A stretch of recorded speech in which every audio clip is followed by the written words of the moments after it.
Ladies and gentlemen, welcome to Welcome to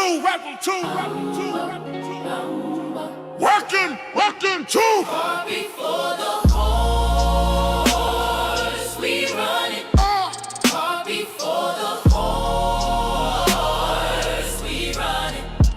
Car before the horse, we run it. SBC Nation, stand up! SBC Nation, stand up! Stand up! Yeah, Gavin X Mr. Walker in the ring. Yeah. Two married men, yeah, we built for this thing. From the ghetto to growth, yeah, we changing the view. Trying to elevate the people, bringing truth to the youth. Yeah, we came from the bottom, but we aiming for better. Family man, real talk, yeah, we built to weather every storm, every lie, yeah, we cut through the fake. Trying to show our people how to move and create. Yeah, single by choices, yeah, we speaking the game. Yeah, truth over lies, yeah, we setting the flame. If it's real, we stamp it. If it's fake, we expose. Yeah, the message too strong, now the whole world knows. Yeah, yo, I hit the like, don't just watch, engage. Yeah, could he subscribe, join the movement, get paid? I cash app if you rock with the vibe. Yeah, super chats, let your voice come alive. Yeah, knock, chillin', but he watching it close. Boom. Keisha got opinions, yeah, she do the most. Yeah, we break it all down, yeah, we keep it legit. Yeah, real conversations, yeah, we standing on it. It's bigger than views, yeah, it's deeper than clout. We speak for the ones trying to figure it out. From the struggle to structure, yeah, we building a way. Trying to turn lost minds into leaders one day. We ride it. Let's go! Car before the Truth over lies, yeah, we ready to go. If you rockin' with the real, better sing this song. Yeah, feel the Regal Rumble, yeah, the name ring bells. Yeah, go before the horse, yeah, we giving them hell. Yeah. car before the horse. Yeah, the Regal Rumble. Car before the horse. Yeah, the night ring bells. Car before the horse. Car before the horse production. Car before the horse. Welcome to the fight. Car before the horse. welcome to the fight. Welcome to the fight.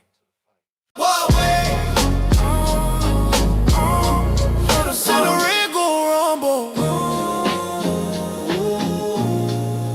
From the Regal Rumble. Call before the horse production. Step in the ring, step out the way.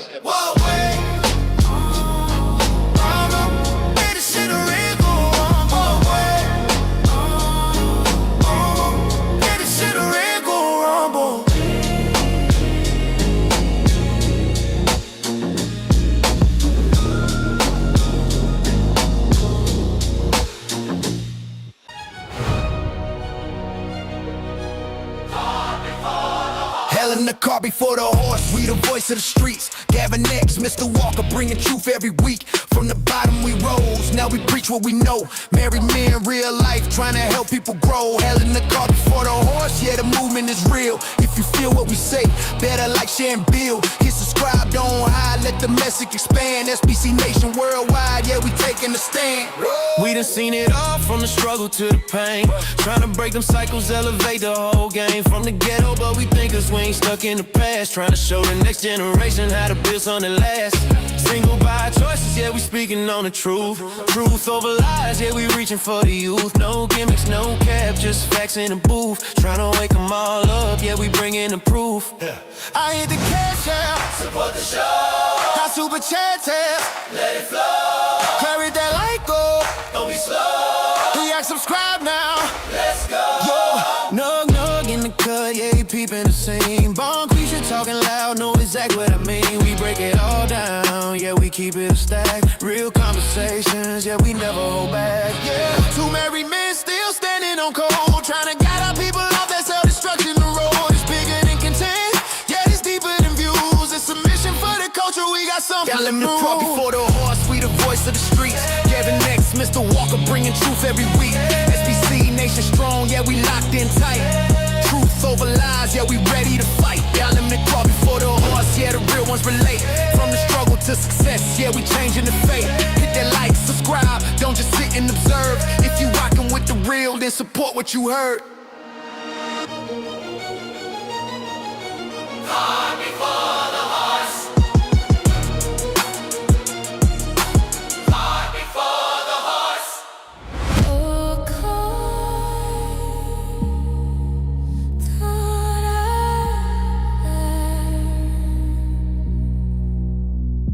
Welcome to the show. car before the horse. We had it backwards, now we shifting the course.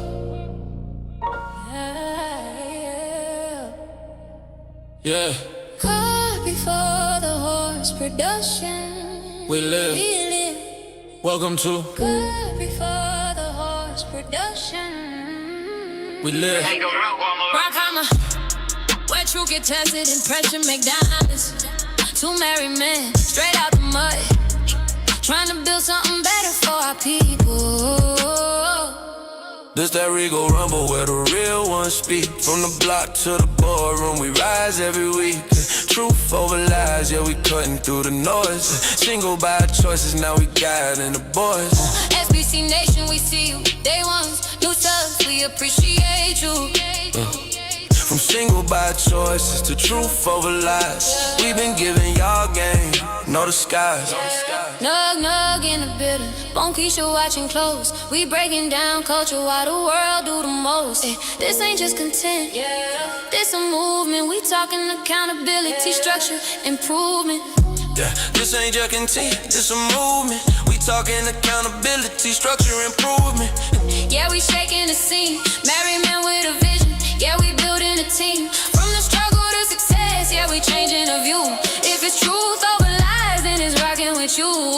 Hit that like button up, subscribe to the channel, good. Cash app lit and super chats running with. If you rocking with the message, then support the show. Car before the horse production. Car before the horse, now we back in alignment. The Regal Rumble. With true me refinement. Car before the horse production. Me lit. Car before the horse production.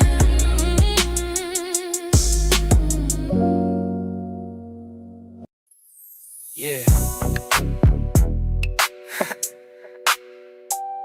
Y'all already know what it is.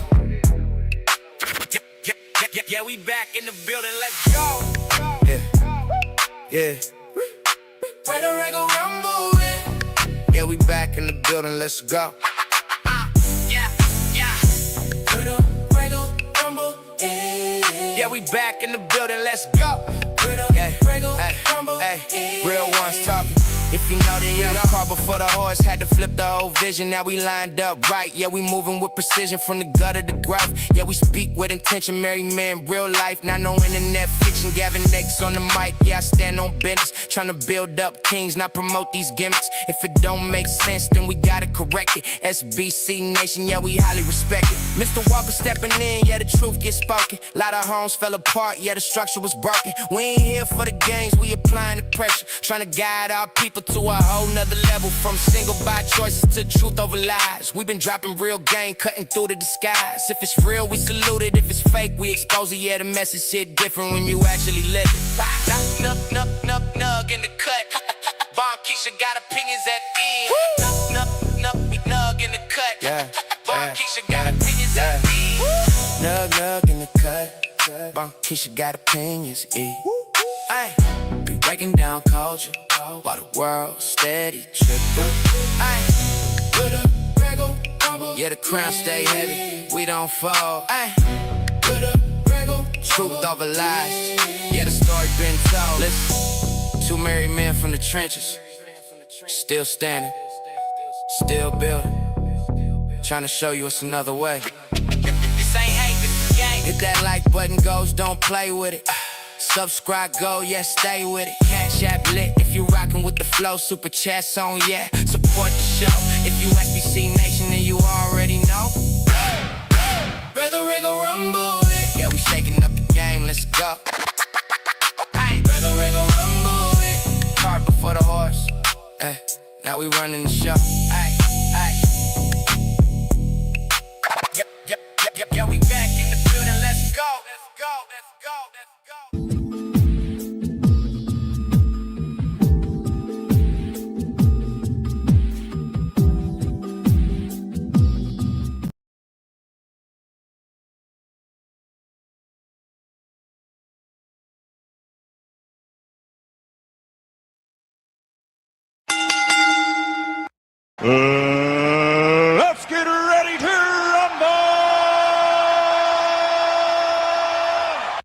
Welcome. Live Saturday night, Regal Rumble, brought to you by Caught before the horse production. We live.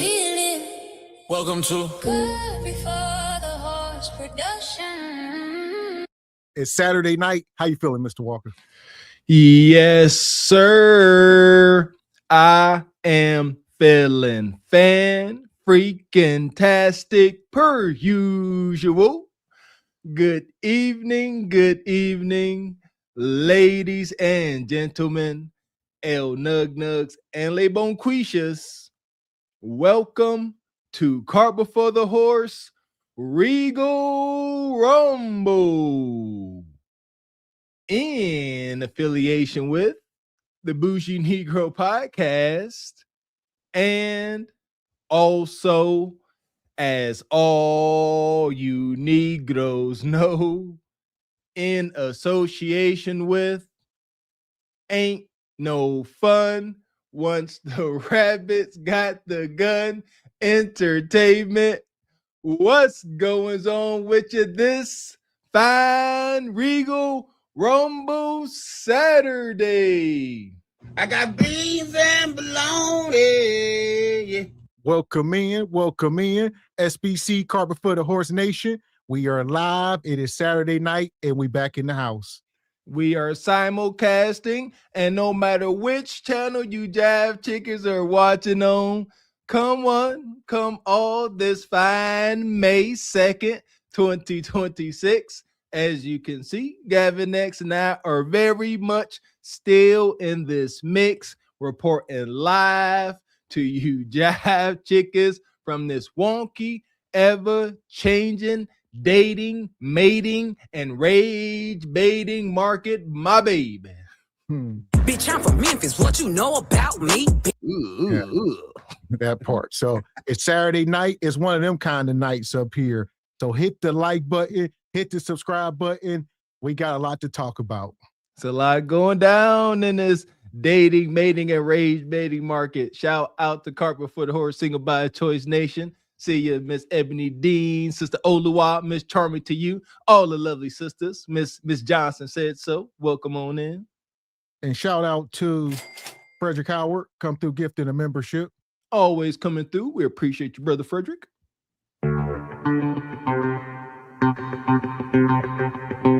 And shout out to James Burton with the 20 ball.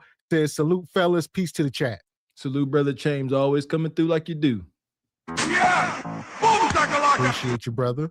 And he also gifted a membership. We appreciate you, Brother James. Thank you, sir. As well as Miss Charming to you. Appreciate you, Miss Ma'am. Thank you kindly. And Evie Ray in the house. He says, the governor of Blaze Galaxy is here. Simple. You on time, Ninja. Come on in. And Lee Turner sent over a super sticker. Appreciate you, Brother Lee. And Evie says, shout out to all of us on Kroondra's block list. Outstanding. The list is long, Evie. So, nonetheless, we in the house. It's Saturday night. I see Sister Emily Dean backstage. Welcome up. Hi, everybody. Happy Saturday. Welcome up, our freedom fighting sister. Always good to have you, ma'am. Thank you. It's good to be here. Thanks for having me. Always. More madness going on in the dating market. You know, what's the title? The community is self-destructing. Can we fix it? Whew. Fix it, huh? I think it's over. You know, if there was a time to fix it, I think that time has come and gone. I think we own this ride. We own this crazy train together. And fixing it definitely doesn't mean reverting back to what once was. That's for daggone show. Fixing it can mean letting it kind of burn down all the way so it can start to grow again. Yeah, I mean, hey, I'm here for it. Like if we need to burn it all down and start fresh, then that's just what needs to happen when we're talking about building families and communities and everything. We just all need to be on one accord. I think that's important. There we go. And I would say it starts with saving our kids. So the community self-destructing, can we fix it? I think each person should start with saving your children or your grandchildren, like immediate right there. and we should see change if all of us do it, right? Or most of us. Yes. Be the change you want to see. It's not just cliche. It's very powerful. We live by it. Yes, we got 4 babies over here. That's the goal, right? We see Nug Nug and Bonquisha's behavior. We should not throw and put more Nug Nugs and Bonquishas out into the world. That's going to be the change. It starts at home. It's a beautiful thing.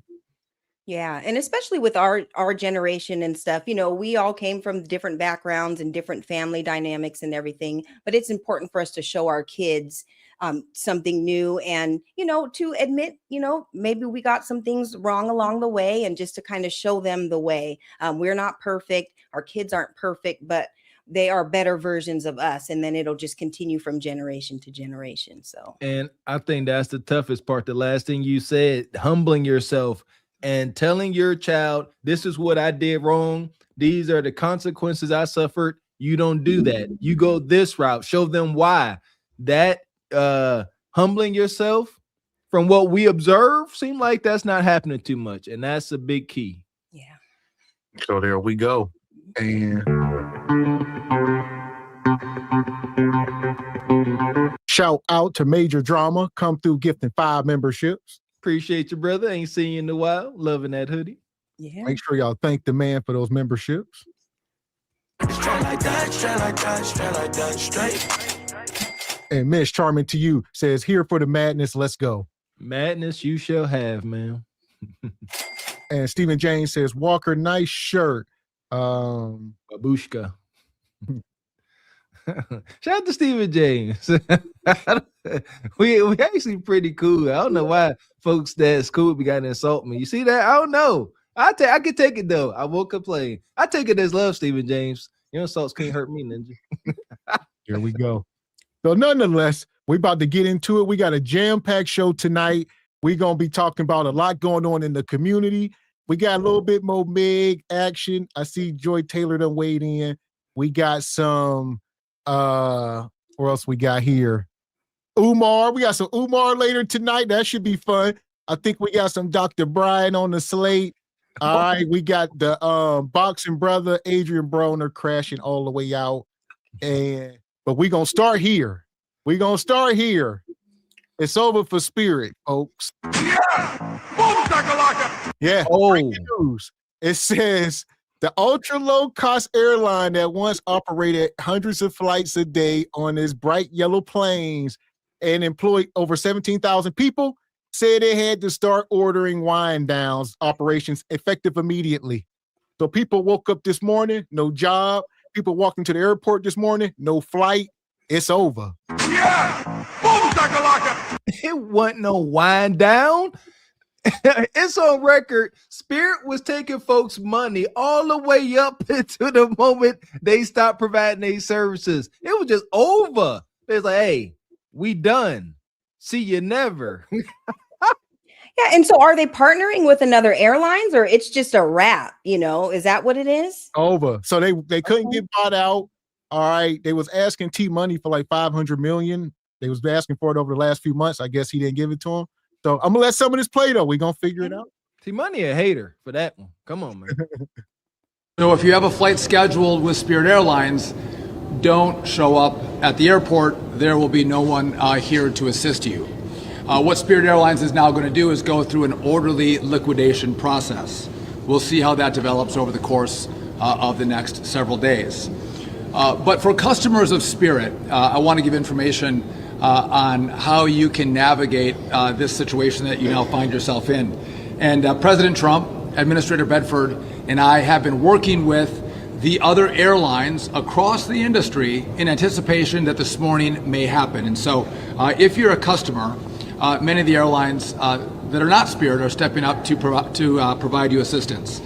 So United, Delta, JetBlue, and Southwest are capping their ticket prices for Spirit customers. It's going to vary between the airlines. You have to go to their websites to take advantage of these special offers. It is normally going to be about $200 for a one-way ticket. You'll minimally have to provide to the airlines that you're now going to book with your Spirit confirmation number. All right. There you go. So these other, and it's only for like 3 days, for like the next 3 days. Then I think something like that. You got about 3 days to switch your flight over to somebody else if you're flying out. But other than that, if you booked it through Spirit directly, like say you get a refund. If you did third party, then you got to go talk to them about the bread, and it's over. Talk to them about the bread. We already discussed that customer service is in the tank. Good luck with that. This is so unfortunate, man. Like, shout to Spirit. As much we joked on it, y'all know there's now a hole missing in social media. Spirit is gone. All the jokes, all the Bonquisha's wacky madness, you know what I'm saying, trying to get on and off the plane. But here is a fun fact. Everybody capping on Spirit. Guess how many crashes Spirit had over their 34 years? 0. Now, run tell that. Spirit was the safest airline to get on. They had 0 crashes. Rest in peace to Spirit. Yeah, y'all, I hate Spirit Airlines. I flew it one time coming back from Miami, and it was the worst experience. First of all, like the seats are small. You can't bring any bags on, no carry-ons, no nothing. It's like your purse, and that's it. So, yeah, shout out to Spirit Airlines, and may you rest in peace or whatever. But that was the soul plane of the airline. So now what is it going to be? Southwest? It's, you know, is Southwest the new Spirit or going to be the new Spirit? I don't know. They got that Frontier. They got the Frontier. Yeah, I know. I think, yeah, same here. The wife and I, we flew Spirit, come back from Florida. And like you said, it was one-time deal. And this drunk white woman was leaning on me the whole time, like out of a movie. I'm sitting there and she smelled like booze and she just sleep on me. And I'm just like, kept telling myself it's only going to be a little hour or something. We're going to get up off this plane. It was miserable as heck. But yeah, shout out to Spirit. Yeah, unfortunate. And your proof of payment. I would recommend that if you have a ticket with Spirit, that you actually try to book with these airlines as soon as possible. These offers are not going to be open forever, and the airlines are going to have varying degrees of time frames at which you can take advantage of the opportunity. Again, go to the airlines websites. Y'all, Spirit Airlines going out of business overnight from a Friday night after they were selling tickets and everything. This isn't a wind down. This isn't something like a merger. Hey, we're thinking about being acquired. Within the next 2 years, we will be merging with another company. Or we're thinking about closing shop, but we're going to do 18 months, liquidate assets and all these things. No, this is a Friday night shutdown because no liquidity, no resources, no financial means are available. A huge corporation just went out of business. Trump economics. Trump economics is going to go down in history worse than Reaganomics. Reaganomics was horrible. Trumponomics is the pits of hell. The pits of hell. And white people don't care. White people are going to burn the country down to build it up. That is Trump's entire strategy on. Okay, let's slow down. 2 things is true. We've been doing bad before Trump was in office. You know, why Biden and many other things. This was inevitable. So 2 things is true, Bonquisha. You know, it's very unfortunate because a lot of people lost their jobs. Nearly 20,000 people, especially inside of the airport. Majority of those are Black people, in particular, Black women and zesty men. So, and, you know, maybe some rough around the edge nugs. Who knows? But not really the people working outside. They work for the airport directly. It's just the people, the Bonquishas inside, most of them who are rude as hell. And maybe this is a humbling experience. Come on. Back again. Customer service sucks. But listen, it's about moving forward. All right. This is where legends are made. We need to find out what's going on with these planes. We might be able to get them at a low cost. Somebody, Don Jeter, got extra money laying around in their socks. Cop one of these at a bargain. Go ahead, just post it up somewhere. And this can be y'all say in the chat, the SBC private plane. They be liquidating these things for the low. Might be able to get that boy for about quarter mil, depending on just how desperate they are. We're talking about. Come on, Don Jeter. We need somebody to dig deep in them pockets. We need the SBC jet. Y'all get these pastors jets. We need jets. Yeah. Who gonna fly? Leon King? Hell. We will cross that bridge when we get there. It's gonna be like Denzel. What was that movie that he was the Flight. pilot in? Yep, Yeah, Flight. Flight. It'll be like Flight. No, but yeah, you know, Spirit Airlines, you know, it's unfortunate or whatever. But my question to you guys is all the nug nugs in Bonquisha, because that was the nug getting flued out. That was his airline of choice, because all Bonquisha needed to do is just come as she is. You don't need nothing. You're pulling up, and I'm sending you back on your way. So now what is nug gonna do? You know, because Spirit was the getting flued out airlines for a long time. I heard Spirit had flights as low as 25 buckaroos, depending on how. Yeah, so Nug can scrounge up $25, and Musty Kudakata Bonquisha can flaunt about getting flued out for $25. This Ubers cost more than that. Right. And it is a flat rate because, like you said, if she's just flying out for a couple days, all she got is a little bag. She ain't checking no bag. So it's no extra money. And like you said, it'd be about $75. Yeah, all in. And then the specials that they have at the Red Roof, it sounds like a Nug and Bonquisha special right there. Well, shoot, Frontier right there. Frontier offers ultra low fares starting from $19 to $29. Not a sponsor, but could be. Well, yes, Frontier. Everything that he does, burn it down to fix it back up. And that's what we're watching. Get your shit together, folks, because it's not going to get easier for anybody. 1 million black folks done lost their job. He's putting everybody out of business. This is going to be an entire segment of an industry of unemployment. When there are no jobs, we've had the lowest job creation in the history of this country during these last 18 months since he got in office. No jobs created, negative jobs created in the jobs report. And here we go. Like I say, Bonquisha, this is that Trump derangement. It has less to do with that. Y'all fighting against AI and, people over in the Philippines in the call centers and stuff. Different things y'all fighting against for some of these jobs. Mostly AI. So y'all pay attention.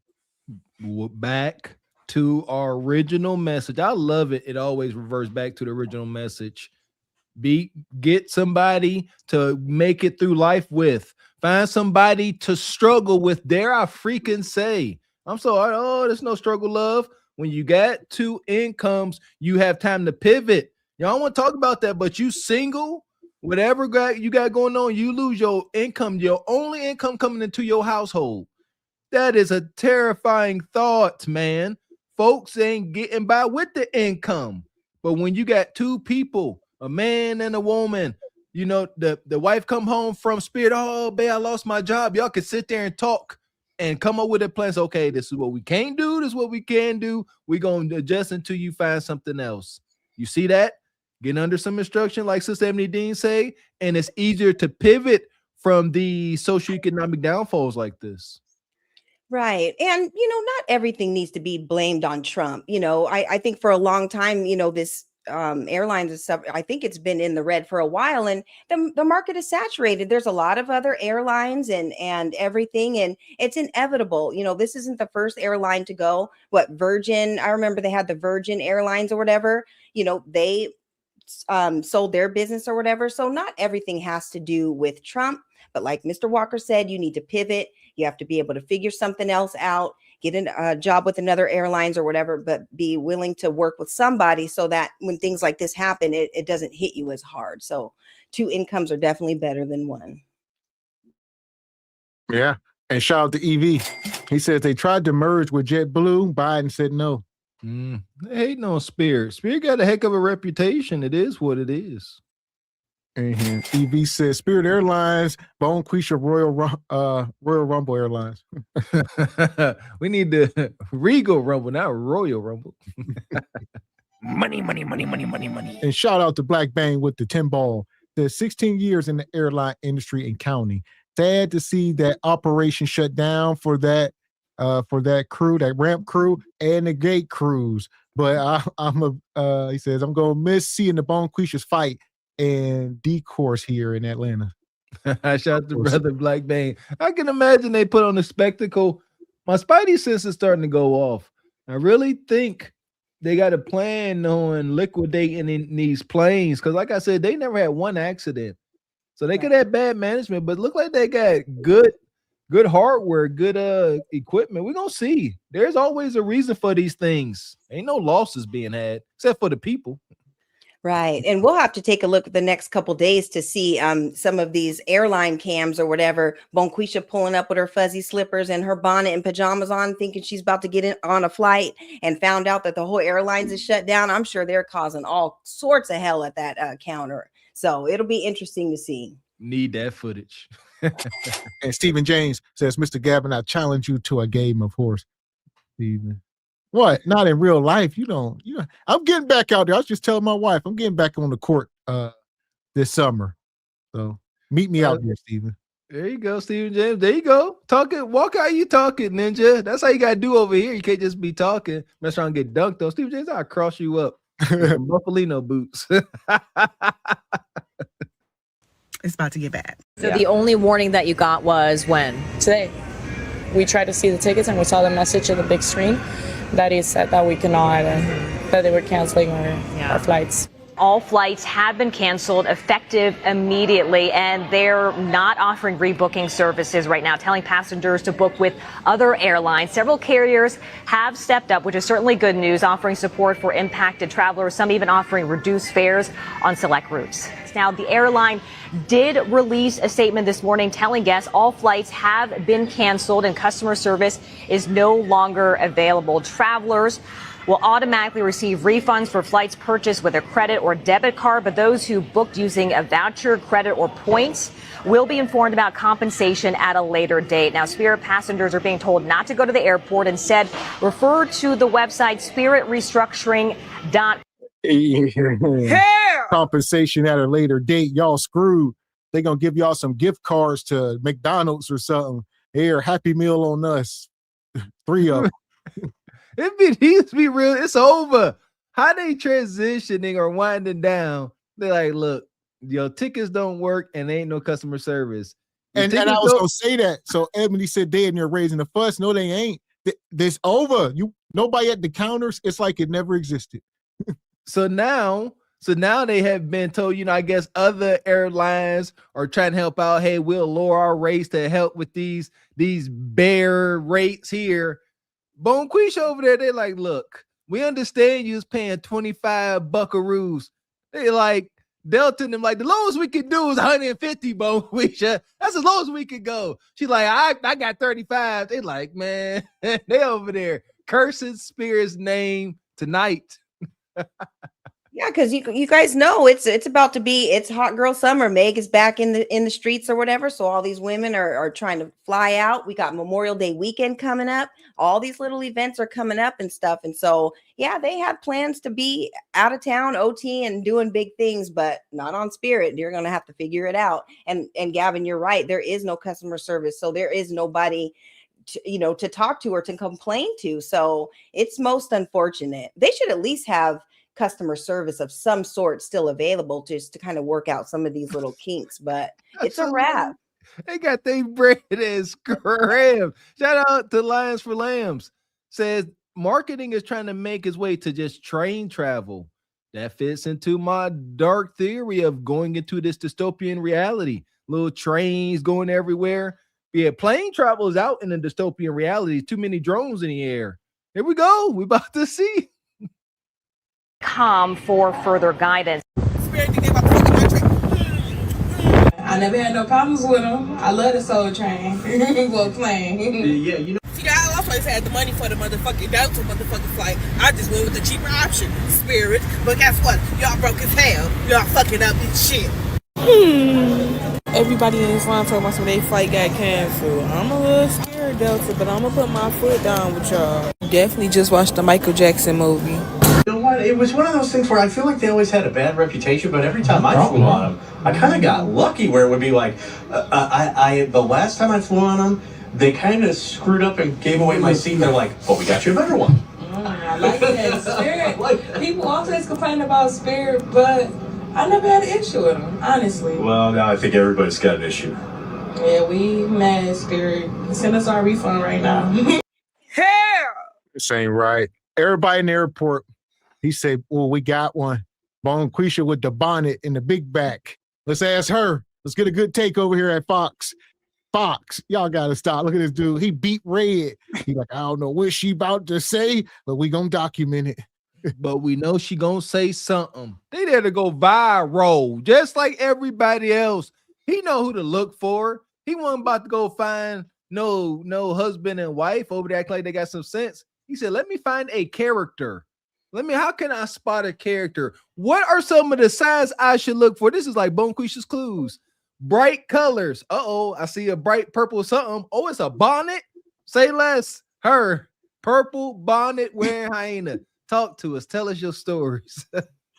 Yeah, and you know that reporter is wrong. Out of all the people in the airport he could have interviewed, this is who you pick. She's up here looking like Barney and Baby Bop with her little bonnet on. How are these women even walking out of the house, let alone an airport? You're going state to state looking like this. This isn't even going to the gas station or whatever real quick.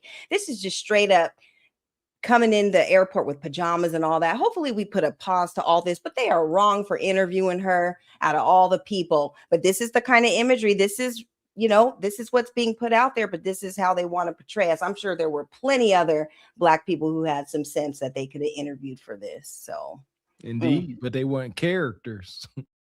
Yeah, we mad, Spirit. Send us our refund right now. And that's one of the things that people are trying to figure out. Okay, well, thank you so much. I appreciate it. Thank you, and good luck trying to find your ticket. I appreciate that, and thank you for talking with me. And I ain't had no money for no motherfucking Delta flight. They motherfuckers out. They motherfucking around to a motherfucker damn near $1,000 for a fucking flight. No, thank you. I went with Southwest, y'all. I paid $448.40. The fuck, and they include a check bag and a personal item, y'all. Why I never knew that? I would have been going with them, you know. So, she just answered a few questions. So she was canceled at Spirit. She went over to Delta. They was like $1,000. Then she went to, Southwest or wherever she said, $450 almost. So there we go. They fishing around. Like they said, some of the people will accommodate y'all for now, get you hooked. But it's only a matter of time. If you want to go in the air, the price gonna be the price. Right. It's a luxury. It always has been. This is the first time in history where people just go from the projects, rent, past due, jumping on planes. It wasn't like that when we was coming up, and we weren't kids that long ago. We 40, but that wasn't that long ago, dang it. But yeah, I don't know too many folks that got on jet planes. Bus at best. We got cars, planes, and trains, alternate transportations. I done rode the train from Pittsburgh to Philly. What recommended doing it twice? It was fun doing it once, but it ain't about fun. It's about what you can afford. Get your butt on these trains. It's already done. Or I don't know what you're gonna be doing. Tricking at the airport. Yeah, or the Greyhound, y'all, because the Greyhound is still up and running. They go city to city and state to state, so you could figure it out that way. But yeah, it's unfortunate, and shame on these other airlines for upping the prices, knowing people actually need to get flights for the Spirit ones that are canceled. So now, $1,000, they can mark it up, and they know people just need to fly out, especially if it's last minute or you're showing up to the airport and, you find out that the Airlines is closed down or whatever. So they are probably hiking up the prices because they know that you're in a desperate situation. And that's unfortunate. But if you're flying all around, jet setting all over the country, yeah, you need to have, change in order to do so. So shop around, find the best deal, and you have to figure it out. Amen. Going with them,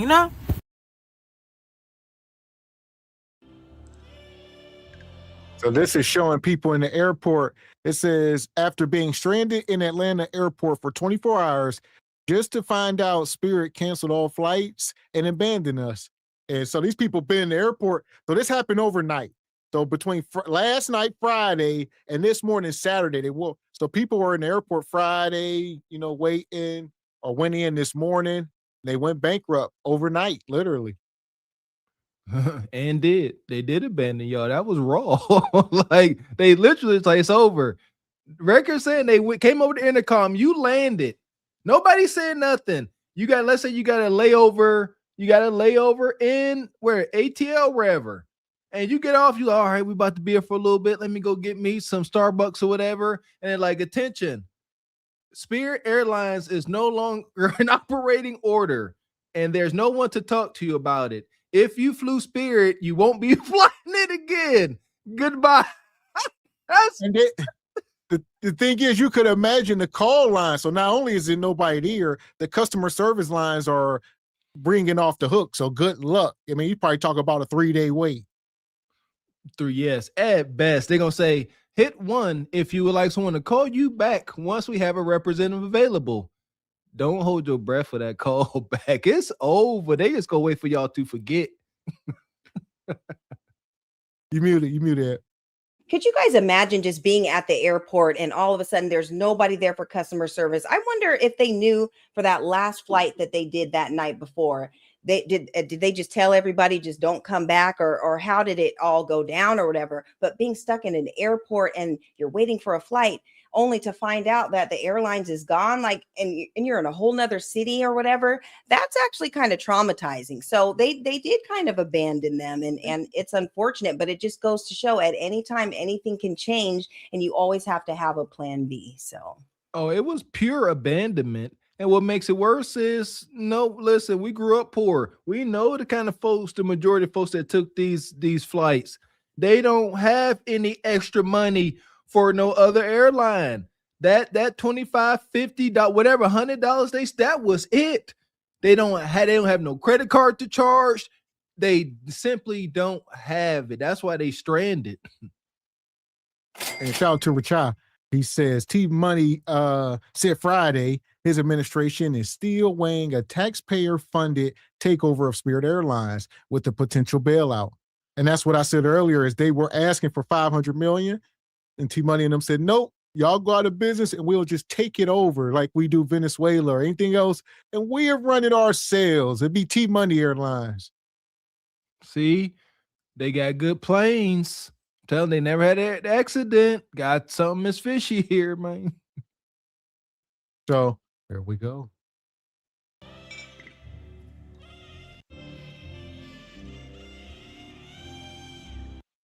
This one says, Bonquisha. She says she arrived at the airport only to find out Spirit is out of business and shut down all operations literally 2 hours before her flight. So she pulled up probably in the Uber, right? Got dropped off by an Uber, or maybe somebody dropped you off at best, and you just at the airport now, and a couple bags. You know, Bonquisha probably got 4 bags. There was no warning. They literally gave no warning. They were selling tickets up to an hour before they canceled all operations. All operations. You muted still. Yeah, I know she was pissed. She even looks pissed. But the fact that they're pulling up to these airports just looking like nothing, looking like they're about to set it off. Like, and that music in the background was so funny. Isn't that like the Boys in the Hood music or whatever? But yeah, you know, it's unfortunate, and it is what it is. But she's going to have to figure it out just like everybody else. And she got a reason to be mad. I get it. Look at her. So that was it. And these are the employees now. So they did get this. I'm guessing everybody probably got this email. It says, it is with great disappointment that on May 2nd, Spirit Airlines started an orderly wind down of our operations effective immediately. To our guests, and all flights have been canceled and customer service is no longer available. We are proud of the impact of our ultra low cost model of the industry. I know Spirit been around 34 years and had hoped to serve guests for many more, but it's over. Yeah! Boom, shakalaka! Look at that. They sent this out today. There was no warning. That's the gangster part. There was zero warning. Yeah, it's like a bad breakup when you break up with somebody and all of a sudden you're blocked on all social media and everything. You can't call, you can't pull up, and you know, it's over, you know. But that's a cold way to get an email about employment or whatever. It's just all of a sudden I don't have a job no more. Are they even compensating? I know people can get unemployment or whatever, but is there some sort of a package, you know, for people? Not if they went bankrupt, Ebony. It's over. They don't have to pay anything once they go bankrupt.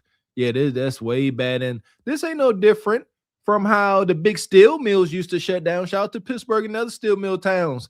They didn't warn in. They can't warn you.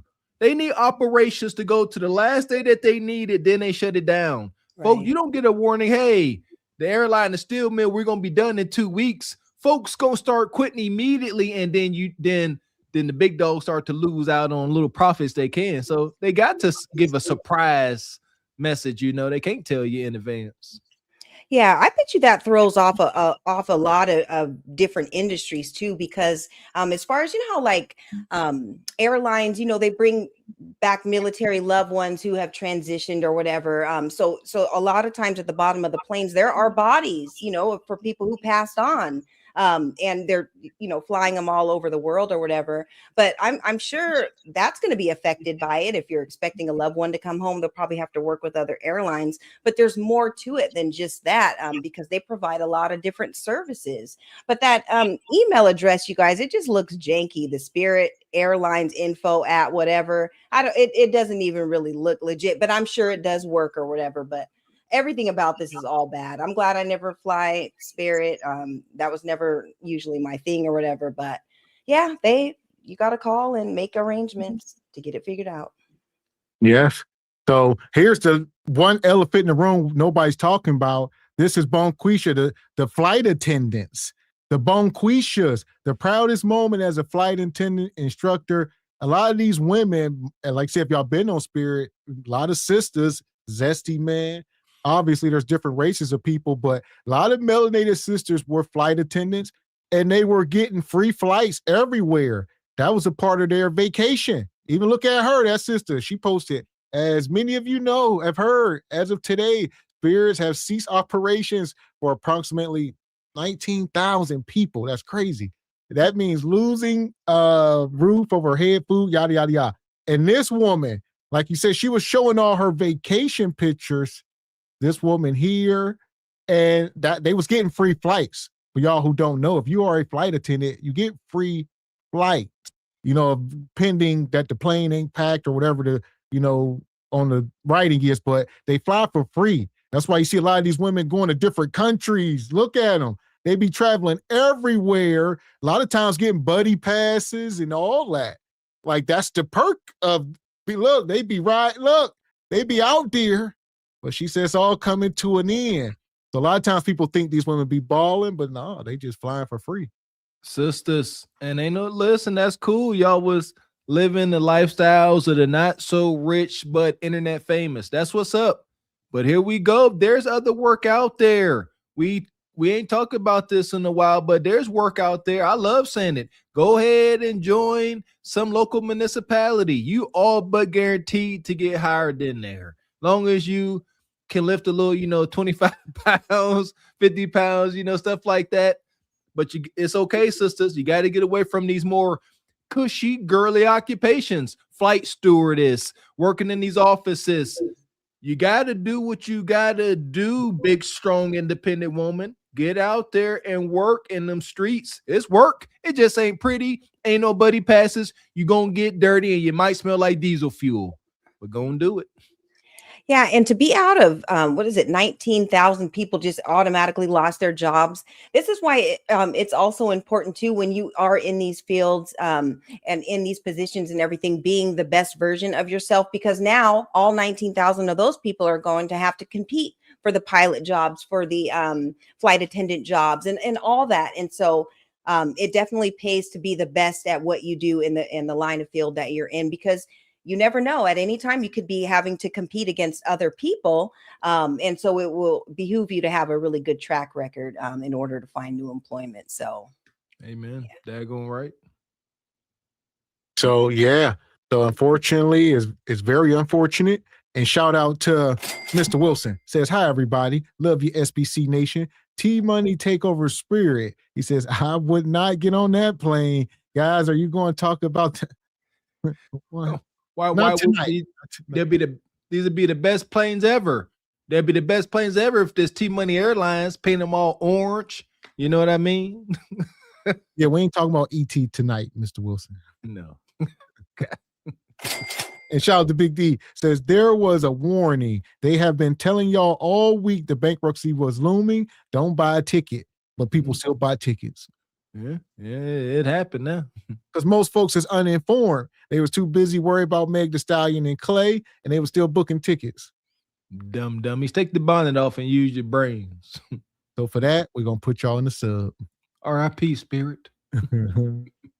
The passengers of the doomed Titanic sub spent their last moments in total darkness looking for bioluminescent creatures out of the small window and listening to their favorite music. The new details of the 5 passengers' final moments have been revealed by the wife and mum of the father-son duo. Wade in the water, wade in the water, diamond wade in the water. Something's gonna trouble the water. You better wade in the water. Yeah, man.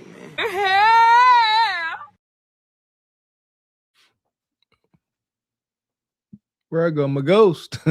Listen here, I stand by what I said earlier. Sisters, go out there, get your resume together, use your chat GPTs and get your resume in order, and go and apply at the local municipality and act like you got some sense.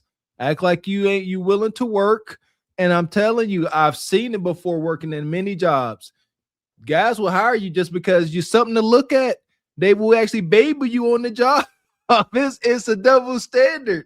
Sisters, go apply for those jobs that you turn your nose up to. They pay. And as a woman, guess what? You can have an advantage. How about that? It's a real thing, Mr. Walker. Especially if you look like something or whatever, you can get away with a lot more than being big and blowed out. So it's a double standard. It is what it is. Play to it in your favor, sisters. Get out there and get your nails dirty. So here we are. Speaking of getting nails dirty, we're going to go over to this next subject. We're going to bring this guy out. My man, Adrien Broner, he down bad right now. This might be the worst fall from grace we've seen in a long time. All right. Maybe we may have to stop laughing and be concerned. Almost like the brother, Delonte West, the NBA player, some of these guys, especially here, people get hit in the head. So it's something here and people need to look into it before this brother be gone off this earth. Yeah, right on, mistake. Shout out to Delonte West. Definitely got more sympathy for that brother. He at least talking about it and bleeding out all over the place. Bronner, this ninja here is example of perishing to your ego. He just all alter ego anymore. Yeah, and look at his costume or whatever, his outfit. Is this before a fight this took place, or is he just okay? Yeah, he entering the ring here. Yeah, he's all blinged out, sweating. No telling what he's on. We just don't even know, y'all. Last I seen him get knocked out, when he get knocked through the ring, looking all goofy. Right. Yeah, come on, brother. You can't be this flamboyant and be taking L's. Come on, you got to be a winner. Chicken dinner if you this flashy. Mm-hmm. There we go. So shout out. Money. Queasy Kids with the 10 ball says for Kundra's birthday, she should give a free month on the Kundra app membership so these ex-Spirit employees can get them one of many 6-figure earning men who are looking for single Kundroids. There you go. That'd be a good conglomerate. Not. Shout out to Squeegee. Money. And shout out to Black Bang with the 10 ball. Says not just flight attendants have flight benefits, but all airline employees. The flight attendants can get loose, but Brad and Chad, the pilots, sometimes have a second or third family out the country. Shout out to the movie Flight. Yeah. That's wild. But there you go. It's so low key. Bonquisha, she doing it all over IG. You don't even know what them dudes be doing. Wow. Wild lives out there. Different servers, as the young kids say. A whole lot of different servers. Yeah, and think about all the bonquishas that were employees, flight attendants or whatever. They're going, city to city. They probably have a nug here and a nug there. Now all that's cut off, because you're not able to work anymore. So some, relationships or whatever might be affected by this also, just being not able to pull up and stuff. And no telling how many spots that she had somebody to pull up to. So it'll get interesting. Love stories ended because of Spirit. Right. There we go. But nonetheless, We're going to bring this story up here. We're going to document some of this stuff. I see he was recently on this live stream. You know, he was on one of these brothers that's on this Kick or Twitch or one of these sites, and they stream all day long in these mansions, and he pulled up, and it was a nightmare. Odd behavior. I never understood this. Y'all just all close together. I don't know. You know I'm broke, right? You ain't broke, nigga. Rich in spirit, though. No, right. Yeah. You give me 1,000, I cut my beard. A band? You cut your beard? Yeah. I ain't gonna lie. Chat. For a band, though, he gonna cut his beard. Weird.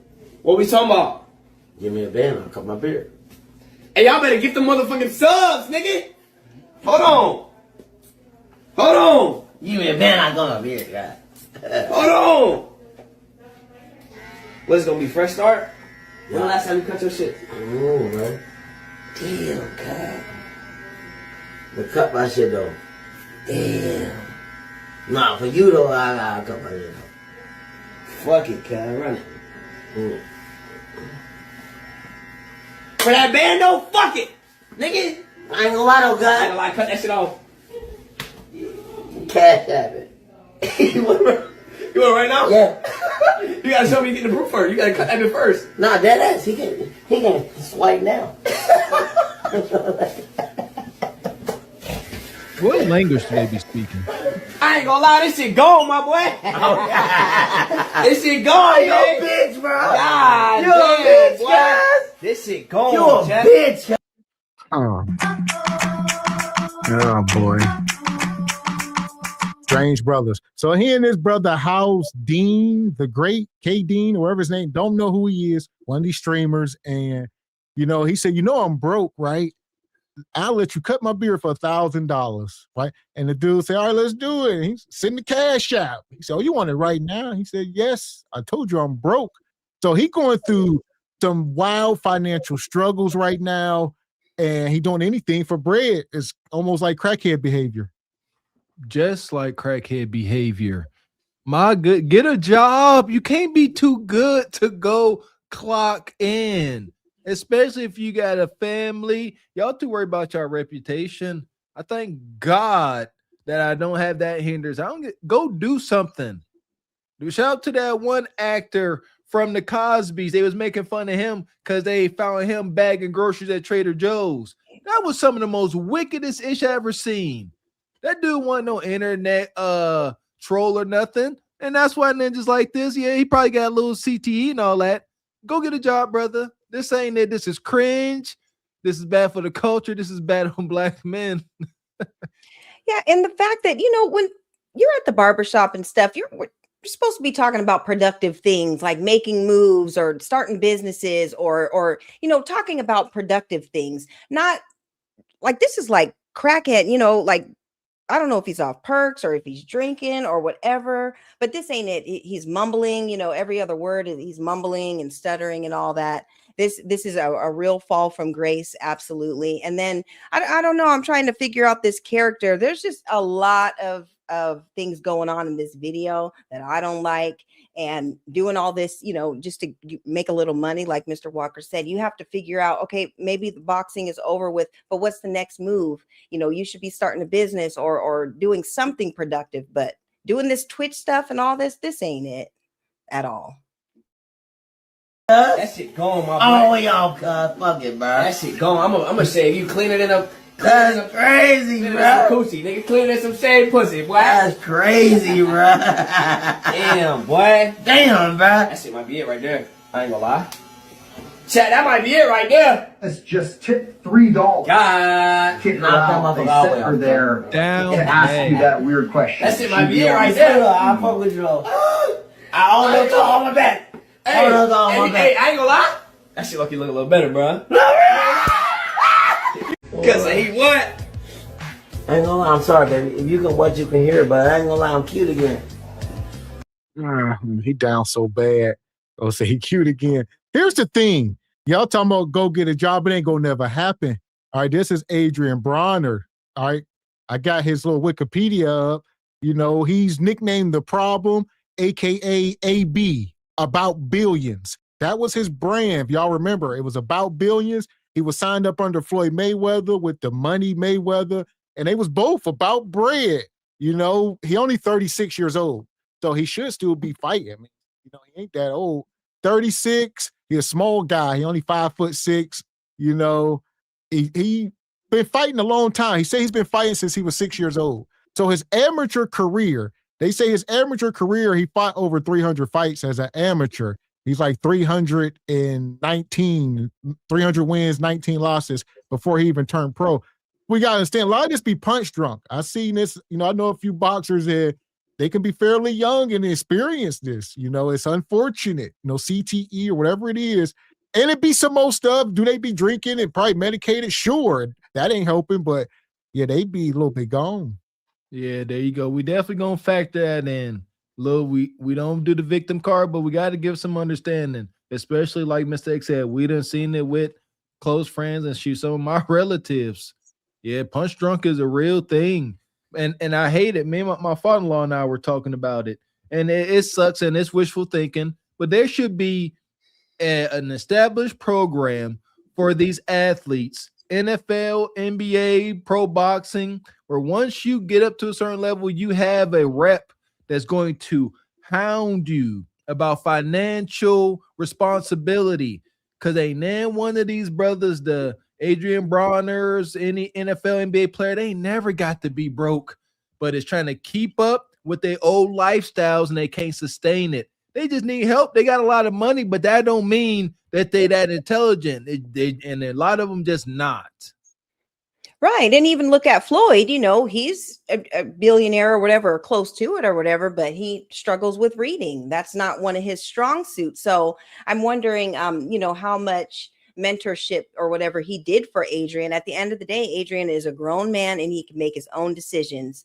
But it is important to get, you know, your health together and stuff. If he is suffering from something like that, it's important to go see a doctor. Don't try to mask things with, you know, with other substances like drugs and alcohol and all that. It's not going to help. But it's sad to see, you know, he was one of the boxers that I really enjoyed watching. Hopefully he gets it together and, you know, make something shake for himself. 36, you're still young. You still have your whole life ahead of you. I'm not sure if he has kids or a family or whatever, but I'm sure he's providing for them also, especially all of the entourage. And he probably has a lot of staff and everything. So a lot of pressure is on people, even with that, you know, that have money, because they're responsible for so many other people's lives. So it could be a lot to deal with, but get the mental help that you need in order to navigate through it. And you asked, Ebony said she don't know if he got kids. Yes, he got 7 kids by numerous women. He might be 7 for 7. All right. He's also, so I say he had 300 something fights before he went pro. Then once he went pro, he was pretty good. As y'all know, he was 35-5 with 1 draw, I believe. Broner is a 4-division world champion. So he won belts in the super featherweight, lightweight, welterweight, and super lightweight. There are only a handful of fighters in history who have done that. So he was very special. He got nice, beautiful hands. All right, his career arc was from between 2011 and 2013, a long time ago. And most fighters peak young. Mike Tyson, these guys be young as hell, 19, 20 when they peak. Unfortunately, everybody ain't Floyd in them that can carry it out, you know, without doing something dumb. And so between 2011 and 2013, he became multi-division champion by the time he was 23 years old. All right. So by the time he was 23 years old, he was and then he was doing dumb stuff. This dude is on camera, you know, burning money, flushing money down the toilet. This dude is documented. He was flushing money down the toilet. He was making so much money, you know, for these fights. He thought he was on top of the world. And now this brother at 36 is out here begging for money to cut his beard off. It's crazy. See what I'm saying? That's the Adrien Broner we know. Unfortunate. And what was it? December 14th, when he suffered his first professional loss to Marcos Maidana. Then he was undefeated before that. I think that's when he got knocked out the ring. And after that, he was up. Mayweather was always seen with him. He was the next guy. And then I remember he pulled up to that one fight and he was doing this little weird TikTok dance and he got knocked out. And from there, between social media, his wild antics, and losing these fights, it was over. He never came back. Yeah, and I think someone in the chat had mentioned that he's maybe possibly trying to get through a tax evasion or whatever, and it looks like he owes close to $8 million in taxes. So that's another thing too. If you're not current on your taxes, being that you're an athlete and all that, the IRS is going to come and collect, and you better have the money and when they come in order to do so. So that's another thing that may be going on too, is he's trying to evade that. But yeah, it's unfortunate. You're going to have to pay the money, or I think if you don't, they will lock you up, right? Because it's happened to other celebrities. I mean, they'll start, liquidating any assets. Right. He'll just end up a bum on the street. Yeah, they won't lock him up, but they'll be that. He'll never earn any. You have to move out the country or don't know. It'll be all bad. And speaking of that, his career earnings, he earned they're stating roughly $30 million during his career. His notable paydays, he earned $2.5 million plus the pay-per-view shares when he fought Pacquiao in just 2019. Mm-hmm. Remember, Pacquiao beat him up. He earned $1.5 million fighting Blair Cobbs, $1.5 million fighting Molly, whatever his name is. He says his financial issues reported says he made tens of millions but struggled financially later, publicly stating at one point he was broke despite all his earnings. So he's going through it right now. Right. And it happens fast. $1 million ain't what it used to be in the yesteryears. We all know that, even though we ain't got it. 30 million Lamborghinis, Aston Martins, all these liabilities, Maybachs, and all these fancy shiny things, private jets, diamonds, and gold. That stuff, that money gone. And could you imagine he has 7 kids and then the 7 babies' moms? You already have to flip the bill, every month for a lot of different things. So all that stuff adds up. And yeah, he's going to have to get some things under wrap. And I don't know, take the advice of Mike Tyson. He has figured out a way to kind of navigate through. I think he's involved in the marijuana industry in Vegas right now, and I think he has a couple other businesses going on. You just can't put all your eggs in one basket. You're going to have to figure it out. Start something new. You're young enough to do so, and you just have to figure it out. Yeah, this brother, he on the path of self-destruction. So the net of it, like I say, 36 years old. He's from Cincinnati, Ohio. Cincinnati hold this L. Man, that's rough. I always thought he was from Philly, but he's from Cincinnati, Ohio. And, he grew up very rough in the projects. Y'all know he used to bring his mama and his daddy and them out, have people brushing his hair after the fight. Hey, daddy. He call his dad, hey, dad, bring that brush over here while he doing the interview after the fight, and he have his dad brushing his hair. And one time he had the woman brush his hair, if y'all remember. He got down on the one knee and act like he was going to propose to her after the fight.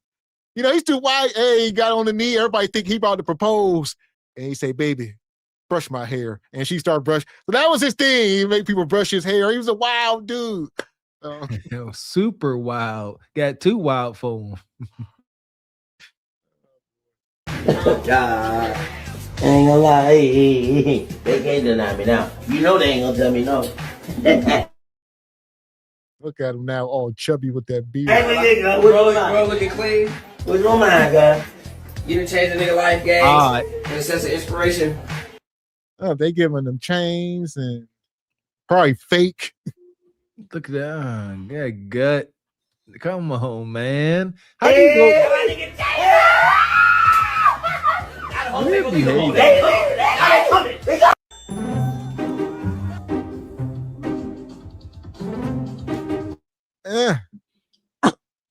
He's a crash out, man.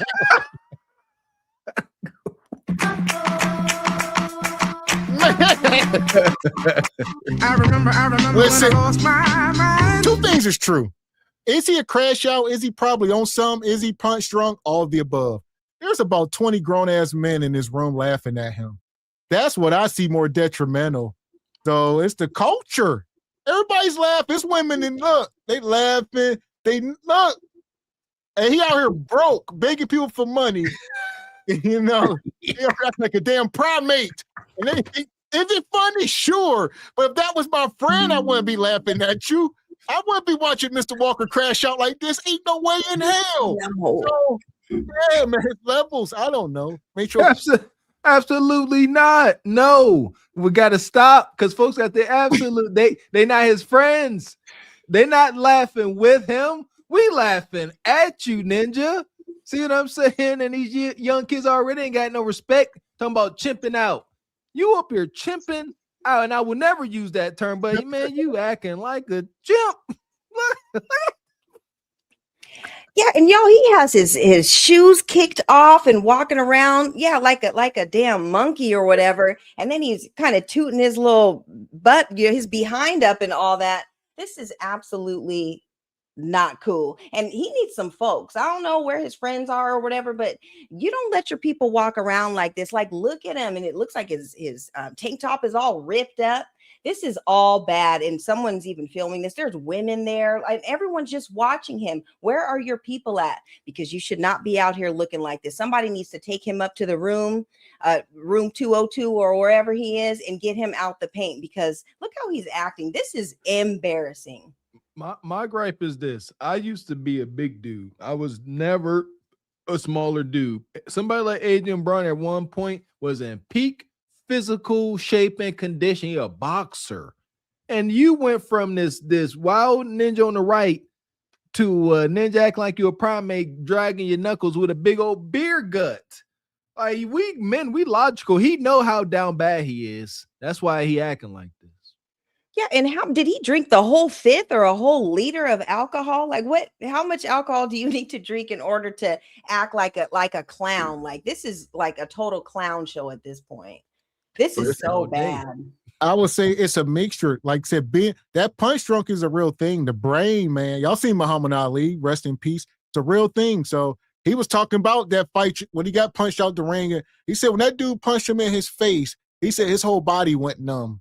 He said, bro, he said, when he punched me, my whole body went numb. But he said, you know what I told him? I told him, you're going to have to delete me tonight. I ain't stopping. So he was just sitting there getting his head went upside it. And then all the fights after that, he took a lot of abuse late in his career. And yeah, it looks like nothing when you're watching it on TV, but I promise you, them gloves are like 8 ounces. Ain't much. It's something in there, but these are professional fighters, man.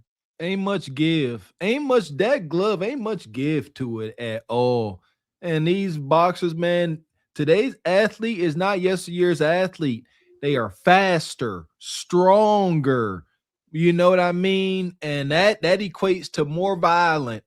Yeah, I don't know. Sports ain't what they used to be. Call me soft now.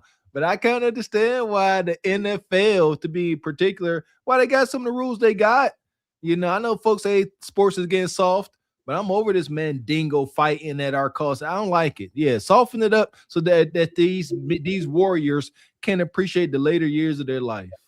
Right. It's so important. And, you know, with the mental health and everything, he definitely needs to get back on track because he's way off track. You're in the hotel room with the young dude and you guys are streaming. Ain't nobody really talking about no real moves or anything. And so this looks really bad. It's like kind of like teenagers or somebody in their early 20s would be messing around doing stupid stuff like this. Not somebody who's a grown man, who is a father and, you know, who has a family and stuff to look out for. This ain't it. And imagine his kids seeing this, you guys. Like, look how ridiculous he looks. This is embarrassing. And you don't want to go out like this. Look at him. It's like he's at a damn zoo. Tell the kids to respect them. Okay. Can you get my phone? No, I'm saying, yeah, I got you. Oh, shit. Gang, come on, bro. Oh, she like double fist. No, stop. Hey, get my phone, gang. Oh, she got activated. Go with him. Bitch got activated. Get my phone, cuz. Yeah, I ain't gonna lie to you. Hey, look though. I got my, oh my God, that look crazy. Okay, then keep looking. Bro, move. No, I'm saying. AB, let's run. Let's go, gang. All right. You making shit weird now, gang. I told you No, it was let's go. All right. Hey, look though. Oh my God. Oh my God, you got. Baby, how you doing? Why you getting up? What the fuck you doing, gang? You dancing for me, gang? I remember when I lost my mind. Yeah. So whoever this Dean the Great, one of these Twitch 24-hour streamers doing the numbers, and they got this dude in the house acting crazy, drinking, and but then they say, "Oh, you getting too carried away now. Are you pushing up on me while I'm chilling with my girl?" Ain't no limits or bounds with this ninja. And if he go too far off the hinges, he will start dropping people because he got lethal weapons on both his arms. That's why he's so playful, because he has to be, because he can't go to the other side, which is violent. He gonna be in jail. There you go. Listen here. This a wild dude. He unhinged and he can't be trusted. This is the type of ninja, as soon as you walk out the room, you know what I'm saying? He rubbing on your girl's feet, talking wild stuff. Dirty Mac and the Ocean Bay. Look at him. And that's why this Dean the Great, he knew what he getting into. This is exploitation. They're exploiting it. We're going to touch on that too. Yes, they're exploiting his brother, David Broner. He is a grown man. He is responsible for his own behavior. But come on, he knew how Broner was going to be acting, especially under the influence of that tequila. I see that bottle there. They knew what it was. I'll say this. A lot of these dudes be young. So I'm not sure about him. Maybe y'all let us know. But a lot of them streamers, man, maybe about 22, 24. So you're supposed to be the elder. They ain't about this. They ain't got no standards like that. True. Right. And he's, Dean the Great, it looks like he's breaking him off some money, but you're being exploited. Like you said, Mr. Walker, these are not his friends. This is all for content, because if he wasn't making any money off of this, he would not have him around. Look how drunk he is or whatever. He's, trying to grind up on the girlfriend, laying in the bed with where is your girl at? Where are your people at? It's like you're just hanging out in this man's hotel room, asking for money and doing whatever, but she looks uncomfortable. Like the whole situation is cringe. Cringe is it. VIP got way too cautious. On the body, I calling you tonight. Move, nigga. What's that? She said, "Oh, ready to ride." That look good. Yes. Inside. Nigga, some birds fighting for the motherfucking dominance. It's just like high school. It's like high school. It's very juvenile. But I see, like I said, that's what you get in a lot of these content houses. That's what they call. The brother said, go find $1 million house, lease it out, and get some cameras in there and start shooting. That's the game. And get celebrities to come through and kick it on Kick. We do not agree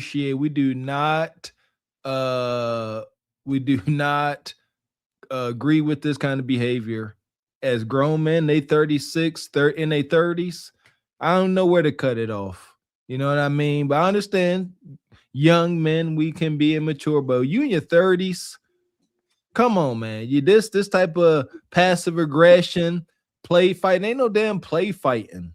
Ain't no play. We don't do that. We're gonna fight or not. But what is this? Use your words. This is passive aggression. What he's saying is, I want to hunch your woman. Just say it and get the fisticuffs over with. But all this nudging and grunting and pushing is extremely weird and cringe. Yeah, and see, she was supposed to bring a friend for Adrien. She came solo or whatever, and so now she's in the room with these two drunks, and I feel like secondhand embarrassment for her, because she looks uncomfortable. All this going on, and it's cool. I mean, people drink or whatever, but it's one thing for you to just be acting a complete donkey or whatever. That's how they're acting. There's like some young, just drunk college students or whatever.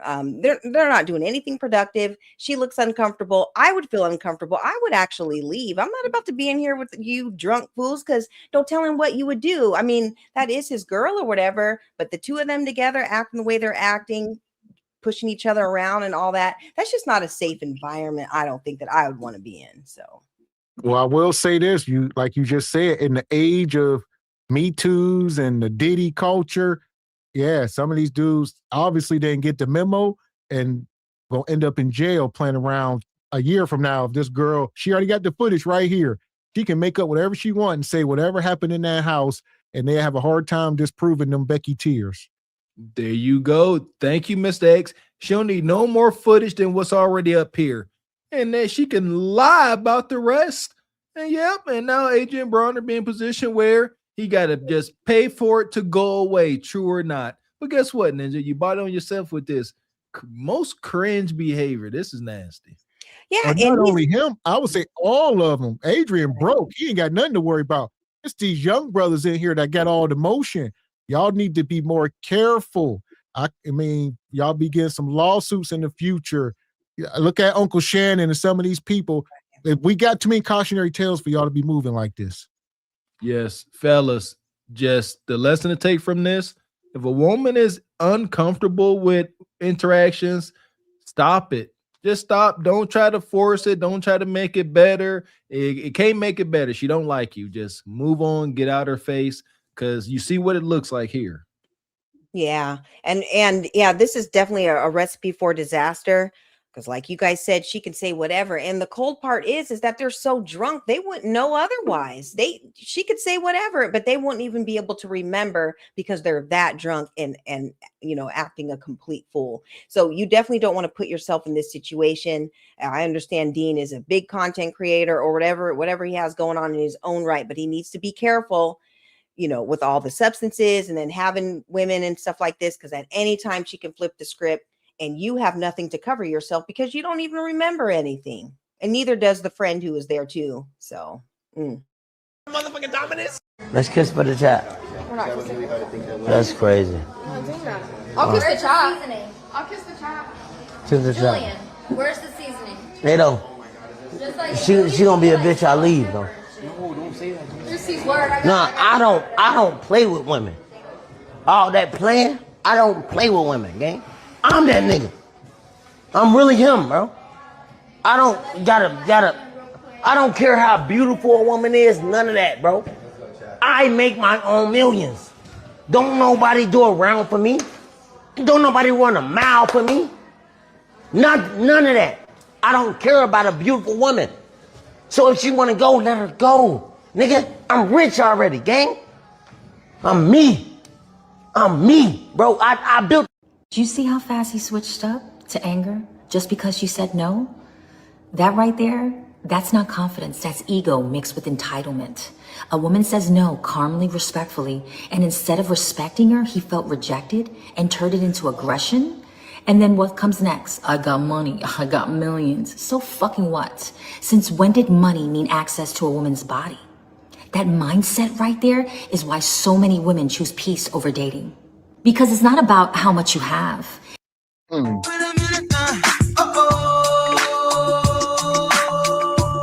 So this is the clip that's going viral. That's what sparked all of this. So the stream was normal pretty much, but this is what's going viral the most is this interaction. And she gonna say, when did money grant you access to a woman's body? Y'all need to reconcile with each other. Y'all been saying this stuff on the internet.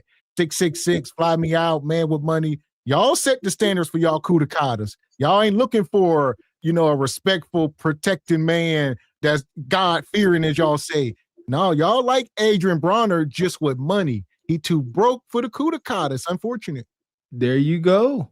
Amen. Stop that. Richmond always been getting the kudacata. That's y'all standard.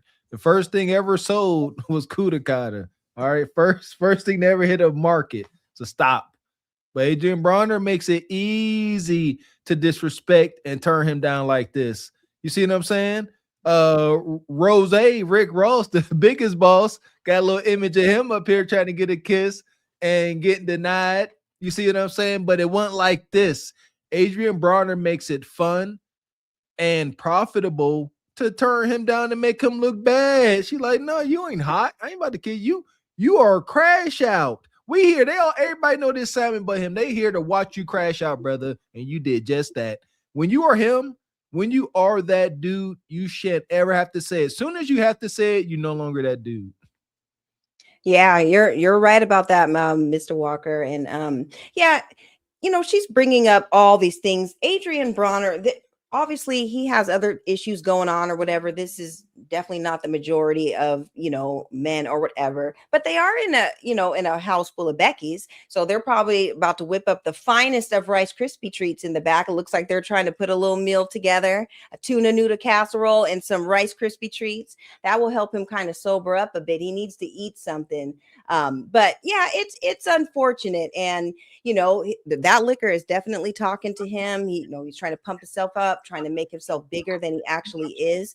But also with his, I don't know if you guys listen to the way he's talking, like gang this and gang that. Like, you're not a young man. Like, just start acting like it. And they're totally exploiting him at this point. The cameras are always rolling at his worst times.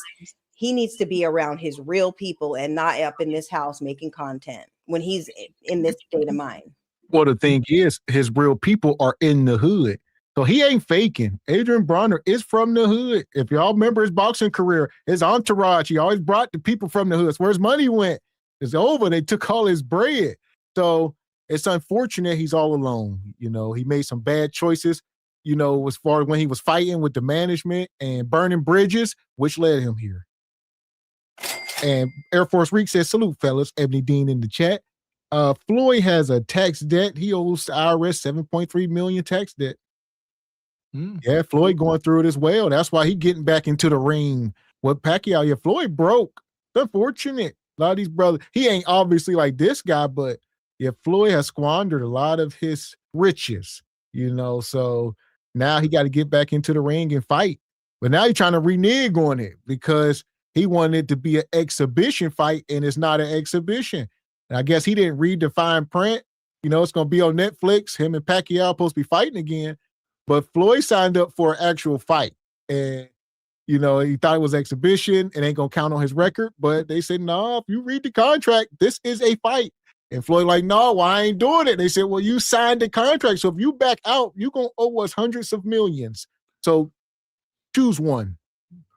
Oh, see, let's all observe some of the richest folks we know, the Floyd Mayweathers of the world. How are you still being forced to fight and risk life and limb? Overstretching, overexerting yourself financially, buying things you definitely don't need and obviously can't afford. Multi-million-dollar watches, multi-million-dollar cars. And what does it get you? Fulfillment? Nope. Let's all take note, man. It ain't worth all these shiny things. It's all dead. Yeah, and he's actually putting his, potentially putting his legacy at jeopardy because he's never lost a fight. So the more you keep on fighting, the chances are that you might lose, and then that's going to ruin your record or whatever. All just because you have to continue, on this hamster wheel of just always working and always having to fight and doing that. He should definitely be well retired now. And what happened to all the money and stuff that was all spread out on the coffee table? He was always counting millions of dollars on Instagram and everything. And there should be no reason why he can't pay the $7.3 million to cover his tax debts or whatever. And it's unfortunate. I hate to see if he ends up fighting or whatever and loses and tarnishes his winning streak. So we'll see. And shout out to Travis Golston, says Adrien Broner lost millions in a hood dice game with rappers. Yeah, I believe it. He used to do the wildest stuff with his money, and it all was gone in the blink of an eye. And shout out to the Music Man, became a member.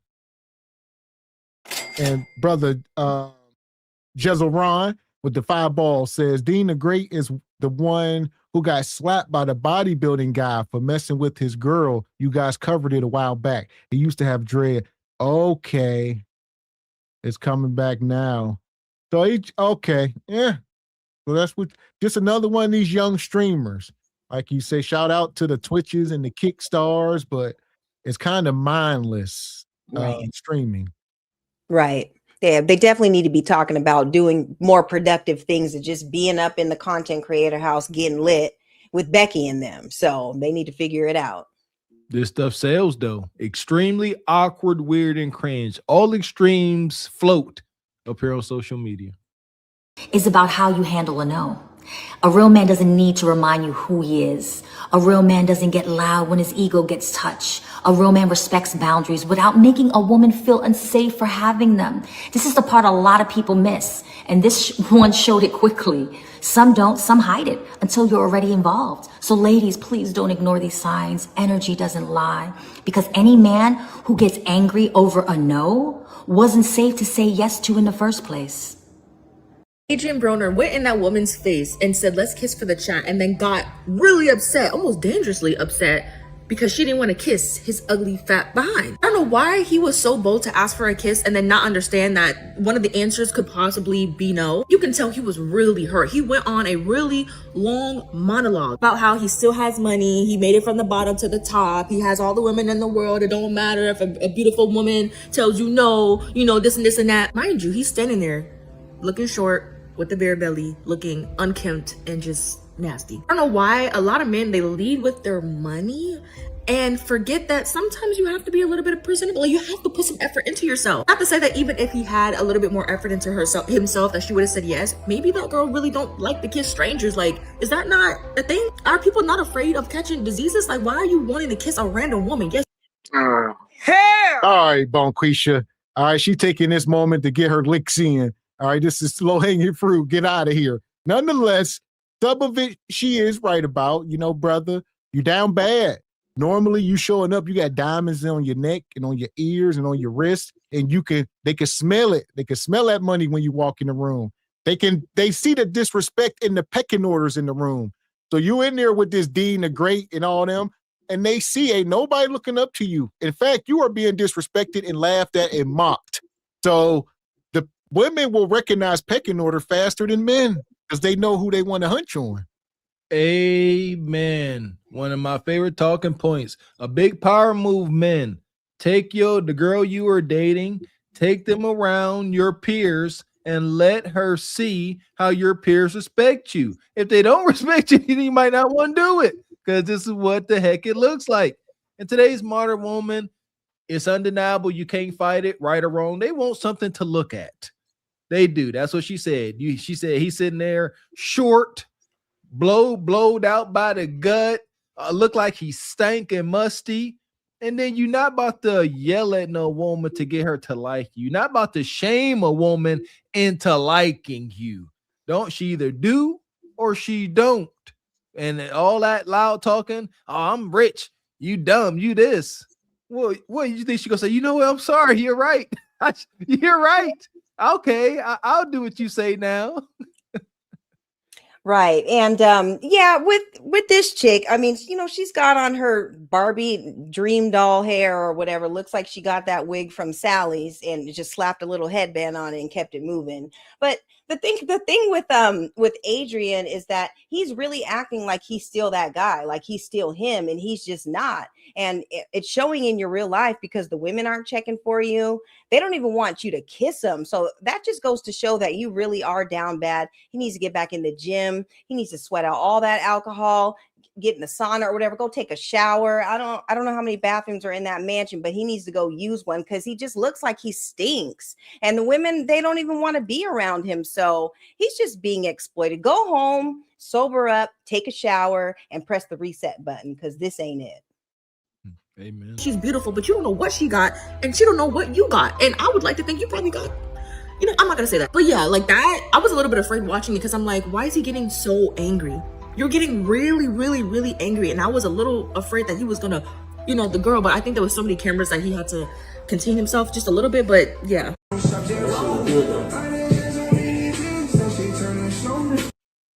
do that. Don't do that. You know I ain't.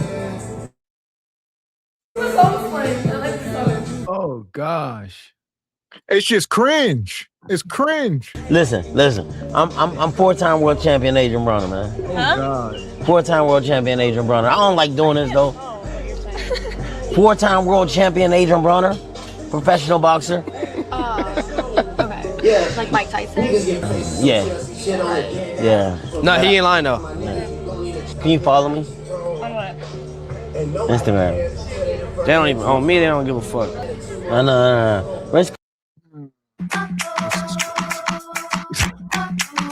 This is pathetic. So he out here getting curved by these Barbie bleach Baywatch baddies. They like, no, thank you.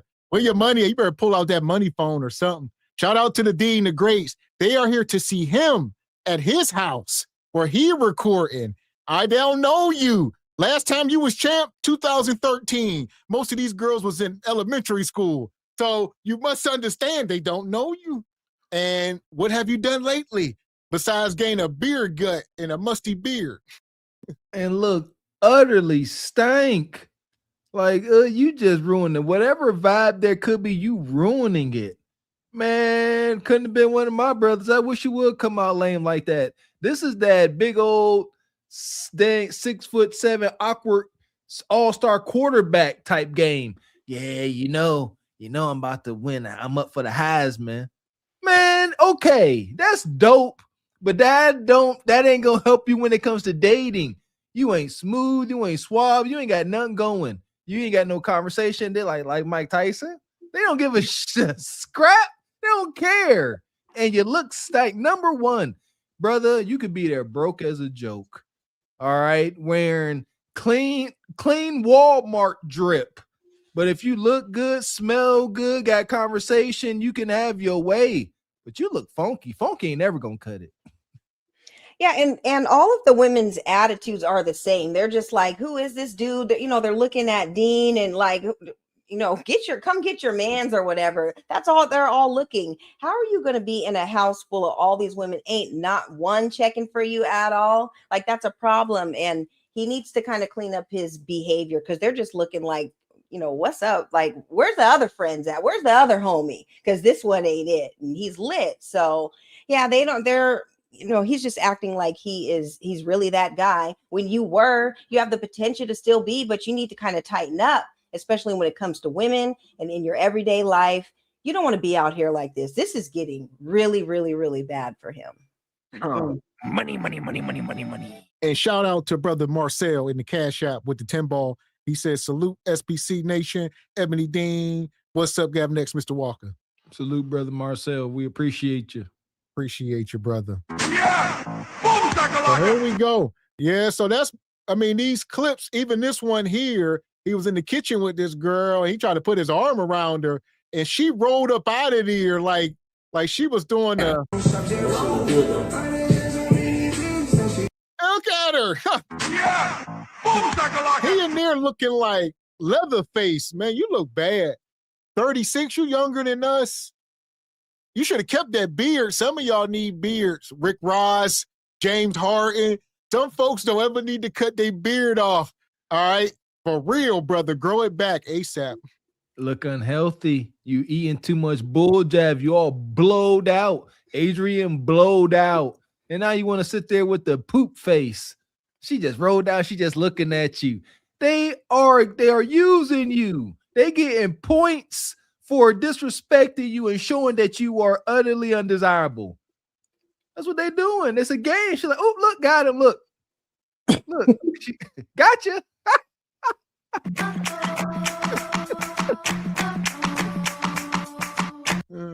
Yeah, the more these videos play or whatever, he definitely stinks because none of the women want to even stand or be around him. They don't want to be touched or anything. But you see how Becky, she did that cold little side step or whatever to get away, her two-step she did. Yeah, she's trying to get away. He stinks. His hands probably smell like balls, like all sorts of different things. He has not showered in days, and you can tell. And he looks like the creepy older guy in the room, like, you know, like the older guy that hangs around all the young people or whatever and is not really serving a purpose. You look like a creep. And even Becky knows. She doesn't even want to be touched. She's trying to make this video with you, but with hands to yourself. You need to keep your hands to yourself. Don't touch me. Well, I think she was doing this video by herself and he just encroached. And then she hit him with that Britney Spears, that hit me, baby, one more time. Yeah. He just like, quit playing. He distraught. Listen, brothers, look at her. Look how I was to say it. When a woman look at AB, listen to him talk, she ain't like, oh, that's going to be a desirable, physical intimacy session. They're like, it's cringe. The sights is gonna be undesirable, like Miss 70D said, probably smelling like balls. It's a no-go. He don't have anything winning in his favor. And it's unfortunate he ain't the tallest, brother. It's all bad. Instagram. They don't even on me. They don't give a fuck. You hear me? Who is that? Nah. What's good?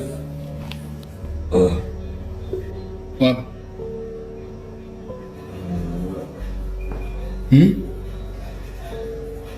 Go to sleep. Want me to let him know? Or you can get it back. I'm gonna make sure you get it back. I don't got bread. Yeah, Uber? Uber? I came in an Uber, yeah. You get Uber? Do I have Uber? No. That's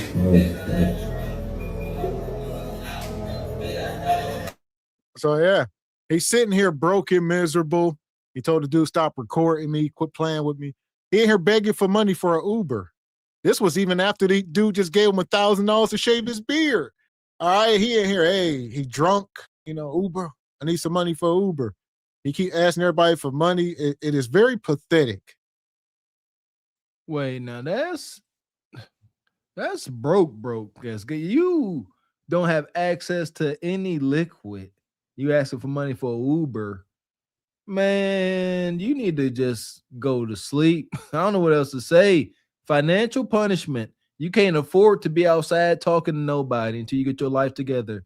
Go get a job. Go bury yourself. Seriously, I was gonna say, you say he ain't got no money. The problem is the management. They've been talking about that since Muhammad Ali. Now, so they get in bed with these shiesty folks like Don King and Al Heyman and some of these folks in the industry, and they are in charge of the purse strings, and then they feed you the money, almost like these record labels or anything else, where the white man's at the top, they will break you off something, and then you got to go work it off. All right, so even though they getting the money first, so if you fighting, you might have made, $10 million for the fight, but they're going to give you maybe $1 million, and they're going to give it to you 100,000 at a time or whatever the case, and they're going to breadcrumb you your own damn money because they ain't in charge of nothing. So the management be raking boxing is a wonky sport where a lot of them guys get raked over the coals. There you go. And a little bit more inside depth, folks like Adrien Broner, they be having people to impress. So, a brother like Adrien Broner, he probably got cousins, baby mamas, kids. You know what I mean? He could be sitting there with $150 in his Cash App account. If one of his kids or baby mamas asks for a measly $100, he can't say I ain't got it, so he gonna send it and then ask his boy for $100 to catch an Uber. Weird work. Said they could be having the money, but they still got to put on for they can't. Brothers like Adrien Broner won't tell other folks in their life that depend on them that I'm broke. I don't have it when they should. Yeah, definitely. Yeah, you need to let people know because you're only digging yourself further into the hole. But Adrien, he's like, the party's over. The girls went home. All the other dudes, they went home or whatever. He's like the friend who you have to hint around, like, when the party's over or whatever, you're like, okay, well, what you gonna do? What's your next move or whatever? And he's looking real dusty and broke. Looking in his pockets and pulling out just rabbit ears because he ain't got no money in there or whatever. He needs to figure it out. This point, it's like looking very desperate. The party's over and the cameras are done rolling. You need to get your life together. The bottles are gone. You need to go home and figure out your situation. He looks really, really, really bad right here. Yes. Yeah. Yo, but she's scaring the hoes. What the fuck? No, nigga, what's up with you, gang? Hold on. Why you scaring the bitches, though? Don't ever grab me. Why you scaring the bitches, though, my nigga? What the fuck is you on, gang? Can a nigga get something, nigga? Not without me. I'm leaving her with something.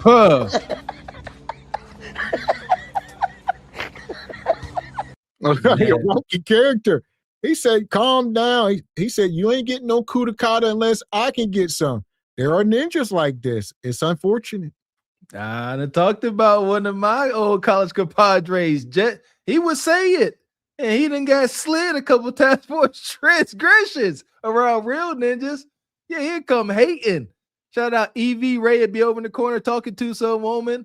And he'd come over, hey, Evie, your girl called you, Evie. You ain't got no girl. But he would do that.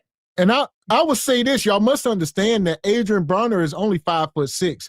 So y'all, this dude, Dean, got to be about 5'4". Like, these are some sawed-off ninjas. And he's got some bread, but... Yeah, Punch the and now cameraman, even... nigga. All right, huh? For real, bro. Hey, don't threaten my cameraman, nigga. Nah, fuck him, bro. Nigga, fuck you, nigga. No, next time out, bro. He accepts some shit. What's up with you, gang? Hold on. Why you don't scaring the ever bitches, though? Don't ever grab me Why like you that. scaring the bitches, though, my nigga? Yeah. So they just sitting there fighting. What was you saying, Ebony?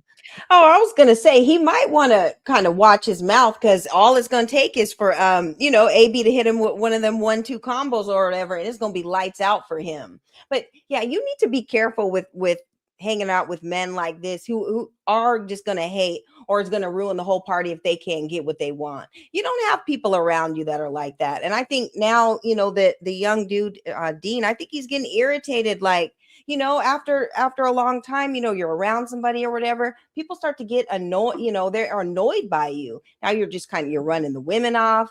They're uncomfortable, and you're setting him up so he can't be able to finish his night off with a lady or two. So yeah, he's getting pissed at this point, and as he should. This is annoying behavior.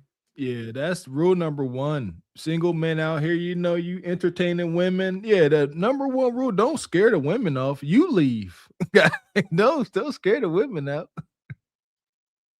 If you keep doing the way you doing, there ain't gonna be no bitch here left, gang. Okay, you know what?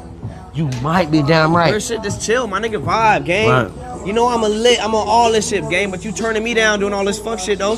Right. You turning me down, nigga. Just chill, bro. Just vibe. We gonna vibe. We got the hoes. We live a life. Yeah.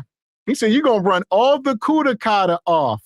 You acting wild. Like the girls want to leave you in here.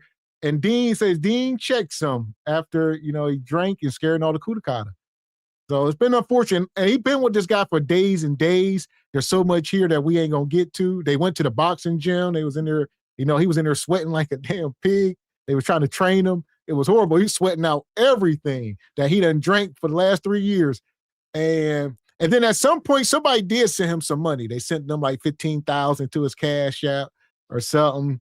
So they was in there celebrating. They was like, drinks on you tonight.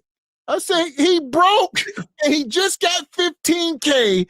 And the first thing they said is drinks on you tonight. I say, that's how we get here. Yeah! Boom, they're not your friend. Whole bunch of yes men, leeches. This situation, even though, these are celebrities or at least internet celebs, this situation could apply to all single men. The brother Dean said, you running the women off. You out here being too thirsty. You trying to choose. You can't choose. Let them choose. Be yourself. Let them see how you interact. Have, have non-cringe interactions. And for a man, you got to kind of see where the chips fall at the end of the night. They're going to choose you, but you can't try to do the choosing. All right. Cause this is what it looks like. Yeah, he definitely needs to clean himself up, and that's the bottom line. The women are not going to be attracted to you if you are acting like this, young or old. It doesn't even matter. So yeah, he's gonna have to tighten up for sure. But at least they do go to the gym. I mean, I think he needs to work on that gut or whatever, and maybe that will help him with the drinking, whatever. If you start working out again, start to feel better about yourself. It seems like his self-esteem is really down right now, really low, just based on the conditions and everything. But he's got to tighten up, or he's going to lose it all, especially being in environments like this. Listen, I think he already lost it all. Only thing left is his freedom or his life. So unfortunate. Most unfortunate.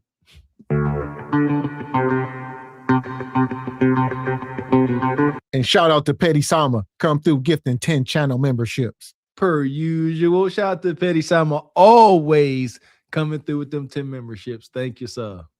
Come on, just bring it. I need you to stand up while y'all not moving. Come on. Don't make me push. Don't make me push.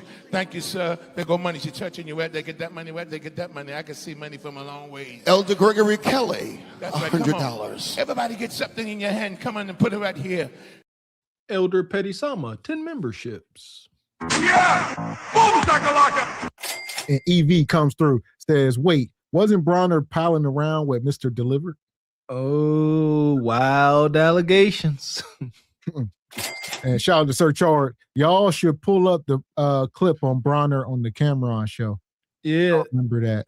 And people getting on in, like I said, these things don't happen overnight. People spiral over years. It's like we wait for somebody to be deleted or in prison or on the streets begging, eating out the garbage. I don't know. Shout out to brother Cameron and Mace over there with the sister stat. Yeah, they protected that sister. AB was wilding. And nobody want to give Cam and Mace, they props for protecting that sister. AB was acting wild. And they said, relax, dude. She got a man. Chill out. And he kept going. Well, here's the thing. I would say not so much, though. Kind of like you hit on with this guy in the beginning. I would say Cam and Mace are the ones that was exploiting him, not these kids. These are the youngins. They just doing whatever they do. Cam and them 50s, damn near 60-year-old men, they know he's a crash out. They brought him up there to crash out. They weren't trying to have an intellectual conversation with him.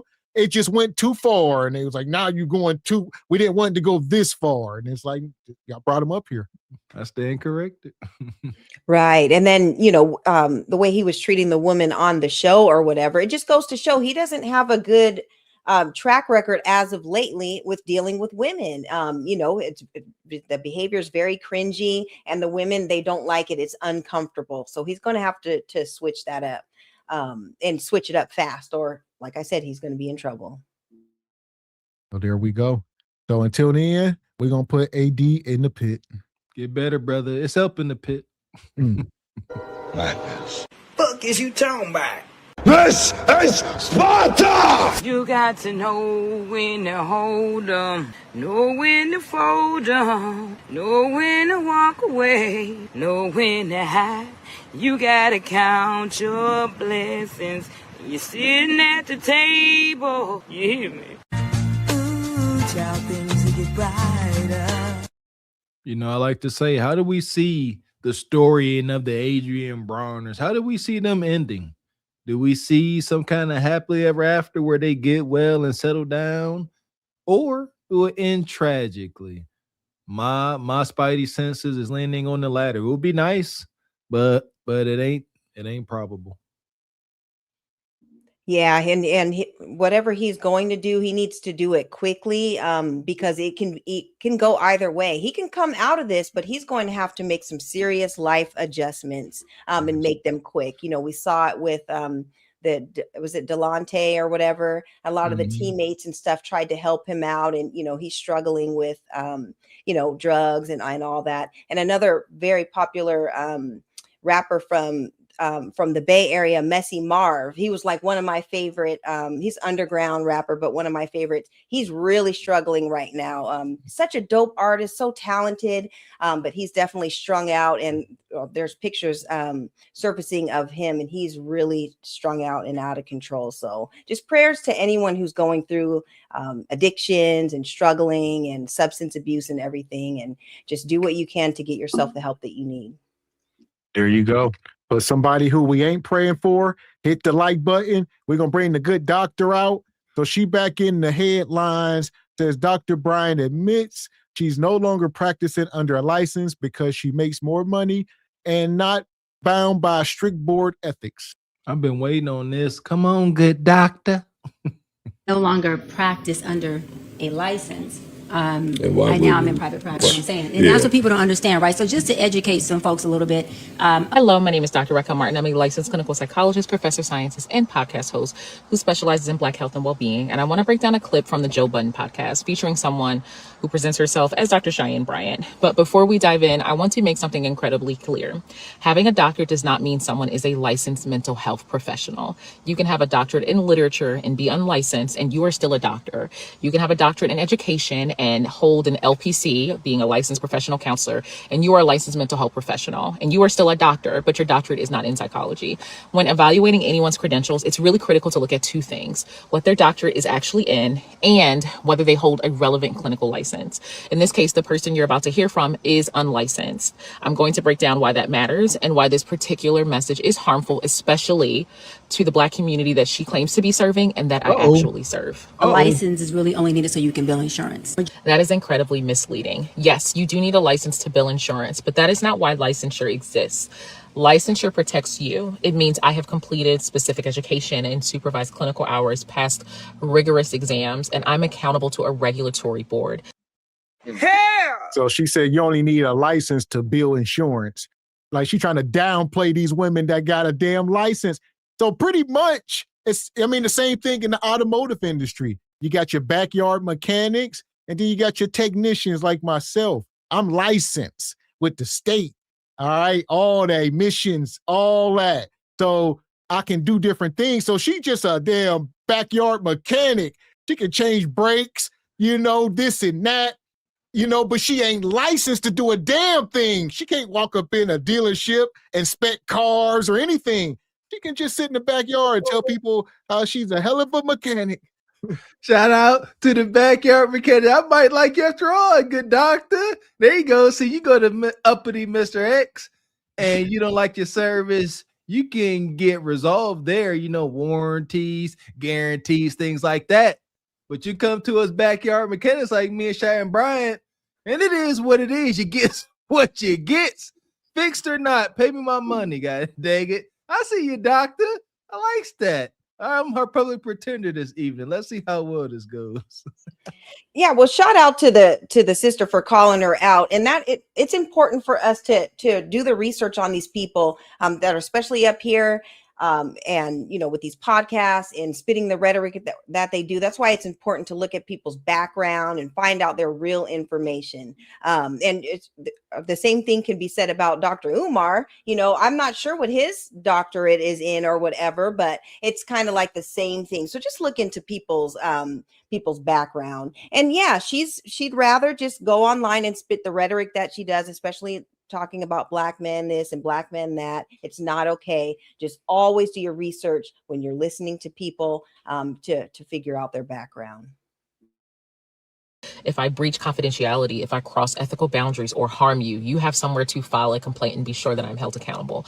A license is not paperwork just for billing. It's a consumer protection. When someone drops or loses or no longer has a license, they're not solely avoiding the insurance hassle. They're also removing your recourse if something goes terribly wrong. Exactly. So if you're the backyard mechanic and they change your brakes and tire, you go down the street and your tire fall off and you crash into something, nobody's held liable. He gonna say, I never touched your damn car. I don't know what you're talking about. But if you come see a licensed mechanic like myself at the dealership or wherever, it's a paper trail and that wheel fall off, you can now come back and hold somebody accountable, insurance, you can get paid, all that. But Cheyenne ain't responsible for a damn thing she tell you. You can go lose your mind and do something crazy. She gonna say, I ain't never talked to you, ninja. Objection, and Dr. Cheyenne is providing a service to the people. Because hear me out. Just like that overpriced technician with all his certifications and all that jazz, guess what? The good doctor can offer you discounts, cash only discounts, but discounts nonetheless. And if something doesn't go as expected, we could talk about it. We could discuss it, but that's hearsay until it actually happens. The good doctor's still in good standing with me. Yeah, and at this point, she's trying to avoid any liabilities or whatever that she has, because she can say whatever she wants now and then not be held accountable for it, just because she's not licensed anymore. And that is reckless, especially if she is, spitting a rhetoric or whatever, especially about what she talks about with Black men and everything. I just think that it's dangerous, and it's good, like I said, for always look into people's background and why they are the way that they are. So. Not binded by BBS, the Behavior Board Science rules and regulations and ethics. And so it just opened up a whole nother, floor in industry for me. And she's also saying this like it's a good thing. I want to state something really important. Ethics codes exist to protect you from exploitation and boundary violation and providers practicing outside of their competence.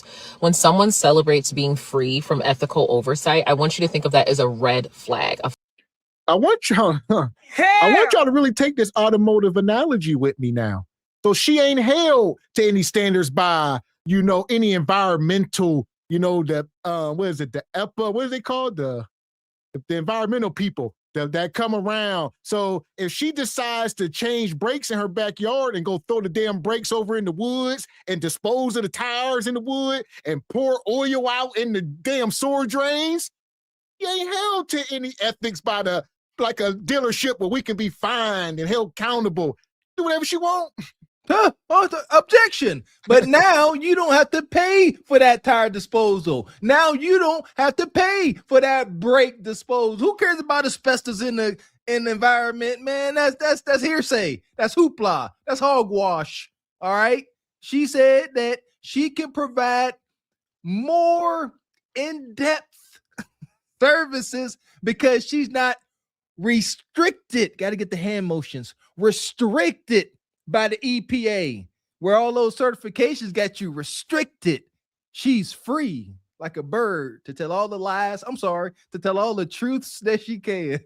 So there you go. If you ain't EPA certified, you can't change brakes.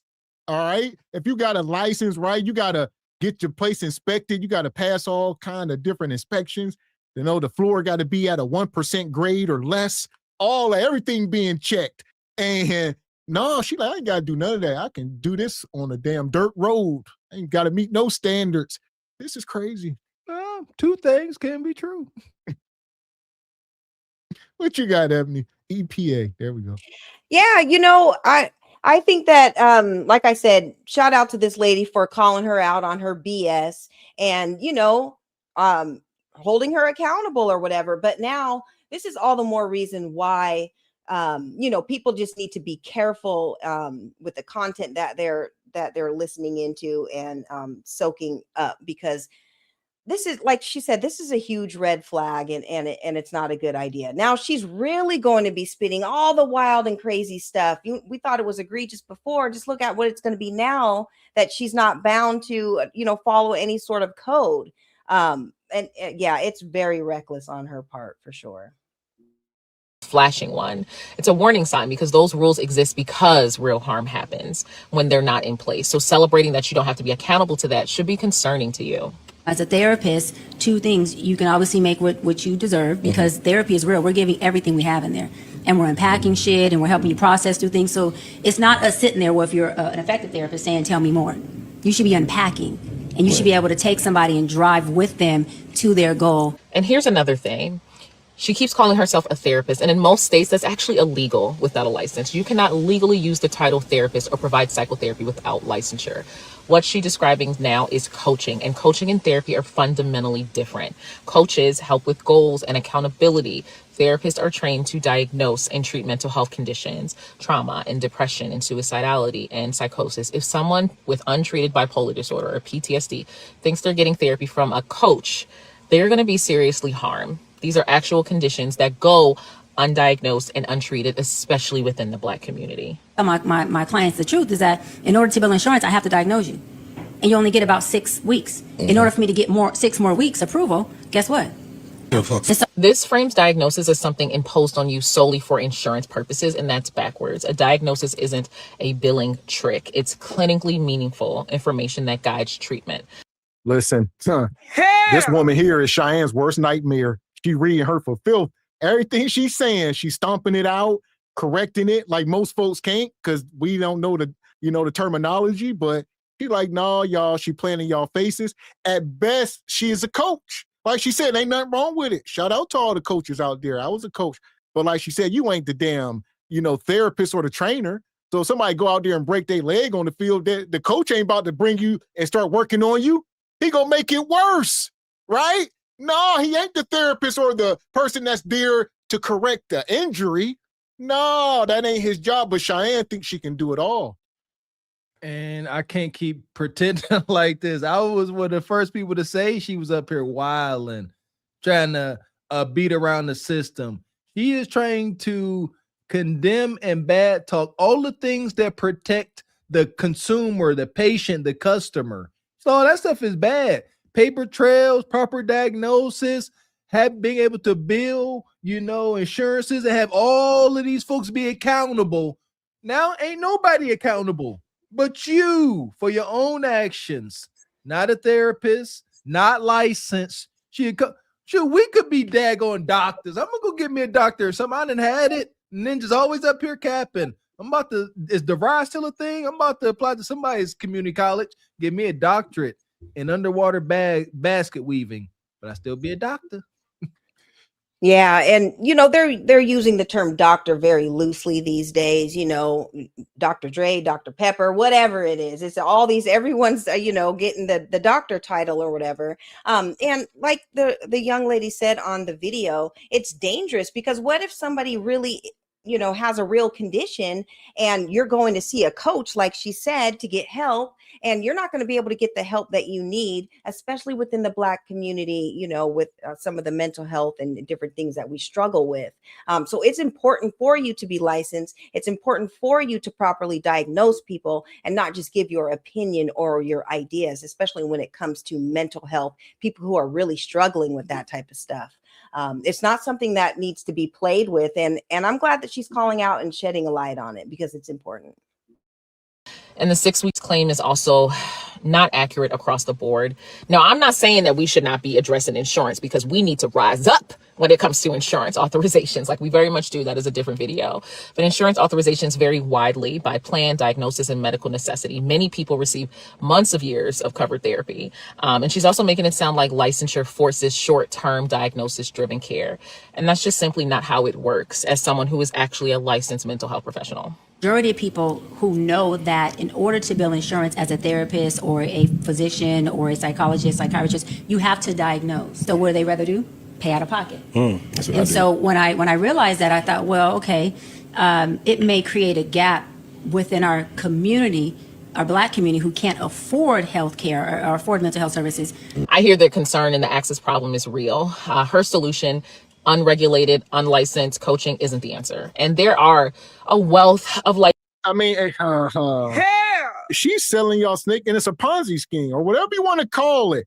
Like, imagine if you had insurance and you can use it, and part of the insurance will pay for whatever the coverage is, and you go see a real therapist. She said, no, because they ain't treating you right. So, but your insurance don't work with her, so you got to spend straight cash out of pocket or a credit card or something.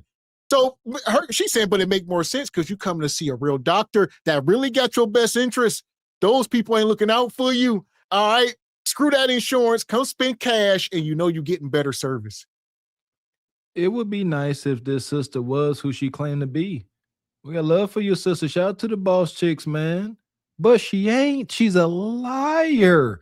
She came up here putting 2 on 10. She putting 2 on 100. You've been saying you a whole doctor and all this stuff.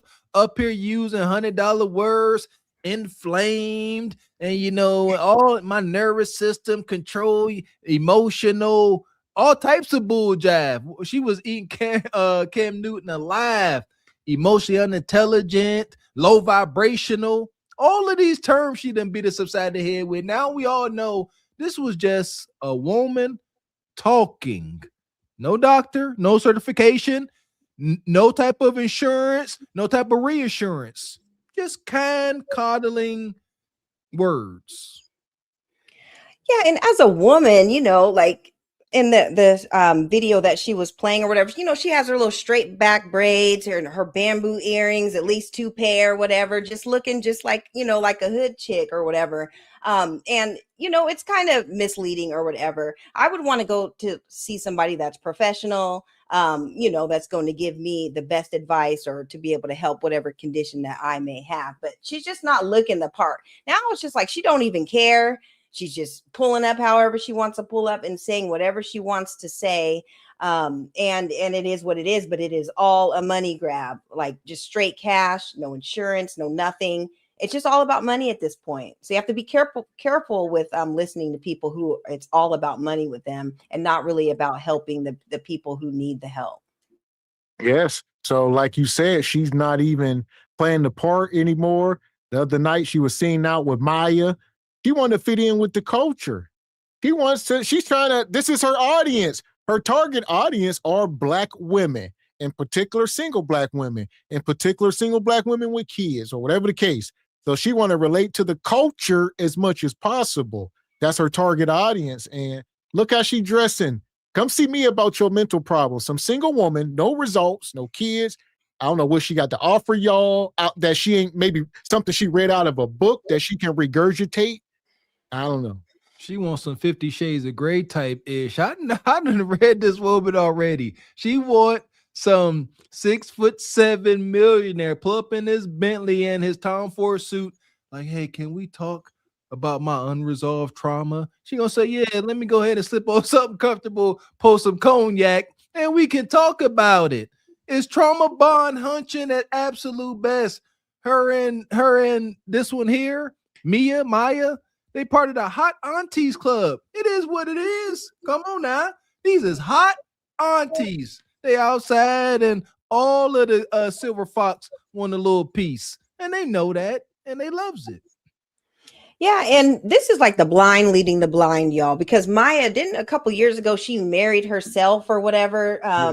Yeah, so she's like married to herself, and she hasn't really had any like real relationships in a long time. They're both single. I know she was with Silk the Shocker, the rapper or whatever, for a long time. And I know that she dated a few other celebrities. But how is it that, with Maya, she was so talented and everything in the 90s and early 2000s and beautiful. And you were surrounded by all these different men or whatever, and you couldn't get it figured out with anybody. And now you're just marrying yourself. Like, I wouldn't want to, listen to her, take any dating advice from her, but she is a vegan, and shout out to her. She posts a lot of her recipes and all that. But other than that, yeah, Maya, these two together is a horrible mix, because ain't nobody helping anybody. They're both blind and lost. Licensed Black therapists, he, she, and they, Black-owned practices, sliding scale clinics, community mental health centers, doing this work with their licensure intact, keeping their credentials because their clients deserve protection. The solution to healthcare access gaps isn't removing safeguards. It's expanding access to regulated care. It's providing more scholarships for people like us to get the training necessary. It's more support group. It's actually mutual aid, but it's not what she is stating. I'm in private practice. I make much more money. It allows me to have more leverage and really be hands-on with my clients. Bingo. I'm not binded by BBS, the behavior board science rules and regulations and ethics. And I want to be honest about what's really happening here, because the messaging is awful to me. The pitch to potential clients is, I can give you more personalized care. The pitch to herself is, I make significantly more money and I'm not bound by any kind of oversight. And those are two entirely different things. And when your financial incentive is disconnected from professional accountability, that is a conflict of interest. However, she is not bound by anything when it comes to conflicts of interest, because the only thing that she is bound by is the limits of her own ethics and morality. Look, coaching has real value, and y'all know I be hold real coaches down. If you want goal accountability, a coach can help, but coaching is not therapy, and no coach worth their salt will say anything other. If you're dealing with mental health, like anxiety and depression and trauma and these other things, you deserve a licensed mental health professional whose conduct is subject to oversight. And I know it sounds like gatekeeping, but it's truly basic safety. And it's important in communities where access has been denied historically. The answer has never been fewer protections for us as Black people. It has always been more access to regulated, accountable care, because we deserve that. And I also want to address that it took me some time to think about doing this video, because as a Black woman, it's just been really, really tough for us as Black women. And as someone who states that they advocate for the Black community, he, she, and they, creates programs for the Black community, is the founder of the largest mental health and education community for Black women in the country. I totally understand where we're at when I'm holding my programs and things of that nature. But I do want you to know that I always state that my Black love is also accountability. And being Black does not mean that when I'm dealing with other Black people, I'm pro-Blackness no matter what you do. That's just never going to be the case. So I don't want you to, I don't want to hear anything about like, oh, this is an attack on a Black woman. It's not solely, it was the aspect of supporting Black people was never about supporting just Black people no matter what they do. It's supporting Black people in love and also having accountability. Yeah! And there we go. So this the good doctor. So the thing is, she say she don't want to be up under those boards and license. And when you come to her, you get more specialized, personalized care. This sound like Dr. Umar. Don't send your kids to these schools. Send your kid to my school where they're going to get more personalized, specialized care. With me, the good doctors, the doctors of the community. They selling snake oil, people. We got to see through it. She got on a whole bubble letter chain dripped in ice that says DOC. Please stop the freaking madness. And salute to this real doctor here. Salute to this curly sister here speaking the truth. She said she is all for pro-black, all about uplifting black folks, but we not gonna uplift toxic, detrimental behavior. This ain't vote blue no matter who, and it ain't uplift black folks no matter what, especially when they acting a fool. And this is wonky. This type of behavior from Cheyenne Bryant ain't doing anybody in our culture any good. It's a bad light on our culture. Why? Because they will always revert back to the worst things we've done to make it seem like all of us, y'all female doctors with Cheyenne Bryant. How can they say that? Because this is who the majority championed. Y'all won't champion the sister on the left, though, because she ain't got the bubble chain. She ain't got her bosoms all out, right? Her hair ain't slicked back all crazy. The culture needs to get better. Yeah, and I'm definitely glad that she's calling it out, and she's right about, we don't have to support you only just because you're black. It's about what you're doing for the community and what you're doing to make your your culture or your lineage better. It's not always just about money. But as far as being a woman and stuff, Cheyenne Bryant is under no instruction from a man. She's not under any instruction from these, these licensed health professionals or whatever. So she's just kind of running around here really wonky and just talking and saying all sorts of stuff, whatever she wants to at this point. And it is all a money grab, but it's important for us to call people out. Just because you're black, it doesn't mean you're doing everything the right way. But calling this out is going to, let people know and to understand, sometimes people are on BS and we need to call it out, because what's not cool is not saying anything and letting women like this continue to, spit the rhetoric that she spits about our people and everything. So people like this need to be called out. It is very important. Amen. And shout out to Uncle Tone. He come through. He says, you may be licensed, Gavin X, but can you hang a cigarette on the side of your lip while you're talking like a real mechanic? That's only for the shade tree mechanics, huh? Oh, there you go. I'm not a mechanic. I'm a technician. Yeah, uppity ninja.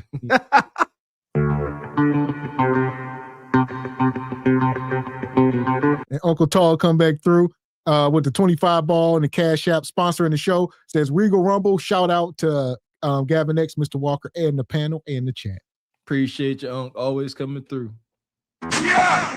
Boom, shakalaka! So there's that, Unc. Yeah, I'm not a mechanic. I'm a certified technician. I got degrees. I got an associate's degree in automotive technology.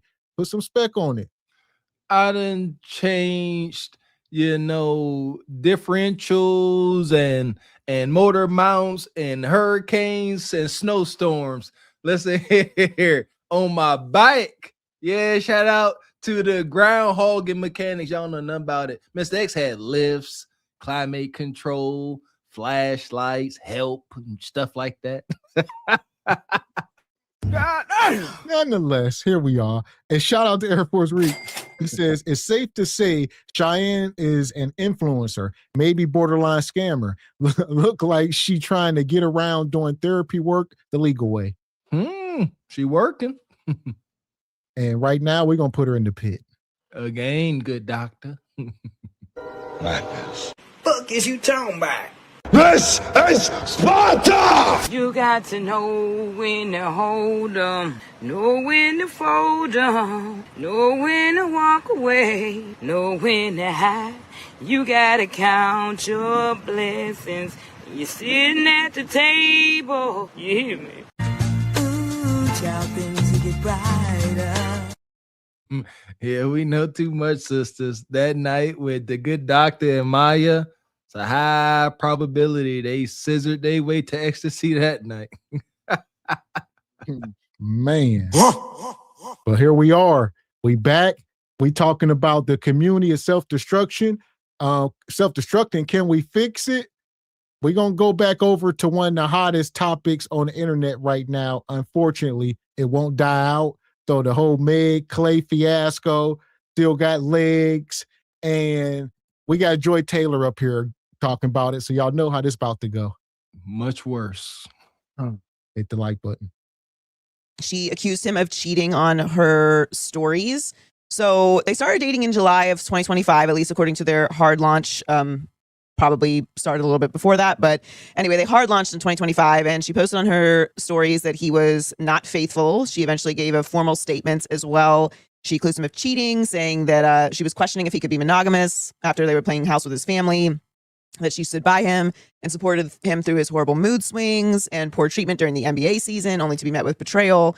And she said that trust, fidelity, and respect are non-negotiable for me. When those values are compromised, there's no real path forward. She's taking a real break to focus on herself and her upcoming projects. And Clay has been pretty silent on everything. There's some other drama swirling around it, but obviously cheating is the big conversation around the weekend and around these two and her accusations towards his infidelity. So let's talk about it. Not about them, about cheating. So there's two things I want to get into on today's rants. Cheating is one, and romanticizing other people's relationships is two. So here is my overall philosophy, learned life motto. Here we go. Cheating. Joy gonna tell us about cheating. Like I said, a lot of people are debating whether or not they were even together for him to be cheating. Like, y'all gotta lock it all the way down, ladies. Like, just because y'all was doing stuff, he painted a name on the boat that he can easily erase and paint something else. That didn't mean much. Rings on the finger, walks down the aisle. Just because you cooked his mom a uncooked turkey, salmonella. Like, come on now. Something to think about. Mr. 666, his normal pleasant gestures could seem more grand to us common folks. You see, like Miss X pointed out perfectly. Oh my God, he put her name on his boat. That ninja blade, that could be a whole different name in 2 hours. It's nothing. Just a grand gesture. Cooking food for the family. Shout out to brother Cameron. Kev said in Clay's defense, he wasn't inviting Meg, the WAP stallion, to his mom and dad as his girlfriend. He was introducing her to them as the celebrity. Hey, fam, look who I'm hunting on. Meg the Stallion. That's wild, ain't it? And here's the thing. I'll let you go, Ebony. But people talk about the car as well, which people are saying that is leased and it's in Clay's name. So he didn't spend $300,000 buying her a Bentley or whatever, however much it cost. It was a lease that's in his name for a man that made over $300 million just on the court, not off the court. And she bought him like a $200,000 or $300,000 watch that he get to keep. Ain't no lease. So the finesse is deep. What you got there? Yeah, and shout out to Clay for doing that. But even, with leasing or buying, whatever, that's chump change to him. He's worth hundreds of millions, of dollars or whatever. But this just goes to show what you guys always talk about with women. Your past matters. You want to walk around singing about WAP and singing about all these men and all these people that you've been with or whatever. And then you want to settle down later and have somebody take you seriously. But look at all of the stuff that you've been spewing all these many years and the men that you've been with. That matters. Like, looking at Tory Lanez or whatever, knowing that you let him hit, especially with that picture when she's in the back of him and he's bent over or whatever. Yeah, that stuff matters. And that, guys, they have concerns about that type of stuff. So if you want somebody to take you seriously, then you need to act like you're to be taken seriously. But she just can't, after all that, all of a sudden she just thinks that Clay's going to be some, little trick or whatever and is going to come and clean up her life. No. And then it goes to show too, you guys, just last night she was at the club motorboating it up again, doing the, pouring all the liquor down her mouth at the club. We're talking, this has been 3 or 4 days and you're already back to the streets. You haven't even had time to heal. Like, your appetite should just be coming back, from being, hurt and lost or whatever. But this just goes to show that if you want to act like this, no one is going to take you seriously. You should be healing and doing the things that you need to do to get back right. And also women are talking about, see, that's why you shouldn't cook for a man. And look how he does you, whenever you do that. So what if it didn't work out? You should be in that kitchen cooking all the time anyways, because any man is going to want you to be able to make his favorite food and his favorite meals. So just because it doesn't work doesn't mean you stop doing it. You find the right one. First of all, you clean your own life up in your own rights. Then you find the right one to cook for. That is what you do. But just, saying that you shouldn't do it anyways. All these women are bitter and just mad because things didn't work out for Meg, but they need to be figuring out what's going on in their own life and in their own rights to figure out how to get a man and not worried about what Megan's doing. Amen. And we got some super chat. Appreciate you, Air Force Reek. Says, Joy being miserable is aging her. Get that hate up out your heart. Appreciate your sister Nai's been a member for 16 months. Always good to see you. Says Joy's voice is so strained. Like, what's wrong? Pain, like a fulfillment. A lot of meat. Appreciate you, Uncle Tall. Says, my apologies, Gavin X. AB should have read your resume to the snow bunnies at the party. It would have worked better. Oh, most likely. There you go. Yeah. Just saying. All right. So here we go. We're going to let Joy cook. It's a lot here. Money. Shout out to Didi, always standing on business with all them dogs. Says Meg has painted herself into a bad corner. If she wants to marry, stop. She'll have to claim her 304 persona is an act. Stop. If she says it's all an act, her fan base will cancel her in a heartbeat. This is who she really is. Ain't no marriage. It's over. Well, not so fast. I wouldn't say it's over. It just ain't going to be to no Clay. She gonna pull something like Megan Good, go and marry a church guy. Y'all remember Megan Good got with that Devon Franklin? Yeah. All right, it's gonna be something like that. Some ninja in the church, they gonna be like, man, he cleaning Megan up. Ain't gonna work, but it's gonna be some fool marry her. That's a fair analogy. Megan Good and the stallion there. Yeah, you go right on. But at the same time, that's what I mean. Ain't gonna be no fulfillment. You see what I'm saying? She ain't gonna be happy. She could have been satiated with a Clay for sure. He's him. But what she gonna get? It's just gonna be black pills, heartache, and pain. Yeah, and it's unfortunate for Meg. And imagine telling the world how good your kudakata is and whatever, and then all of a sudden, you get cheated on. Like this is kind of like a stain for her brand or whatever, because she's acting like she's the baddest and all the men want her and stuff. And in your reality, it's not showing that, because even Clay push you to the side and really didn't take you seriously. So she's going to have, if she's smart and if she's really trying to get something figured out for the future, she's going to need to atone and kind of switch some things up, because you're trying to live out this persona that you're, that you rap about or whatever. But when you're trying to have a family and settle down and stuff, those two don't equate. They're never going to take you seriously. So, she's coming of age or whatever. I think she's maybe close to 30 or might even be 30, but it's time to kind of clean some things up and get it together, if those are the outcomes that you want, because no one's going to take you seriously like this. And standpoints on cheating. Don't. Here's my overall philosophy, learned life motto, and standard of practice on other people's relationships and romanticizing it. Don't. Okay, so now I'll elaborate on the first. Cheating is obviously a conversation that I think absolutely consumes the internet whenever it comes up, and for good reason. Cheating is attached to a lot of really terrible experiences for people. It can be deadly. It can be dangerous for your health. It obviously breaks a deep level of trust and comfort and shatters realities for people. It breaks up families. It changes the course of people's lives in that they can be completely and utterly unaware of what their partner is doing, and it rips them apart. It puts families against each other, breaks up friendships. It's really something that, when you get down to it, is a betrayal that can create just a ripple of consequences that you could maybe never have even anticipated. I mean, when we think of some of the biggest cheating scandals, they change the course of history. When you talk about on the political level, when you talk about on the, the level of countries and wars, there's really endless stories. And endless consequences to what can happen when infidelity is introduced to a situation. Now, I've been cheated on in a variety of very creative ways. I'm almost so healed from it now that I can't even take it seriously.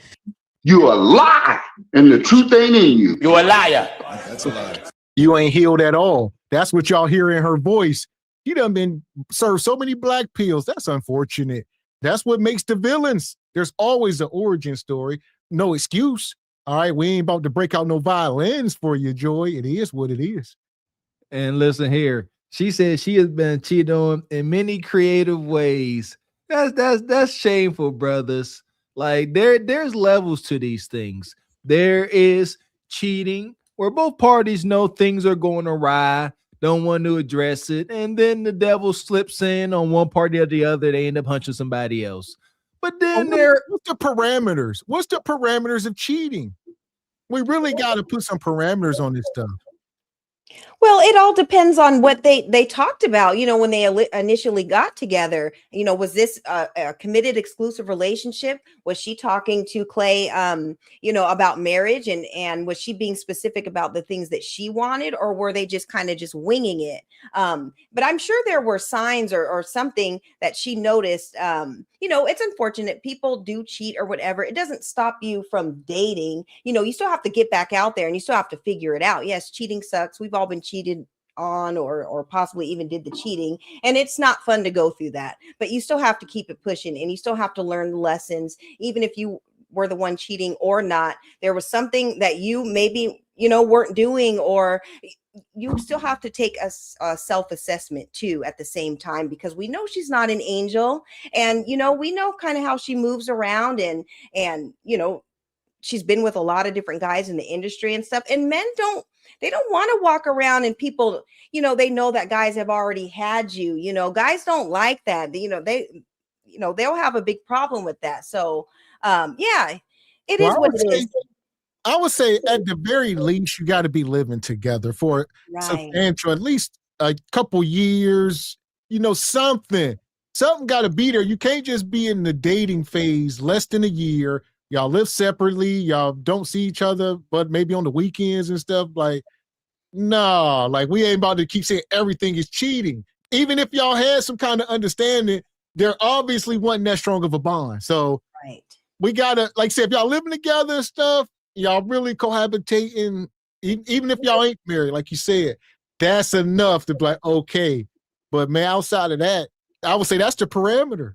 I like that. Cohabitating, hard parameter, ain't no way. Y'all living together, intertwining, daily bills, abso-freaking-lutely, ain't no way around that. But as you say it, outside of that is tough. And have the conversations. I truly believe all of this cheating, misunderstanding, madness can be completely eradicated if men and women, especially you sisters, stop being caught up in the vibe, because a dude gonna do what you allow him to do with your genitals. Right. If you like, hey, I keep bringing up these scenarios. What are we? And he like, we just have fun right now. Chill. Let's see. I really like you. That's not an answer. He telling you I'm here for the genitalia pleasure, and that's it.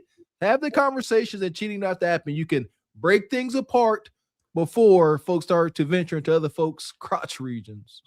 Yeah, and like at the end of the day, what did she expect? They're with their careers, and she's an entertainer and he plays basketball. There's so many times throughout their careers or whatever, they're going to be on the road. We all know how these women show up to the hotels that these teams are staying at, waiting, even at their hotel room doors, just waiting to get inside. We all know how women are trying to get with these players. So, you're gone for weeks at a time and you're playing, and, she may be on tour. There's a lot of space and opportunity for other people to get involved if your situation is not tight. It takes a lot of communication. It takes a lot of understanding.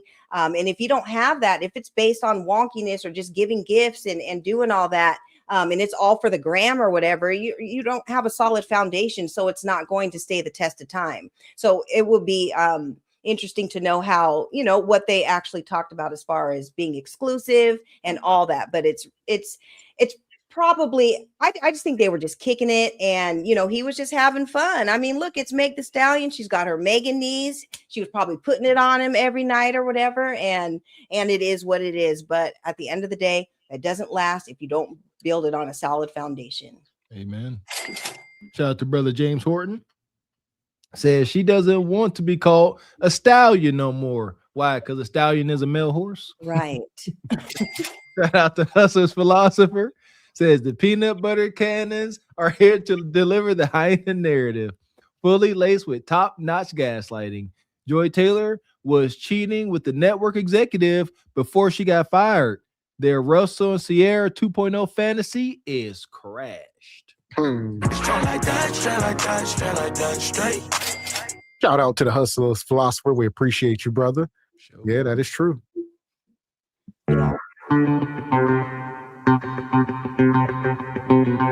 Shout out to the brother Squeegee Kids. We appreciate you.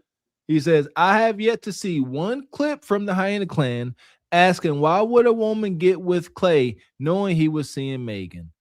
Just it's all Jermaine's fault babble. But if Clay calls Joy tonight, is Leon's lair activity going on? They don't want to acknowledge that.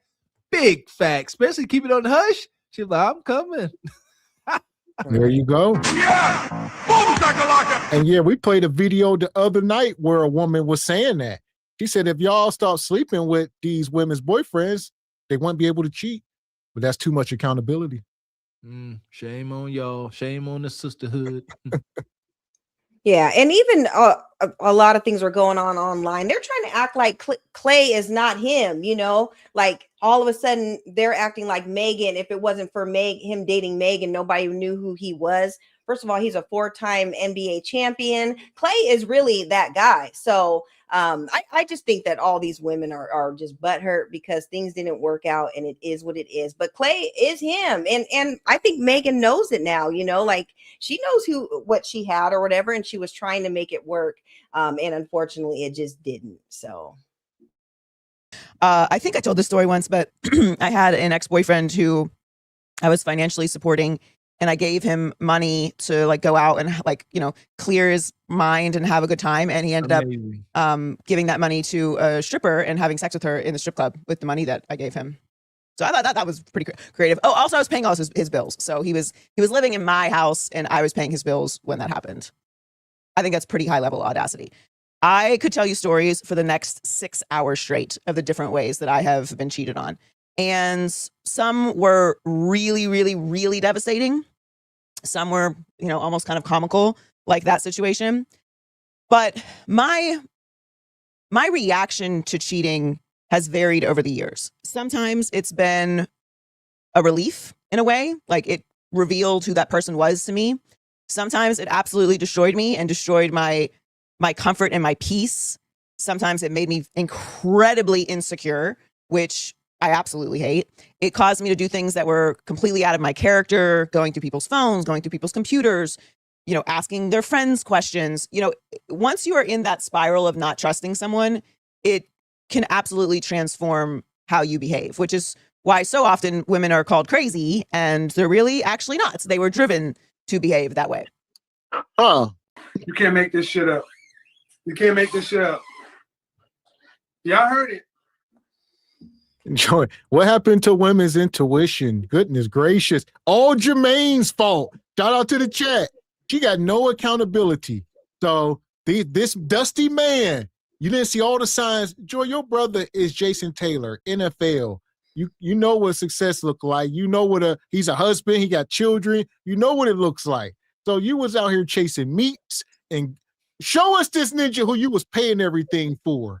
He was not a slouch at all. And he was hitting the back of that oven. Joy going to work. He chilling in the condo. All you got to do is make sure he beat her back out every night.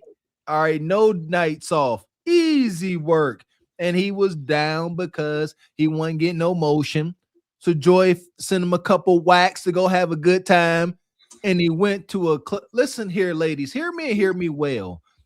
A man that is serious about his life and his progress in life ain't about to not be employed take funds and take those funds to go do something that is a leisure activity.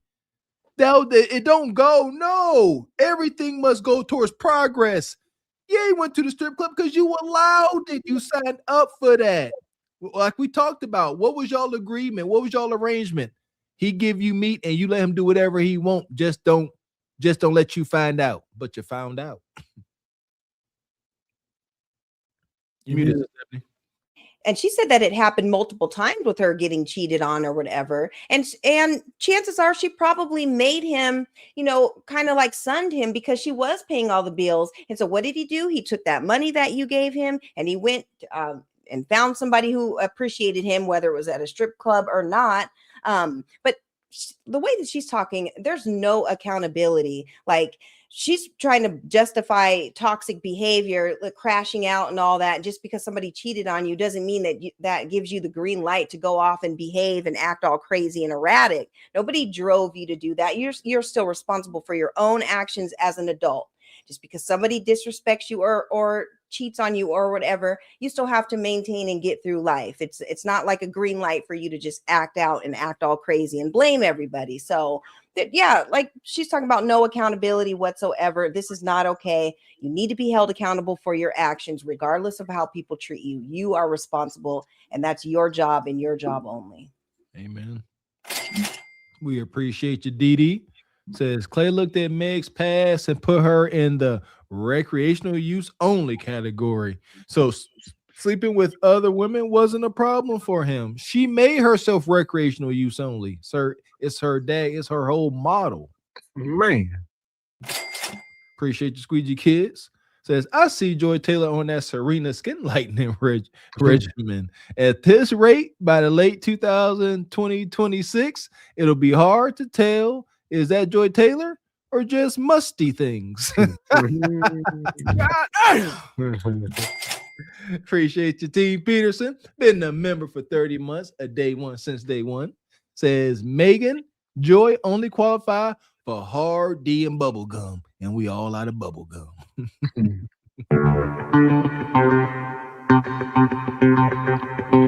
Shout out to our brother Stu Pease, one of the lieutenants in the Patreon. Says a pristine Lambo or a Lambo with the engine knock. Meg. Pristine, please.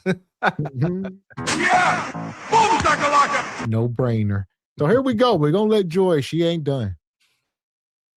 Sometimes they are, but a lot of times I see women acting well outside of how they should be behaving or they normally would be behaving, and it's because their trust has been so deeply shattered. And I know there's going to be some people on the internet who are like, well, like, who are you to talk about this? I'm not going to sit here and be a hypocrite. I have had situations in my past, not the ones you're thinking about, where I have not been faithful. And then I immediately left. So does that even count? I don't know if that counts. It's more revenge than it was actually not being faithful. I'm sure the men will have a lot to say about it.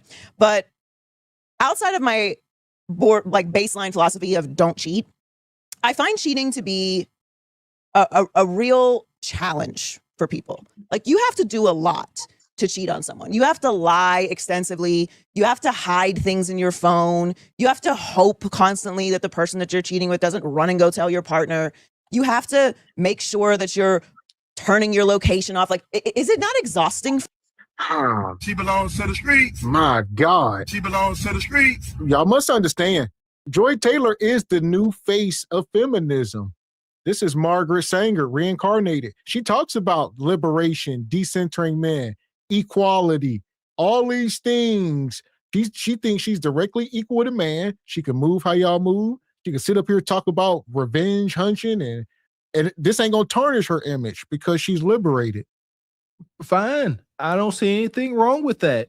You see that? The only thing that is wrong with a person that thinks like a Joy Taylor with her past and her attitude on life and all this raging feminism is they at one point thought they could be a wife or even a serious freaking girlfriend.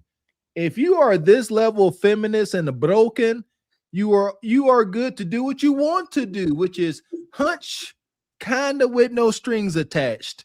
That is it. That is all. That's what she kind of been getting. She been getting cheated on. She been doing the cheating. Modern hyena antics. No shade, no pushback. Just wipe the idea of being a real girlfriend or wife out your mind. You don't qualify anymore. Yeah, and maybe this is her karma, because she said that she's done the cheating or whatever. Maybe that's why things haven't worked out for her, because of her behavior. Your past matters. And I know when we were covering her last week, she was talking about all the trauma and the drama and stuff that she went through with the different men that she's been with or whatever. But she has to take some personal accountability because you chose to be with these people. So what was it about you that were making you, choose people who would eventually cheat on you or whatever? There has to be some sort of personal accountability taking place in order to, be able to move on from it. But yeah, this is just karma for her, because look how she's been moving around and carrying on, and cheaters, you were cheating, and now things happen and you got cheated on, and it is what it is. But change the behavior if you want different results for you. And you could just be single. Just be single. So what I find for a lot of people, and I don't want to limit this to men, because there are certainly women who cheat, and there are certainly women who cheat and lie and manipulate. Obviously, in this situation, we can just talk about men because that's what it has prompted this conversation with Meg and Clay. I think that at this age, in this chapter of my life, cheating is not even something that I think about. It's not even something that would cross my mind to do. It's also not something that I would ever tolerate. It would be such an easy decision for me, because as I said in last week's episode, peace is the most important thing in my life. So if you're disrupting my peace, you got to go. And while I might be sad about it, you've made it a very easy choice for me. And I think a lot of times when it comes to cheating, it's obviously very selfish. It's obviously something that you're not thinking long-term about the consequences of. But for me, I kind of look at cheating as something that is, it's like you want to have everything at the same time. You want to have the benefits of a relationship. You want to have the benefits of a partner. You want to have the home. You want to have the ability to, be with someone that you feel comfortable around. You want to play house, as Megan said, and you want to, bring them around your family, but you also still want the thrill of conquering and taking down other people there's no nicer way to say that, because unless you're just out here maintaining, 5 or 6 relationships, which I don't know if you have some special space vortex where you have extra time in the day, but just seems like a really exhausting experience. And this is something that Meg has said as well. So Megan Thee Stallion has been, y'all seen the list of men she's been hunching. She calls herself a man eater. She said this, these men can't handle me in the bedroom. This is what she says. Yeah, they can't handle me. I'll be putting it on them, so she thinks she like a dude. She said, can't nobody out hunch her. She says this stuff. Like, you thought you was somebody's wife? Dude, we hear y'all. We hear that. Men that women deem desirable can hear what you are saying, and we are not oblivious to what happens in the bedroom. The simps, we know ain't no simping hunching going on. You are here hunching on athletes, rappers, and entertainers. Mother Suggs out here trying to imprint on your cervix. All types of wild things going on. And now Clay Ninja number 10 or whatever. You done been through all these experiences. You done seen many balconies. You done had glaze all over you and probably all through you. You know what I mean? And now you want to come to me and be like, hey, marry me after I got all these experiences. No, for what? For what? Like you said, a Lamborghini with a knock in the engine. Might be a Lamborghini, but it's been wore out, baby. Yeah, and who's to say that maybe Clay saw some things in her? We don't know if she cheated or whatever, maybe didn't get caught, or maybe he noticed some things in her behavior and it kind of turned him off to it. He is in his own right. He is free to make a choice. He can, even if they were, say, in a committed relationship, he has the choice later on down the road to say, you know what, I tried this out and maybe this isn't something that I actually want. And it is okay for him to do that. in his own right, he can do that, and he has the right to. So it's unfortunate, but we don't know his side of the story. Maybe he's just trying to keep it cool and doesn't really want to speak on a lot of things, maybe to protect her image or whatever. But we don't know his side and what happened and why he did what he did. So I think that's important too. We're only getting one side of it. And, Meg is the one who got cheated on. But what did you do? So good point. And shout out to the brother Keith, because a lot of people only know these 14 men that they're naming, but Meg body count, like he said, after she's been broke in by the hood. So Megan didn't wake up a superstar. All right, this is all of a sudden her early 20s and all of that. She was in the hood, so she wasn't keeping herself to herself. But now, like you said, y'all get many men's leftovers. It's just very unfortunate. She gonna end up having to pay to play. That's it. I got a test for sisters that may be, glazed drunk. Just try to sit in silence with them, for like 30 minutes. Just like, hey, let's go sit on the porch and watch the clouds for 30 minutes. If they can't sit in silence without becoming uncomfortable, that's a problem. I promise you. Just sit in silence. Appreciate your divine photos. Says Taylor Rooks, somewhere happy after distancing himself from Joy. Meanwhile, Jamil Hill and Joy are trying hard to be dumb blondes and bright white. Appreciate your hustlers, philosopher. Always good to see you, man. Says anyone who's ever studied clinical psychology understands one thing. Every accusation is a confession. Just listen closely. Uh-oh, I hear you, hustlers, philosopher. There you go. Appreciate you, brother Divine Photos. Says when someone accuses you of cheating, 9 times out of 10, the one who accuses you of cheating are the ones who cheated first. Guilty conscience, I bet. Oh, damn cheaters. Yeah! Boom, shakalaka! You're probably just cheating randomly with people and you're not really putting any emotional depth into those other situations. So you just want to be able to live like you're single and also have a relationship. And it's just like you have to make a choice. You have to decide if you're going to commit to the relationship, which requires sacrifice. And if you find yourself not being able to be monogamous, just be single. And you have to either accept that about yourself, that you're not capable of being in a relationship, or you need to do the work to fix whatever's in you that makes you constantly want to be in these single behavior situations. So, yeah, I mean, I've seen the devastation that cheating can do, and in so many different situations in my life.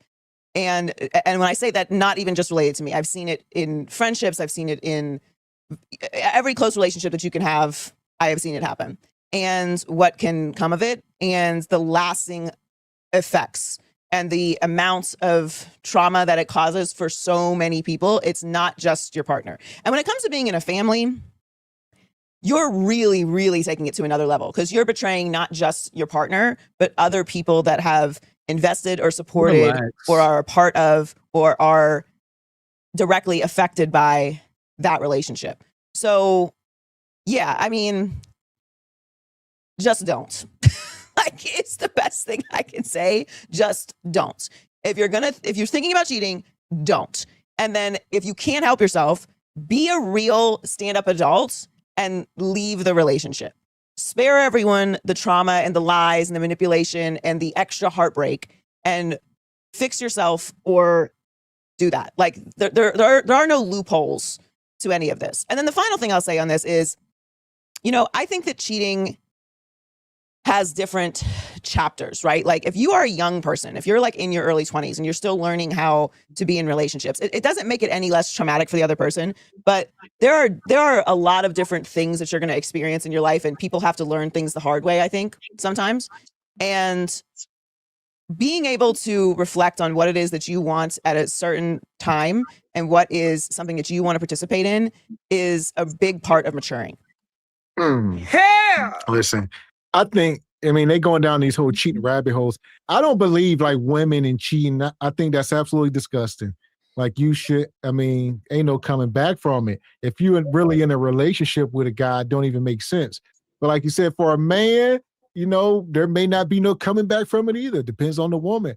But it can also strengthen the relationship, right? A man might think, hey, I might want some kudakata and then do it and regret it and have remorse. And it wasn't what he thought. And he's like, you know what? I love my wife even more. So there's that side to it as well. So it happens. And, you know, granted, y'all talking about like habitual, like, no, we ain't talking about that. Y'all know these men. Y'all know these men. When it's like that, the relationship started off like that. Y'all be getting with these men because you took him from his wife or his girlfriend. So the same way you got him is the same way you're going to lose him. Right. Somebody need to tell a daggone truth and shame the devil. Amen, Mr. X. You lose him how you get him, and a lot of y'all is scandalous. Hence the cheating. Y'all don't like that. Turned it right back on y'all. And it's just true. And I second that. Absolutely not. Men can go out here and, like I said, we ain't into all that habitual cheating and disrespect your family. Y'all know that. Y'all know where we stand. But we could call out the double standards. You know, the relationships be relationshiping.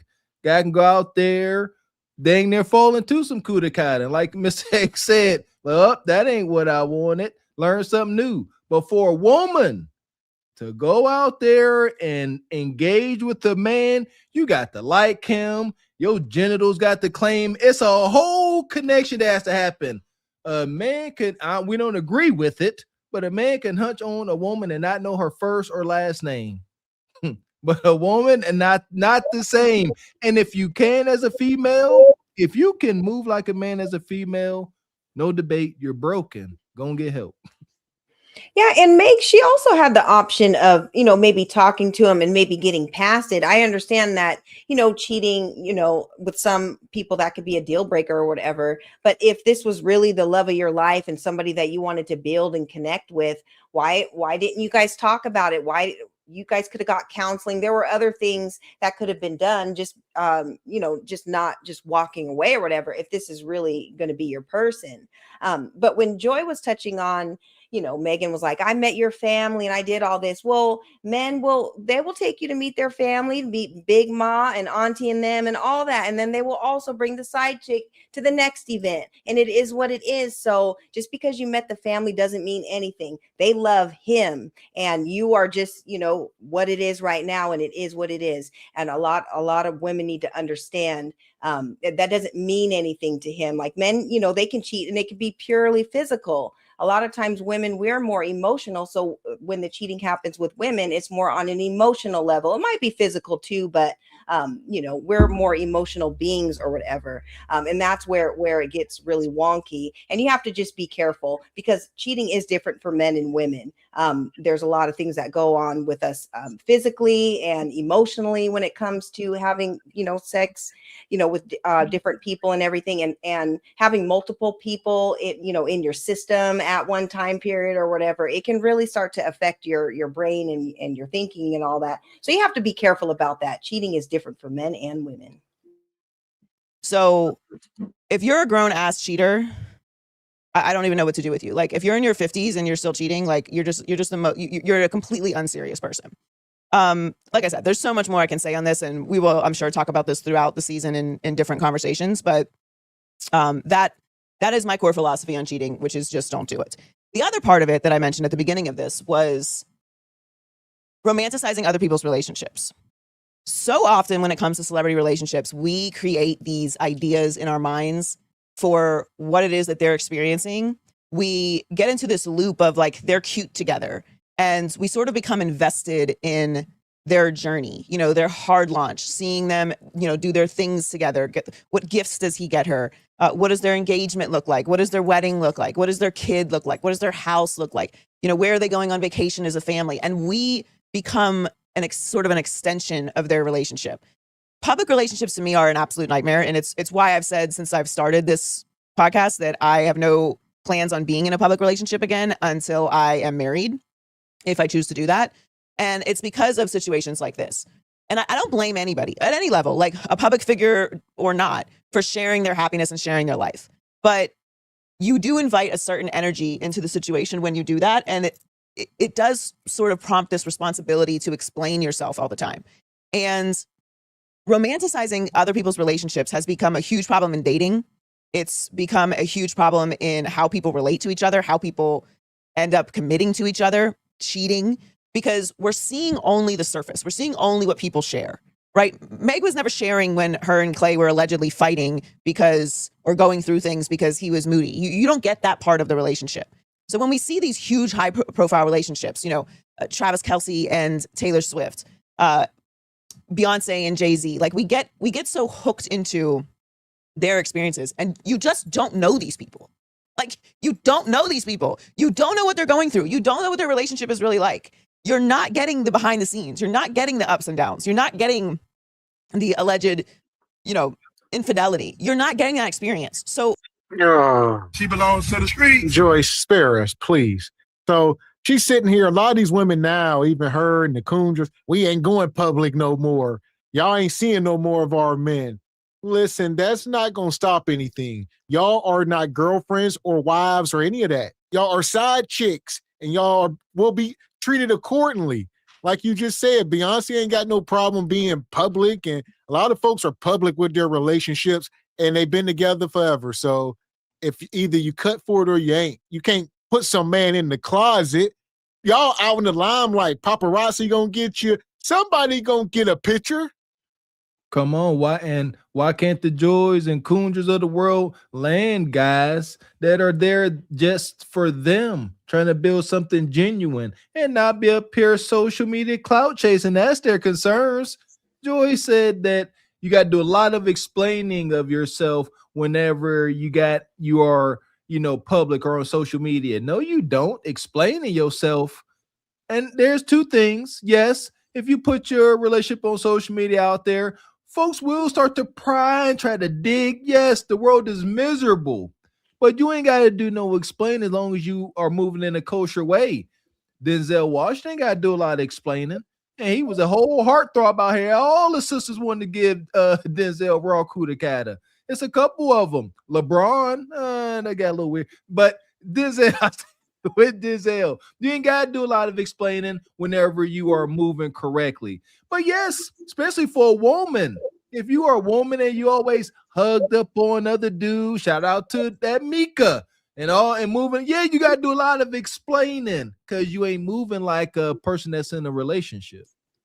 Yeah, and you guys look at how she's dressed too. Like, I understand that she has the type of body type that she has and stuff like that. But when you're talking about meeting, your significant others, families, and things matter, the way that you're dressed matters. You're going, you're pulling up to grandma and look how you're dressed. Grandma's going to pull him to the side, the grandson to the side. Like, okay, what are we doing with her? Is this just a fun time or whatever? They're not going to take her seriously because look at how you're presenting yourself. You're not presenting yourself as someone who is actually in a relationship. You just look like the fun time, and it is what it is. But ladies, when you're thinking about getting into relationships and stuff, that type of stuff matters at the end of the day, especially with men. It's obviously that he didn't really care about her because he didn't check her about some of the way she was carrying herself as far as presenting to the world.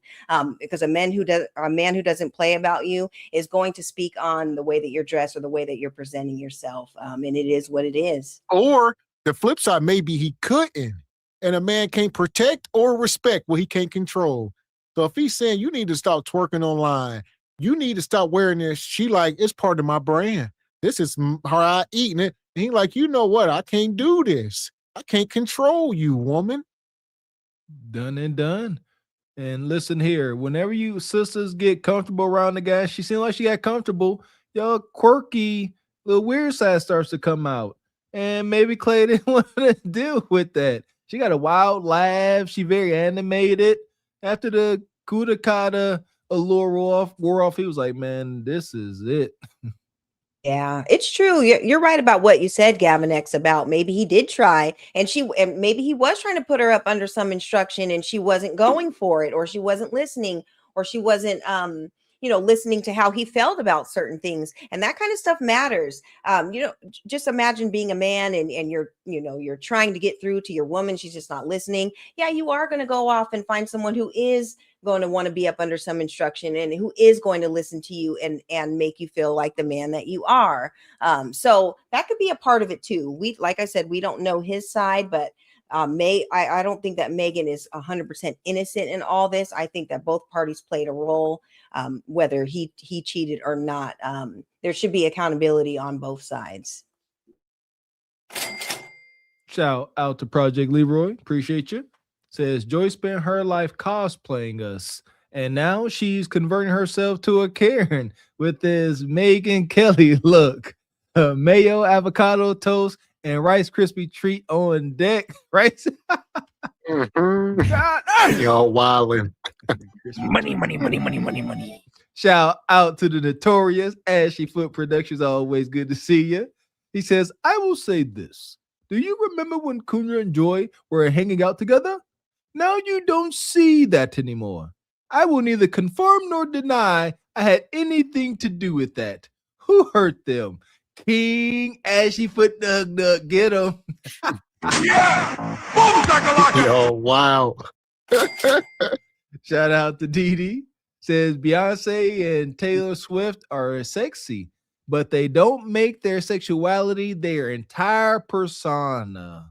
Amen. There you go. And at this point, people like Meg, they cannot put the toothpaste back in the tube. Or her boobs back in the shirt. Stop idealizing these relationships that you see on social media, that you see publicly. Brad Pitt and Jennifer Aniston, Brad Pitt and Angelina Jolie. Like, the idea that just because you're seeing these beautiful people together, these successful people together, that they somehow have the ideal relationship, it's nonsense. No one does. Even people who have had great relationships for many decades have gone through things, and they're not sharing them with the world. And yeah, when people have been asking me about this all weekend, and I'm like, I don't know these people. I don't know Megan Stallion. I don't know Klay Thompson. I don't know these people. I don't know what they're going through. I don't know what either side of them has to say. I know what Meg said, and I know what Klay hasn't. Does it sound believable? Sure. Like, based on life experience, I would say, yeah, it's pretty believable. Does that mean that it's 100% true? Maybe. I don't know these people. And to be honest with you, I don't care. I don't put celebrity relationships up on a pedestal. I don't put anyone's relationship up on a pedestal unless I actually know these people. I put my sister and my sister and my brother-in-law. I put their relationship up on a pedestal. Oh, listen. You a lie, and the truth ain't in you. This that believe all women. She say, Megan said it, and it sound believable, and because of my past experiences, that makes it even more believable. So let's believe all women. Yeah! That's exactly what she said. I mean, he ain't said nothing. We ain't got no proof, but it sound good, and I got trauma, and it sound like some of my trauma. Dare I say, fellas, I know y'all probably hate when I bring it up, but burden of a man, and Ebony Dean kind of touched on it. Klay, it would not be in his best interest to come up here and start telling the truth. You know, especially if it's bad about why this relationship went south. If he came up here and start saying, you know, we was cool, but there was this, there was a smell or a wonky, weird behavior.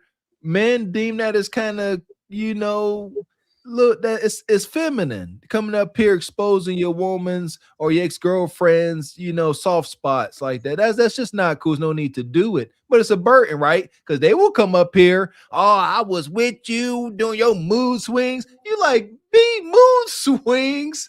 What are you talking about? And this is life.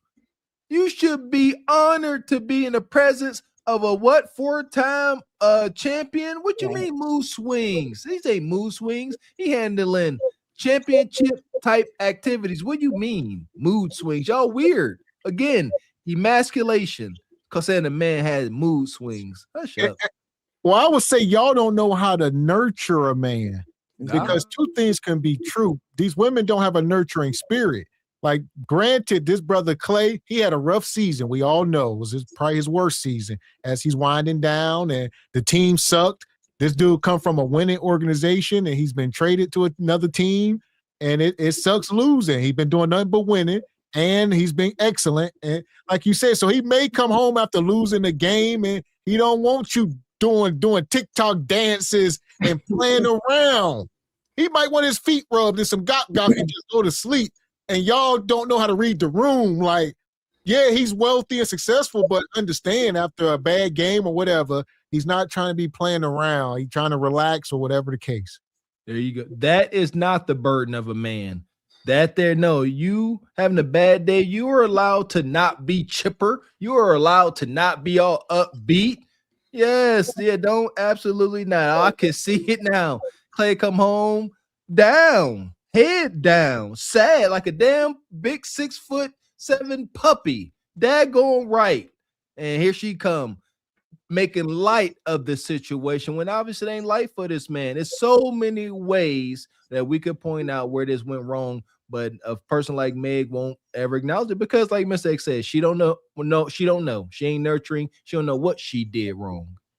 Right. And yeah, and it doesn't even seem like she's trying to hold herself accountable either. But even with the woman that he cheated on her with, I believe she is a WNBA basketball player. She plays up here in Seattle or whatever. So they probably had more common, more of the love and basketball type relationship. We don't know. Maybe, they were playing, a game or whatever, and she asked to play for his heart or whatever, and she won. Who knows? We don't know the backstory. But the whole thing is, I think that with Clay, I think that was a better look for him because they had a lot in common as far as with basketball. She seems to present herself a lot better than Meg. And they seem to be doing well. We don't know what Clay told this woman. Maybe he was just like, I'm just kicking it with her. It's not anything serious. So we don't know what it is. We don't know how things were established, but I do think it's a better look for him to be with the chick that he was with or whatever. Who knows? Maybe it'll work out. Maybe she is trying to be up under instruction or trying to work with him. And it is what it is. But Gavin X, you were right about her reading the room. And you really just need to know your man and be able to spend time with him and know his moods. Not every day is going to be perfect, but you have to be able to point those things out and to be his backbone, at the end of the day, especially with all the things that he has going on. So I think that that's something that she didn't do, and it is what it is. Whether she learns from it or not, we just don't know. We'll have to see. I put my brother and his wife, I put their relationship on a pedestal because I see them. I know what happens behind the scenes. I have firsthand experience with their ups and downs. I know what they have gone through. I see how they treat each other. And I still don't know certain aspects of their relationship, but I certainly have a front row seat to the good and the bad. So I can say, if I want a relationship, I want it to be like that. I don't know these people. So I don't have an answer for what they should do or what she should do. I don't fucking know. I don't know anything about them. And neither do you. And I get it. Like, people love gossip. People love drama. People want to support people they're fans of. All I'm saying, and you have every right to do that. Like, live your life. But all I'm saying is, when these things happen, don't take it personally because you don't know these people. And it's nonsense. Your life and what's happening around you and the actual experiences that you have, if you have parents that have a good relationship, if you have siblings that have a good relationship, if your best friend has a good relationship, like, idealize that. Am I saying that right? Idealize, maybe they're both words. Idealize, yeah. Look up to that. Make that a goal that you can go through things and see things firsthand and apply that. Because putting these celebrity relationships up on a pedestal, it's just always been so weird to me. I get people take it personally because they're fans of people and they don't want them to suffer. I get all that. But the reality is you don't know these people. And I don't know these people. I don't know anything about what's going on. And I'm not pretending to. I'm speaking on two abstract ideas that I have pulled from this story, which is don't cheat and don't put other people's relationships up on a pedestal if you don't know them personally. Those are two things that I think you should absolutely apply to your relationships. I feel like those are pretty obvious statements. Well, here's the deal. We would not be here if Megan didn't make a damn Instagram post. She put this out to the world. So she made it public when they was dating, and she made it public when they broke up. So she bet on her coup de grace and she lost. Shame on her. Shame. Yes. And why was she so quick to come to the internet once things fell apart? Oh, because she knew her rhetoric was going to go over quite smooth with the dating culture. Believe all women. Man could have came here and said anything, and the vast majority of the culture would have believed her. No questions asked. So why? So soon she came here talking about cheating, everybody, yep, we believe it. We believe it for sure. men bad. A woman named Megan Thee Stallion talking about WAP and being a man eater is good. Yeah, we believe her. Yeah, and right now I think that Klay Thompson, he's living his life. He was out and about on the boat and enjoying himself.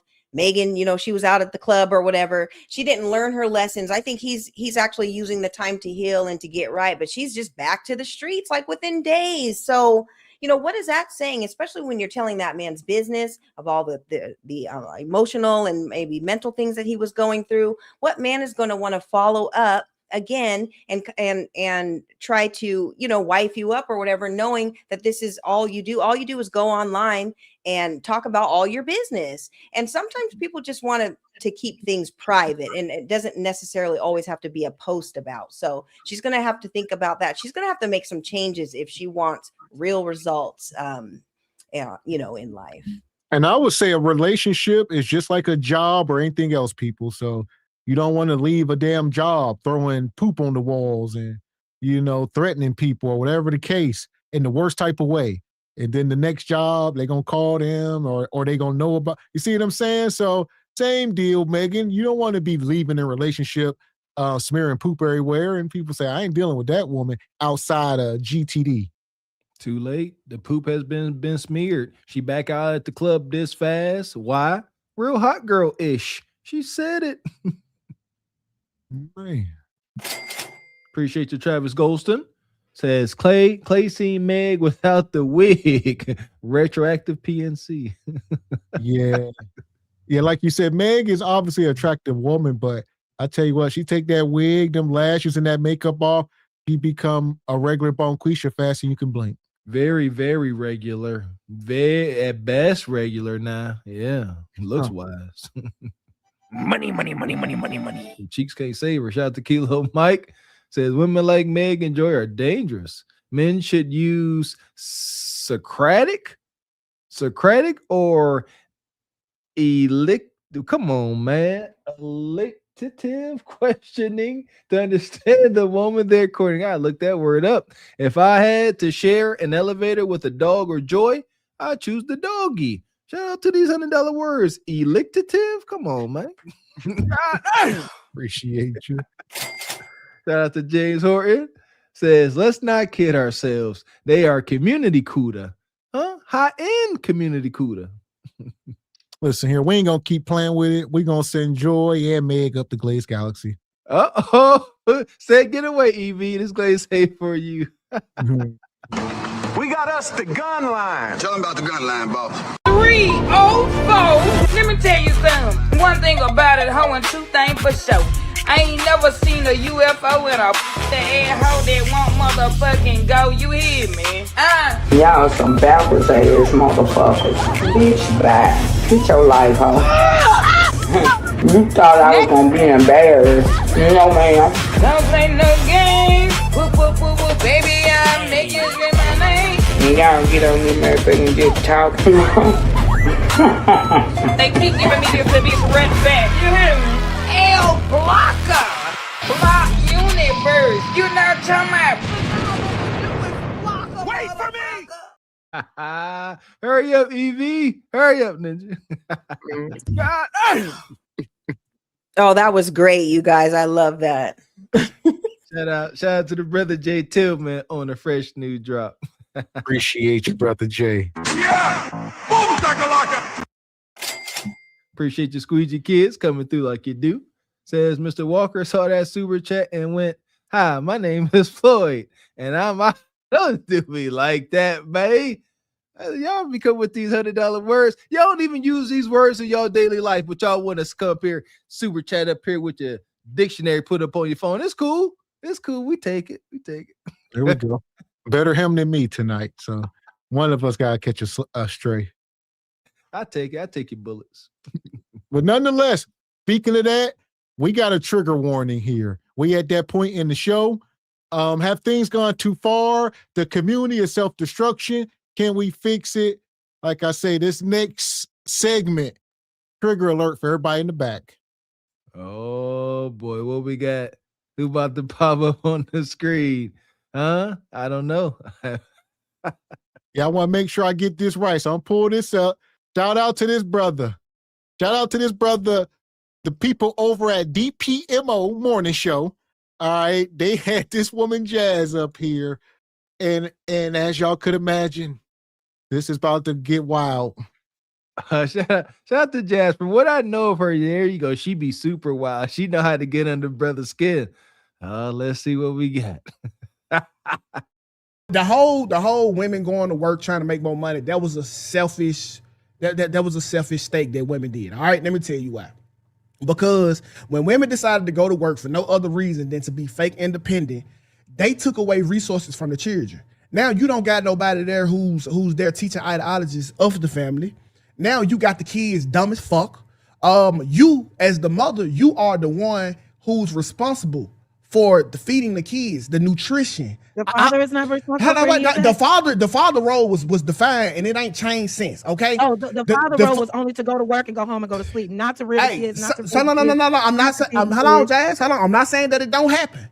Oh, okay, because the fathers definitely do some of these things. But listen, I'm telling you, you guys had a role, but you guys chose to abandon y'all role to try to do what the man do, and now the kids are left to suffer. Since y'all have started working at the rate that y'all work in, you can literally see the decline from the fucking children. It's interesting you say that, because before women were able to enter the workspace, children were extremely remedial. Children were lacking. If you look up the history, when women were left out of the workforce and weren't able to teach, children were stagnant. They were not excelling. It wasn't until women No, it's not cap. It's actual historical fact. Let's slow it down. Let's slow it down. Trigger alert.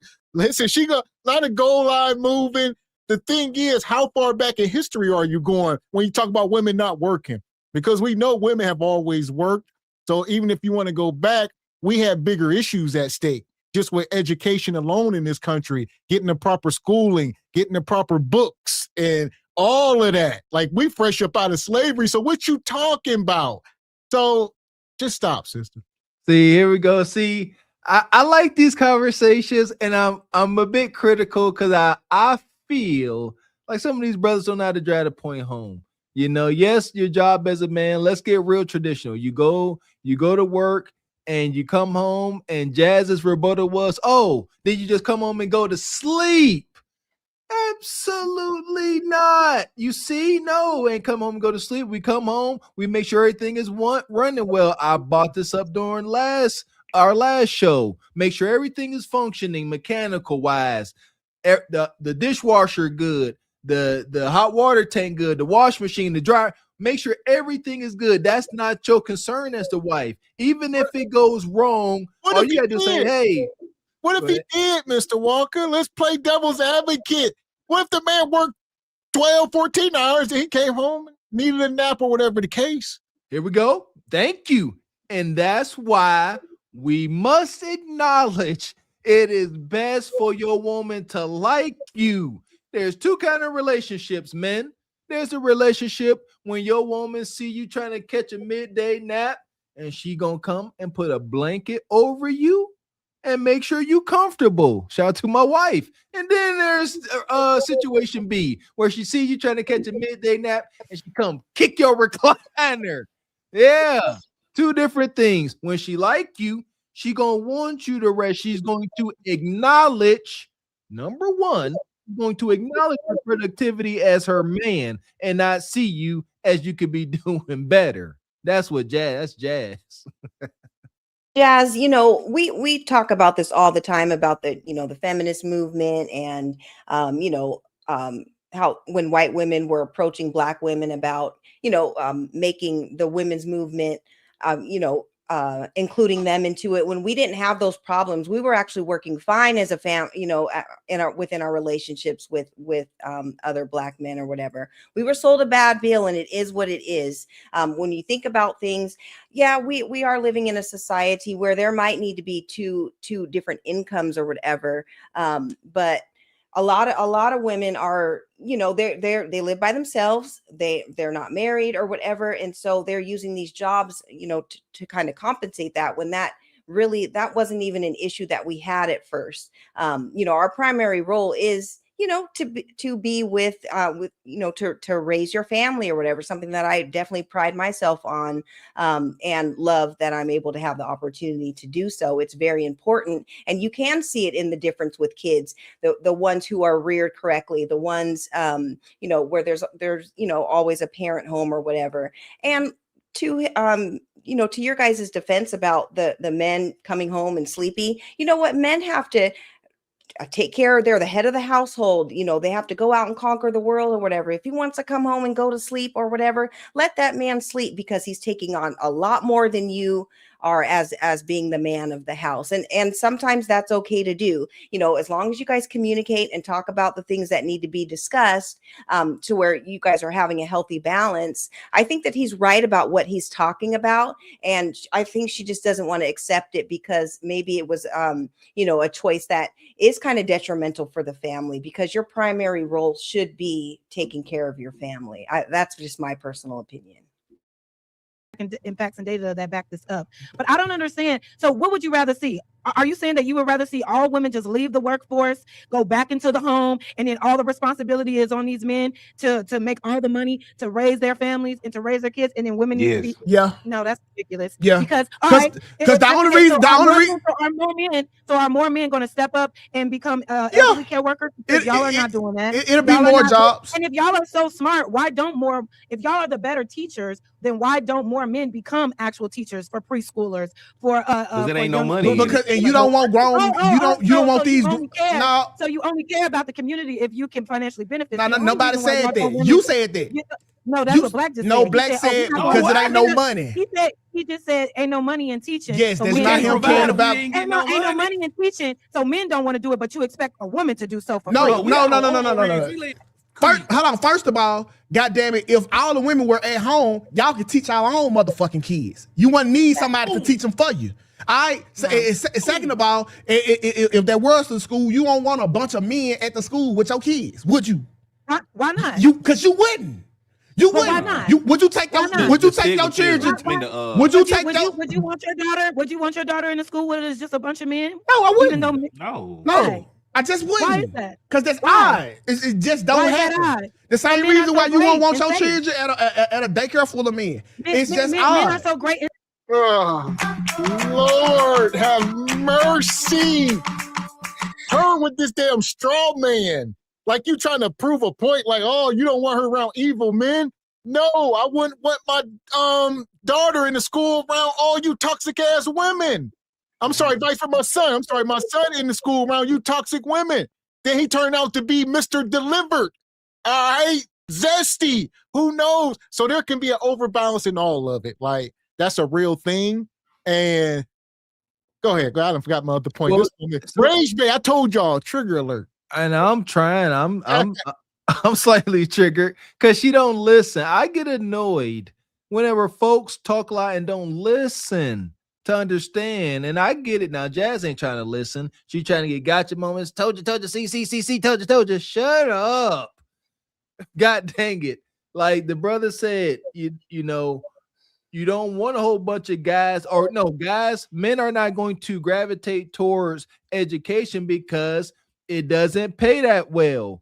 That wasn't him saying he's being a capitalist. That was an answer in response to her saying, why don't more you men can't provide? There you go. She said, so are you men going to get jobs and provide better? And he's like, yeah. She said, y'all gonna be teachers? He said, no, don't pay enough. Oh, you just do it for the money. There's no conversation to be had here. They're not talking for understanding. They're talking to prove points. Right. I was gonna say before you go, we got an echo, so if we could try to stay muted up when we talking. But go ahead, Emily. Okay. I was going to say with her, she was saying, are the men going to compensate the income if the women stay at home? And maybe it can be done if you kind of downscale, some of your lifestyle, because y'all are flying out every other month or, every other week on Spirit, which is that sounds like struggle. That's a struggle. Right. Or, all the shopping and all the things that you spend money on. Maybe if you cut back on some of those things and think about what's most important, which is being there for your family and not so much all these things and all these trips and all these boss chick things that you guys are doing. So cutting back on that, I think that is something that can happen when you're looking at the bigger picture and the grander scale of things, because nothing is more important than family and, your relationship. So I think that's something that she can consider too. It's not always just about the money. There's other things in life that are more important. And he hit on something. He said, if the women were submissive, wifely women at home with the kids, y'all would be homeschooling the kids. That's something we've been stressing. And a lot of people say that is the solution in a lot of cases. If y'all were educated and at home, and obviously you don't have to be college educated, but know enough. We got AI and Chat GPT and all this stuff to assist y'all. You just got to have some, want to about it, want to do it and put some effort in. Amen. Shout out to my wife and her side of the family. We are going to take on homeschooling here in this next coming year. Got to walk out, you talk it. Agreed. And my wife works. She a boss chick if there ever was one. And she going to be spearheading that because that's her thing. She a smart sister, speak multiple languages. But there is no excuse, sisters, for all you boss chicks out there claim y'all got all these damn degrees and can move and shake how you want to. You should be productive enough to make the argument to work from home so that you can do both. There you go. What's that old saying? Get you a woman that can do both. There you go. Safe. Why wouldn't you want your daughter? And there are some men that are not. I'm benevolent enough to know that. I'm not saying that all men are good. All women ain't good. It's a small amount of bad men. Okay, right? listen. So why do we got to do all this extra protection? I'm not going to acknowledge the fact that a lot of these women are getting caught fucking with these little boys because that shit rarely happens. So I'm not going to acknowledge that like that's the norm. Okay, I'm not. But what I'm saying is, Jazz, as I continue to bust your ass, that I am. That the women, because of y'all hyper independence or feel a fake need to feel like y'all are independent, has been a net negative for the black community. The little kids right now are dumb as fuck, unattended, not nutritioned, and it's all y'all fault because y'all wanted to jump in the lane and try to make money like a man. I know. Oh my God. Y'all left the kids vulnerable. Because you sound like a misogynist right now. So you're saying that making money and going to work is only supposed to be for men. No, I'm not. But I'm saying we had a clear role. I'll say this. I try to stop it. I think everybody's operating in the land of extremes. Y'all got to find some damn balance in this conversation because I'm hearing too many alls. First of all, like we just said something about. What did you say? Something about all something? I'm lost my point. It is this Jazz, man. I'm getting indirectly triggered because every time Brother 2K says something, man, she like, well, what about this? Well, why you bringing this? Why are you worried about just a small group? I don't know. They are just up here arguing. Shout out to the beef sector. Yeah, and he's right about what he's saying about the nutrition and about the behaviors with the kids and everything. There is a difference when there are, parents are active in your life. And there we go. What he said was the kids are uneducated or stupid, whatever. And he says all women's fault. I don't agree with that. Like as men, we gotta hold ourselves accountable. Ain't no way your kid illiterate and you say, "Hey, my fault." I mean, come on now. Amen. Yeah, no, that's true. Yeah, I agree with that for sure. But it's gonna get interesting. She definitely needs to just pay attention and listen to try to understand and not just to be heard. Because the things that he's saying is true. And as women, we can take some accountability and know that some of us may have opted for the workforce and then our families kind of maybe fell to the wayside, whether it was intentionally or unintentionally. The fact of the matter is it is a problem. And if there's a way, there's nothing wrong with having like a part-time job if you're able to do that, or kind of working around your family, like we were talking about, working from home. There's ways to do it. And there's ways that you can make it happen in all areas, but nothing should be more important than caring for your family. That's first and foremost. Amen. Amen. Amen. We had a clear role. Y'all jumped ship. So why are you saying women wanted to go and make money like a man when making money is not gender specific? Because y'all had a clear role. Y'all left the kids vulnerable. and that role is up. But I know plenty of successful families that both work, that both contribute, and they both take the time to rear their children at home, even outside of school. But what I'm hearing is you want all the responsibility on women, but without having any type of safety. You don't want women to make their own money. You don't want women to work because you feel like all the responsibility when it comes to children should be on women and women alone. No, I'm and not the only saying that. responsibility. No, yes, you are. Because No, I'm not. while we're at home with the kids, what is a man doing? His Listen. role is what? Outside the house, right? Listen. And then when he come home, he still don't have no role in the house, right? Yes, Because he do. He worked all day. He's not I supposed am to clean on up after record. himself. He's not supposed to clean up Jazz. after his kids. He's not supposed to help with the homework. It's all about the women, right? I'm on record saying that women do not raise kids. They maintain them. So of course, the daddies are needed for the raising. So when dad do come home, he will be helping with the kids. But the majority of the front loaded shit, we need you there for. The goddamn kitchen is the kids' first hospital. So why can't it be balanced? Why can't it be That balanced? is Why do you have to- balanced. No, it's not. If we got to be honest, the dad might do a little bit more. Listen, just because a woman is sick, because there are a lot of women who don't work and be at home with their kids all day, and their kids still be dumb as fuck. Still can't read. Still can't. Oh, I know. They're out here. There are a lot of stay-at-home moms or women who just don't work, right? And put an iPad in front of their kid and call that raising their kid. Oh, Jesus. The community is self-destructing right in front of our faces. You know, you just go say single moms. We talking about Bonquisha with bastard kids. An uneducated woman having kids. Of course her children will be uneducated. That's why she put the damn iPad in front of them. They all got a device in front of them. They all being taught at the same time by TikTok.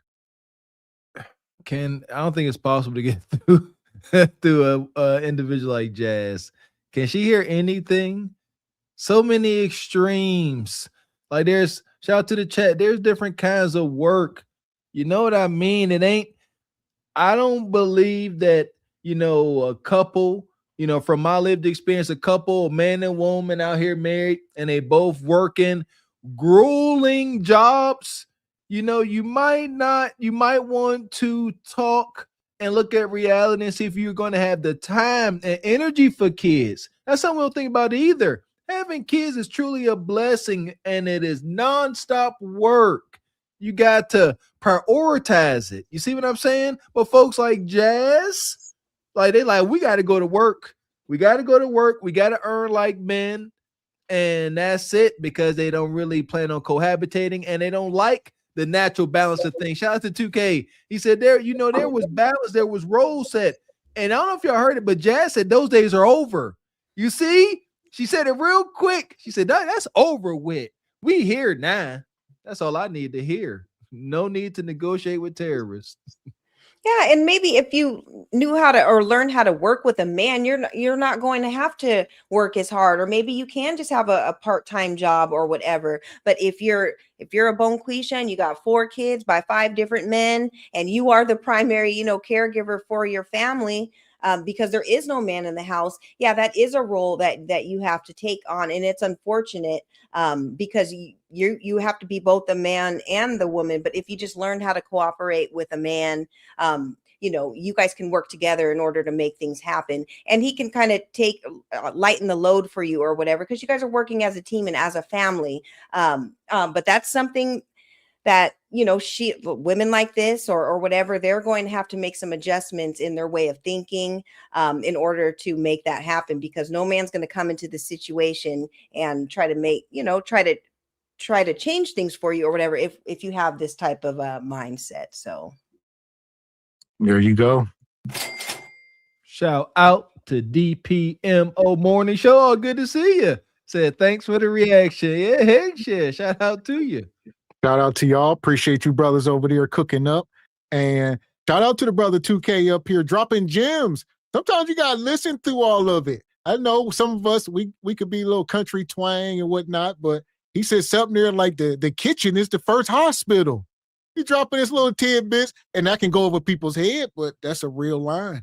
That's your power. Shout out to my wife, got the mullein leaf tinctures brewing up right now. Yeah, man. He cooking. But she said it. Jazz, she rejects that. No, ain't being. She not the modern woman. Not about to be your doctor. And oh no, she's done with that. She's a big strong boy now. Man. Huh. Appreciate your Kilo Mike. Says feminism is the biggest scam. I agree. The government aimed to break up the nuclear family, double tax their base, and wanted to make kids less educated, and it worked. But they won't hear that. They double taxing both of y'all now. Get rid of the strength of the nuclear family, make the kids more dumb, and now here we are. But you know what? To acknowledge this, you got to acknowledge that you were tricked. But they won't. They won't acknowledge it. Man. Yeah! So here we are. We're going to keep cooking. Shout out to the folks. Make sure y'all go over and subscribe. We're definitely going to put their link in the chat. And yeah, they're putting out some good content for sure. This is interesting. Keep cooking. And the kid has no social skills, can't articulate themselves clearly, not reaching certain milestones. Just because a parent is there all the time doesn't mean that they're actually parenting. I think it needs to be more of a focus on the way you parent your kid, the time that you're putting into rearing your kid, than saying that the only reason why these kids are falling behind. Wait a minute, to say that the only reason why these kids are falling behind is because all the women are in the workplace. So Jay, that's ridiculous. If it's about the timing that you put in with the kids, do you think working 8 hours for another man is helping the kids out? Don't you think that her boss is a man? There are a lot of women out here that work for but do you think working 8 hours for anybody is helping your kids out? I think ideally, of course, in a perfect world, that isn't under capitalism, where in an economy you both need Jazz, two we incomes are to fucking in a survive. capitalistic state. Get over. So that's why we all gotta work. Hey, y'all. So that's why we all gotta work, because these men. I do don't 2 even hours work. arguing with Jazz. I don't give a fuck. Oh, wait a minute. Can we ask Kai's perspective? Because she ain't even jumped on this. Hey, man, Kai better jump in. Hey, don't pause the conversation for Kai. She better jump in. I'll be quiet. You better put on your big girl pants. And 2K. I'll be quiet. No, don't defer. No, Jazz, you're good. Don't defer. I'm listening. Hey, Kai. No, I'm not. I'm talking to Jazz. I'm talking to Jazz because Jazz is on pure bullshit. You can't look at the black community and say since women went to work, the community is in a net positive. That's fucking bullshit. The kids are killing each other even more. Are you saying the only reason why the black community is in a net negative is because black women went to work? I'm saying y'all got the. Listen, I'm saying this. Y'all got the only roles that didn't change. Y'all are the only thing that has changed. Women go to work all the time. What are you talking about? That's the only variable that has changed. Go to work all the time. White women literally start their own businesses. And they kids shoot up schools. Fuck them. That's not. Oh my God. Yeah, that happens a lot within that, but that doesn't mean because they mamas went to work. I'm not talking about Timmy. I'm talking about Raekwon. No, you sound stupid. Okay. You're not even looking at the actual systemic factors that affected our communities and communities alone, and putting all the blame on the deficit of our community. So Jay, we got to stop doing that. We got to attack these issues head on. We can't just say, bring white folks into it all the time. We were just talking about something the other day, and the woman did that. I forget what it was, but, and I'm like, why are y'all bringing them into the room whenever it's convenient? Almost like a Bible or something. It's crazy. Again, I didn't know much of this Jazz person, but wow. She just up here for content. There's no conversation to be had. She's splitting hairs. 2K said, is it more beneficial for a woman to go work 8 hours, for some man instead of being home with her kids? And instead of saying, you know what, yes or no, she said, what if it's a woman? See, that kind of rebuttal is to take you off of the point. Whether she was going to work under a man or woman had nothing to do with it. And back to what I think when it comes to these conversations and debates, you got to be very clear.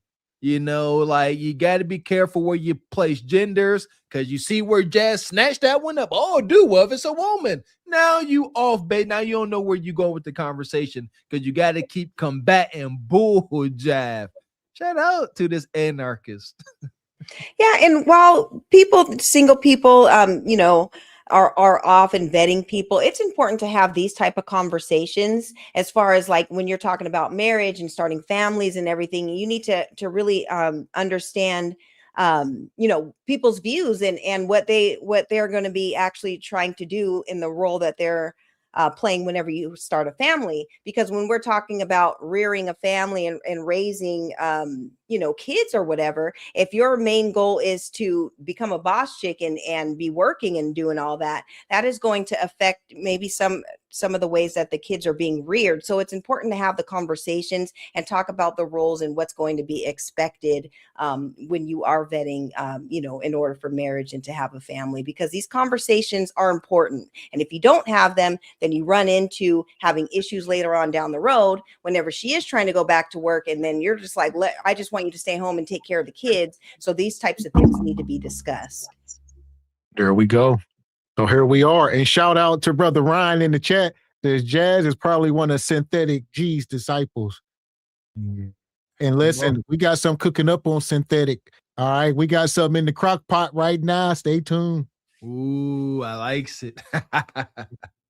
Tell me some misogynist bullshit. This ain't no misogynist shit, nothing. Tell me the good things. Hold on. So Jazz, tell me the positives that has came since women have started working for the kids. The positives of women working is that they're for the kids. Women are able to put food on the table for the kids. They're able to keep the housing, the light, and everything to put their kids into school. What are you talking about? Why are y'all making it seem like that every single Black woman with a child that goes to work turns out to be a remedial or slow? That's not. There's no data or facts to prove that at all whatsoever. What you do see are women contributing into their households. If they are single mothers, they have to go to work. Okay, what do you expect a woman to do? What do you expect a woman to do when she has kids to take care of and there's no man around? Oh, it's her fault because she chose the wrong man, right?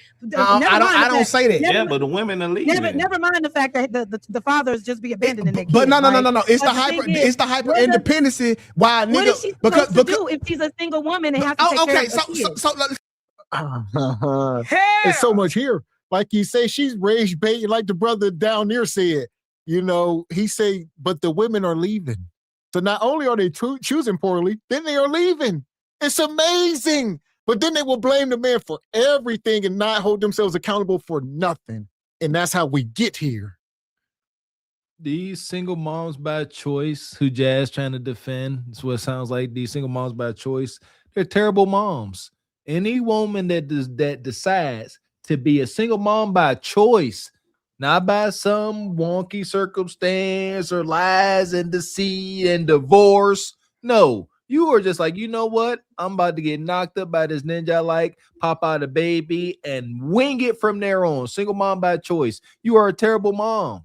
There is no way around that. Just like, oh, if you're a single mom, of course you got to work. You got to provide. Let's go to the beginning. Don't become a loud and proud hyena single mom. Because the child suffers. They won't acknowledge that. Everybody got to go to work. The children are going to suffer. We've seen it in the movies. You got these. Let's take it back to white man land. You got the man is some CEO, the wife is some high-powered attorney, and they always work. And the kids don't have no relationship with them. The movie Spanglish with Adam Sandler. The kids speaking Spanish like the daggone nanny. They don't even talk to the parents. So, there's many angles to this, but we need the moms at home more nurturing and teaching the kids how it used to be. Right. And let's talk about the reasons why the women are leaving relationships is because they're not happy or they want to find themselves and do all that. And that, that's not a reason to ruin a family or whatever. You are responsible for your own happiness, but it's your duty and your responsibility to take care and to care for your family and to be nurturing to your family and everything. So I think that plays a significant role in it too, because these women are just leaving just because they're not happy. And you know what? Not every day is going to be happy.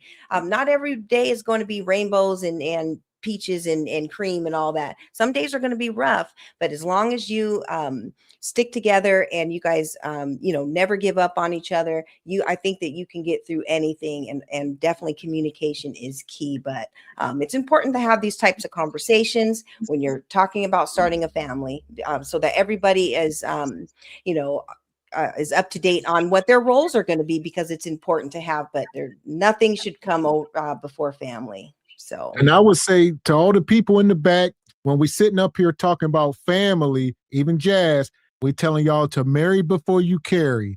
And with that, people can say, oh, well, women get married all the time and, your husband can leave you.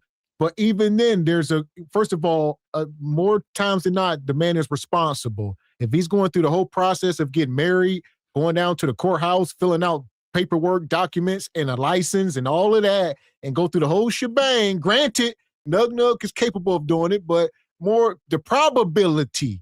So, yeah, if the man can leave you, but at least you know who the father is. Paternity is already established. A lot of times y'all get pregnant, and we found out that the birth certificate alone does not establish paternity. So even then, you got to go to court and all this other stuff. Blood tests got to be done, and all this stuff just to try to get $1. But y'all ain't neither side trying to go through all that. That's why we got all these bastard kids and people in the rears and don't know who their daddies is. It's a nightmare. It's a daggone mess. And shout out to Sister Ebony Dean. Just a quick gem. In your relationship, men and women that are serious about it, when you are having bad days, a good tip is you and your significant other go do something. Even if it's just a walk, or something, go do something together, have a conversation and talk through it, or hunch through it, something. But you have those bad days, put forth the effort for one another, and it's easy to work through it other than just trying to ignore it and hoping that the next morning makes it better. Just a little gem. Yeah, and us as parents, it's our responsibility to teach our children. Yes, they can go to school and they can get a formal education at, an institution or whatever, or a school. But it's up to us to teach them, about themselves and about their lineage and about their heritage and where they come from, and building up their self-esteem. And there's so many things that we teach our kids just from being around and being present and, being there for them. That is something that you cannot get in these schools. Because I know, for example, with my son's school, it's like 98% of the teachers are old white women, and there's a couple, white male students or teachers or whatever. But, we're talking about the majority older white women. You're talking about a black child or whatever. There's only so much that they can take. And not only that, they already have their own sentiments about us and our people, whether they like black people or not, it is what it is. But we cannot just rely on them to teach our children. We have to do a lot of the teaching at home as well to kind of counterbalance everything. Because some of these things that are going on in these schools, the way that they're talking to our kids, especially our boys, they're more targeted for everything. They're more apt to get into trouble at these schools and stuff like that. So there needs to be a balance, from both the mother and the father, teaching that kid that's something beyond the schools and beyond the classroom. It's really, really important to do. Yes, ma'am. So let's break this shit down, Jazz, right? And what is a woman to do if she doesn't have a kid? Is she not supposed to be independent? So listen, everybody loves to be needed, okay? Me, you, Ty, Black. No, that's not only men. Women like to be needed. Men like to be needed, right? We like to go where we're needed the most. When a man needs a woman, that can turn deadly. When men like to be needed, women like to be needed. That is a basic human characteristic. That's just a fact. Okay, so if you over here, Miss Independent, is telling me how much you don't need me, why in the fuck would I stay when I can go somewhere that I am more needed? If I told you as a woman that I don't need you, why would you stay with me? And I'm telling you how much I don't need you. It's the fact that you can only feel like a man when a woman is broke and destitute. You're literally saying like, you're independent. You don't need me. No, I don't need you to survive. But why is that a deal breaker for you? Why do you need a woman out here with her hands? Because if a woman was out here like, I ain't paying none of my bills, hand out, you got to pay everything my way. I need you. That's also going to be a problem. Then she's a gold digger. But if she's saying to you, I actually don't need you. I actually don't need you to survive. I can survive on my own. I want you. I want your kindness. I want your loyalty. I want your respect. And it's all going to be reciprocated. That's not enough. but you would rather a woman have her broke ass hand out to you, and then somehow that makes you No, feel like you a man. no, you feel What like a is it nigga about the bad. male Hey, ego? What is it about the male ego that you trying to unless shift it a with talking woman, points. unless a woman has to survive off you, you can't feel like a You man in a trying to relationship. shift it with talking points. I'm asking you direct questions that I need answers for now. You keep talking about the male motherfucking ego. I'm not talking about none of that. I'm saying Yeah, us because as your ego is humans, telling you that we need to be needed. And that is okay. All right? Because there's value and needed Not to to be survive, needed. though. I'm not for to starve you out because you need the money, and you shouldn't starve me out because I need Well, the my father told me, you let a man feed you, he'll starve you and too. yeah, you are So, suffering from hyper What? independency. all the men in my life, Hyper independency. all the men in my life told me to get my own and to make sure I have my own and not depend on a man for anything. These are the men who are married for years. telling me Hyper independency. That is how what does you hyper-independence- suffer from. How is a woman being hyper independent such an offense to men? Because- what is it about a but- woman that because- can be able to carry her own that piss y'all off so much? Like, are y'all that fragile? It's not that. It's not that, Y'all right? kind of fragile. It's- It is. It's no, because fragility. y'all because if a woman got her hand out, that's a problem. No, it ain't. But when no, it I ain't. don't Not Hell! This is wild. Only in America, where men have made women so delusional and made life so easy for them that we have 40-year-old plus women online being picky about men because they think, keyword, think, they have the leverage they used to have in their 20s. I'm just saying. Hell! I mean, like I see he put the Delulu Plus thing up there.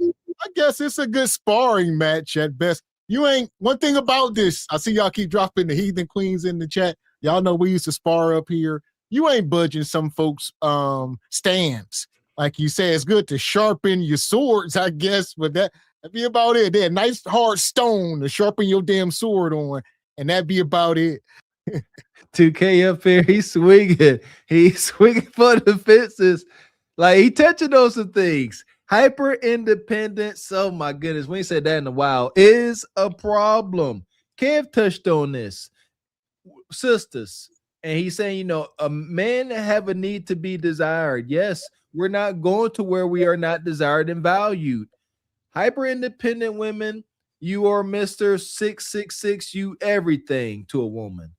And she's going to devalue you with this mindset of jazz. That's the problem. We just let y'all know, be you. We're not telling you not to be jazz, but understand what you qualify and don't qualify for. A resourceful man, if you don't need me, you are not going to treat me accordingly. You're going to treat me as if you don't need me. However, if I deal with this non-broken woman over here who is healthy and feels comfortable being feminine, cooperative, submissive, and vulnerable, she don't mind pouring into her man, letting them know, I need you. That builds a relationship. The ability to be vulnerable with one another, i.e. acknowledging that you need this person, that builds relationship and trust. But when you're like, I don't need you, why would somebody gift you a Ferrari when you only need a Pinto? I ain't giving you this Mr. 666. I'm going to give you a dirty meat nug because you don't need a man. Yeah, and it's unfortunate. I think somebody in the chat was saying that she is married. And so right now, she's talking about, I don't need, a man.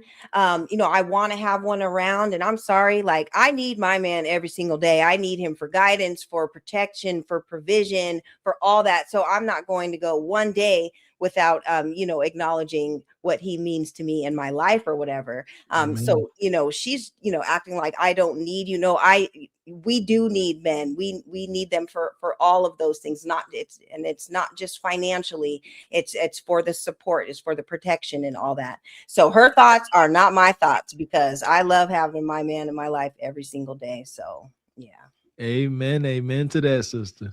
Yeah. Boom, shout out to the sister Naive. I know she likes being under some leadership as well. Says real analysts can't be based only on two either ors. Okay. Here we go. Appreciate you, Sister Dee. Been a member for 13 months. Got that jazz picture up. Y'all wildin'.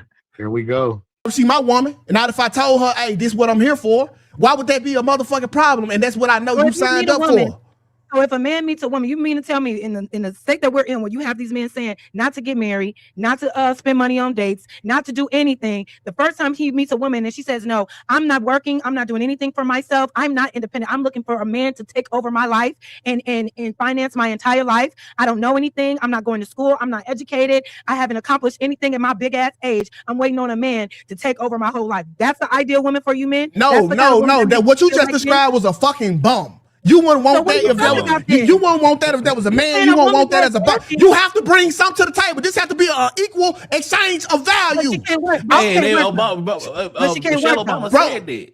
She can't work though. Bro, I'm not looking for her to do work. I'm looking for her to be the nutritionist for my kids. I'm looking for her to be the best mother she can. When I come home, I need you to nurture me. If we got two people doing the same thing, that is 100% of something that is lacking.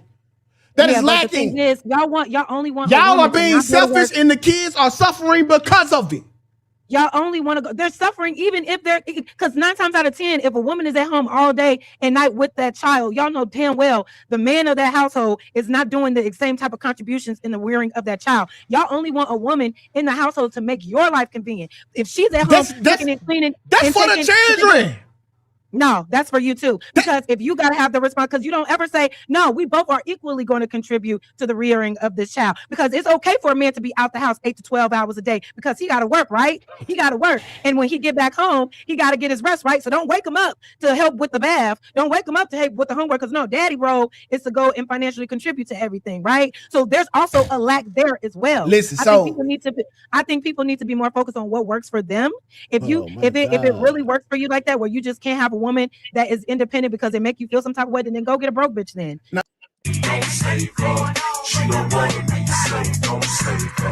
I don't know.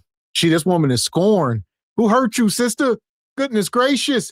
One thing about it, there's plenty of advantages of the woman being home, especially if you ain't a high earner. And if you are a high earner, your man need to have access to all the funds. That's first thing. So if you are making money, you can stay in the workforce. The man need access to all the funds in one account. If you ain't making money, which the majority of y'all ain't making more than 40,000, it's probably best for you to stay home with the kids, be feminine, cook. So that teach the kids. We don't got to send them to daycare. That's an expense, right? They ain't got to eat out and do all this different stuff. Another expense. They at home with the mom nurturing the kid. That's always a benefit for the kid. I'm out working, bringing the bread home for the kid. The man, for some reason, women think when men are working, it's like their joy. Like men, ever since we were small boys, we said we can't wait to grow up and be a man and work all day long and sacrifice for the family. That's all we have. Like, y'all must understand.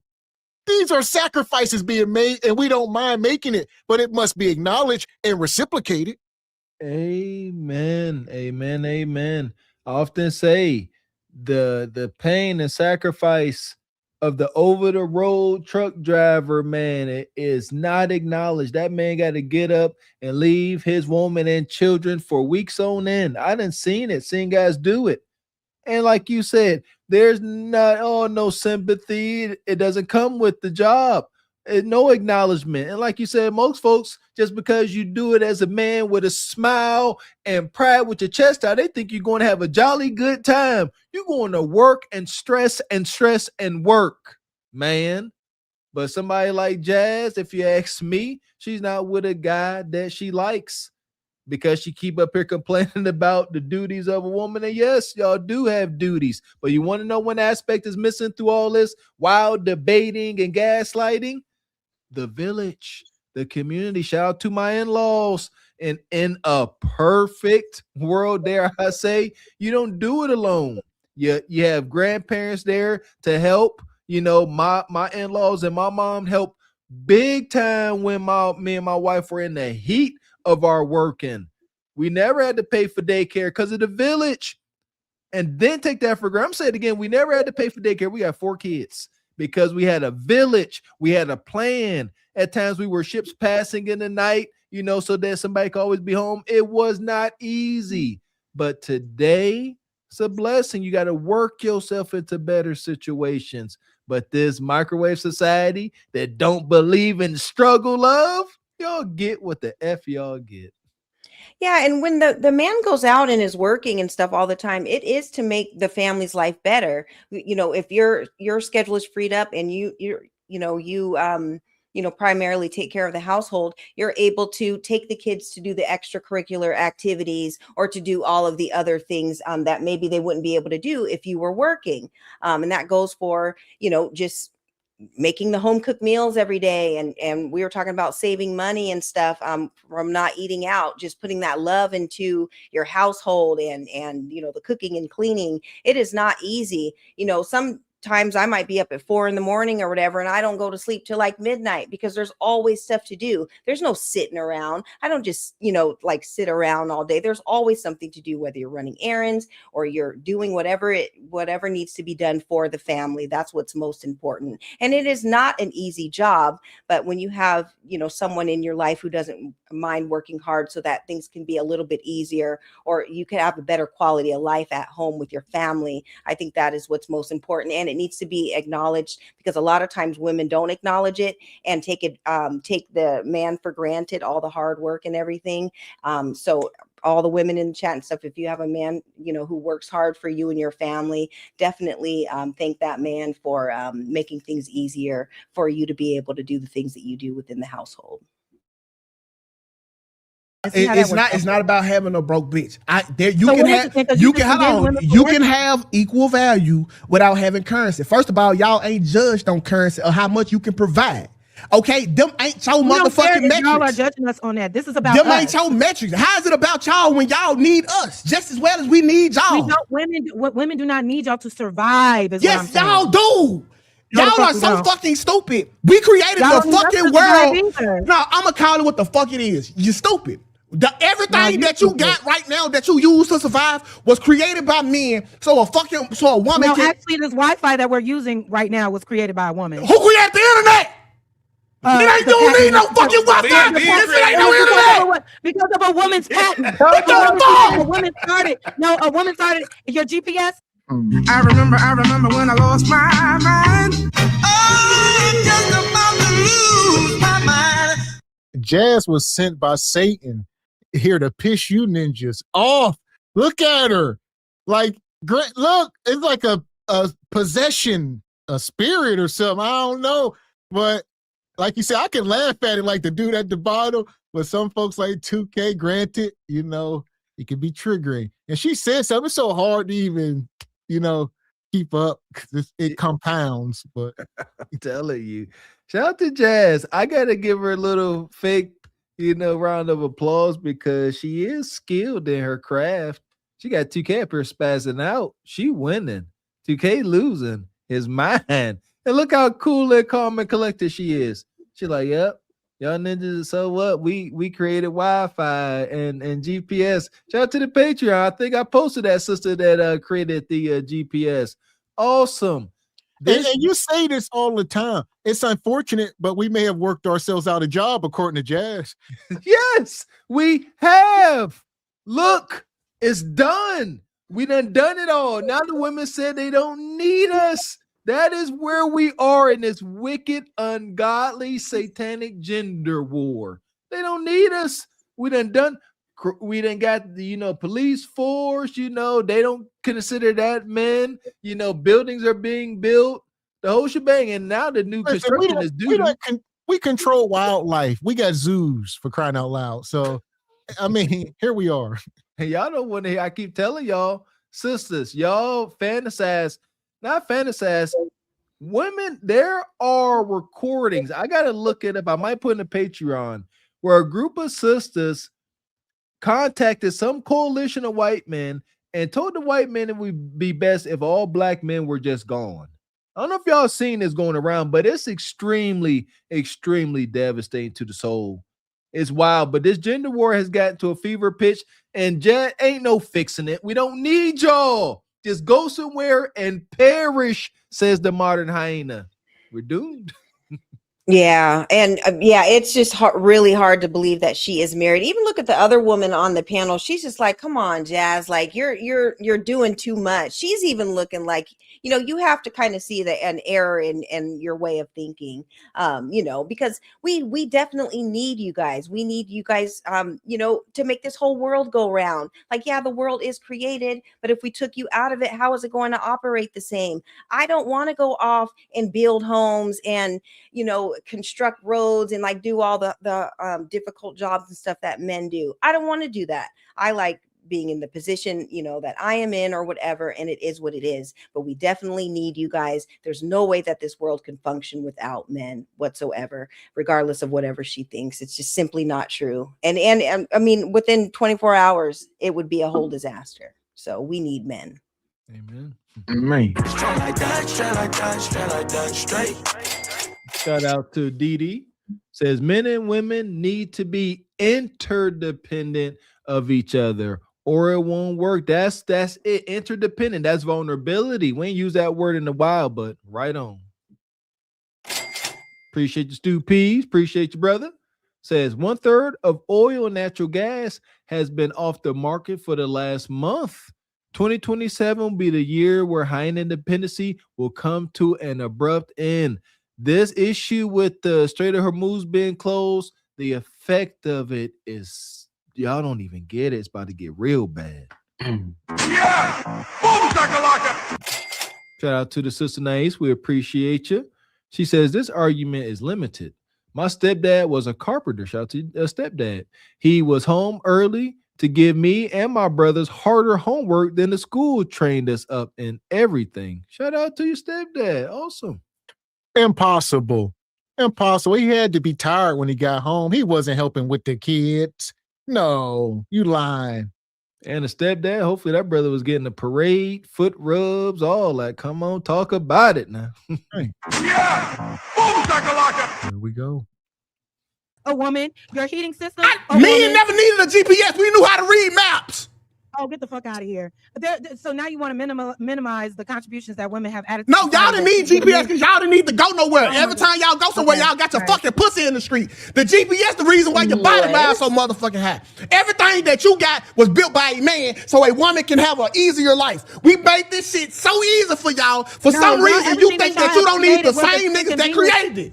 Y'all not making shit easier. I mean, look at the world around Bullshit, Jazz. Bullshit, Jazz. How you get to work, Jazz? A car. Who made that, man? Hold on. Everything that a man and who made the windshield wiper just so that men can drive. A windshield wiper. Oh, wow. Hold on. That was a woman. That was a woman. Jazz. So you mean to tell me you generally don't believe that men made it easier for women on the planet Earth?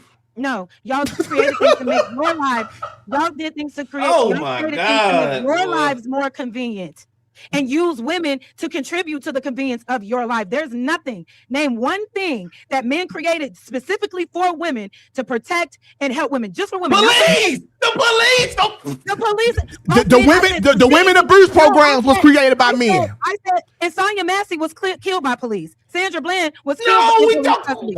Listen, bro, you talk.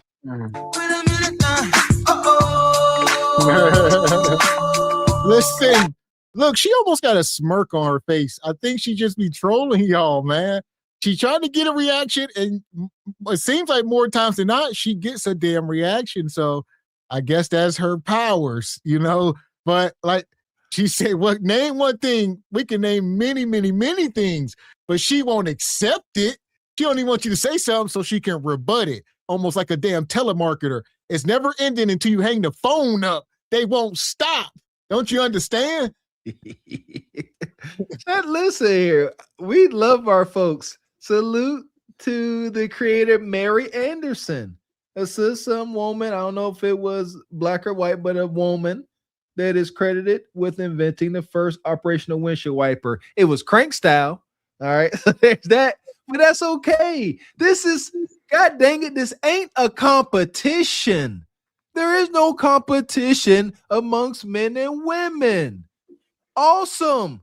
We built a car. You helped make it better. Interdependence. That sounds freaking awesome. It's not a debate. It's not a fight. But these feminists And easily triggered brother like 2K. Shout out to 2K. Y'all make it an argument. It's not. We are here to work together. Otherwise, it all falls apart. Women simply cannot go on this earth without men. And men don't want to be on earth without no women. You see that?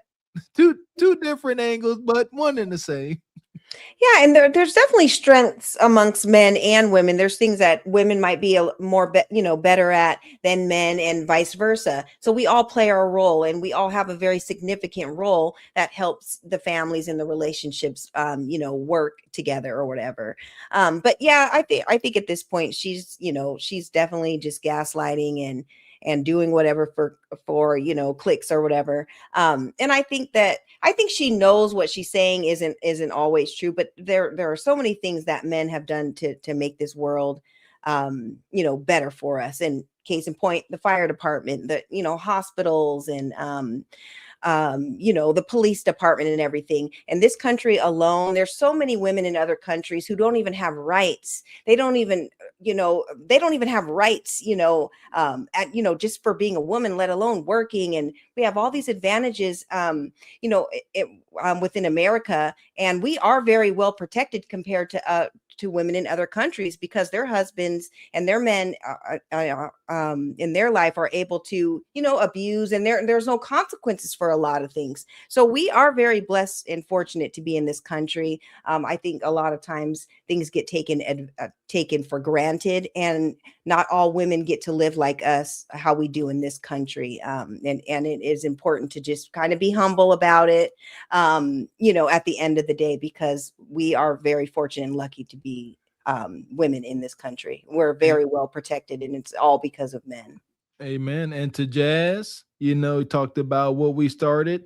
The ambulance service started here in Pittsburgh in 1967. The Freedom House Ambulance Service was started in 1967 by Black men in the Hill District. They got tired of seeing their folks perishing on the sidewalk, waiting for police or hearses to come pick them up, because there was no ambulance service. It wasn't a thing.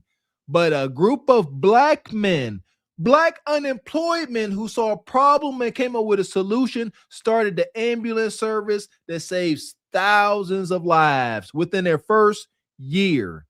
What would the Jazz have to say to that?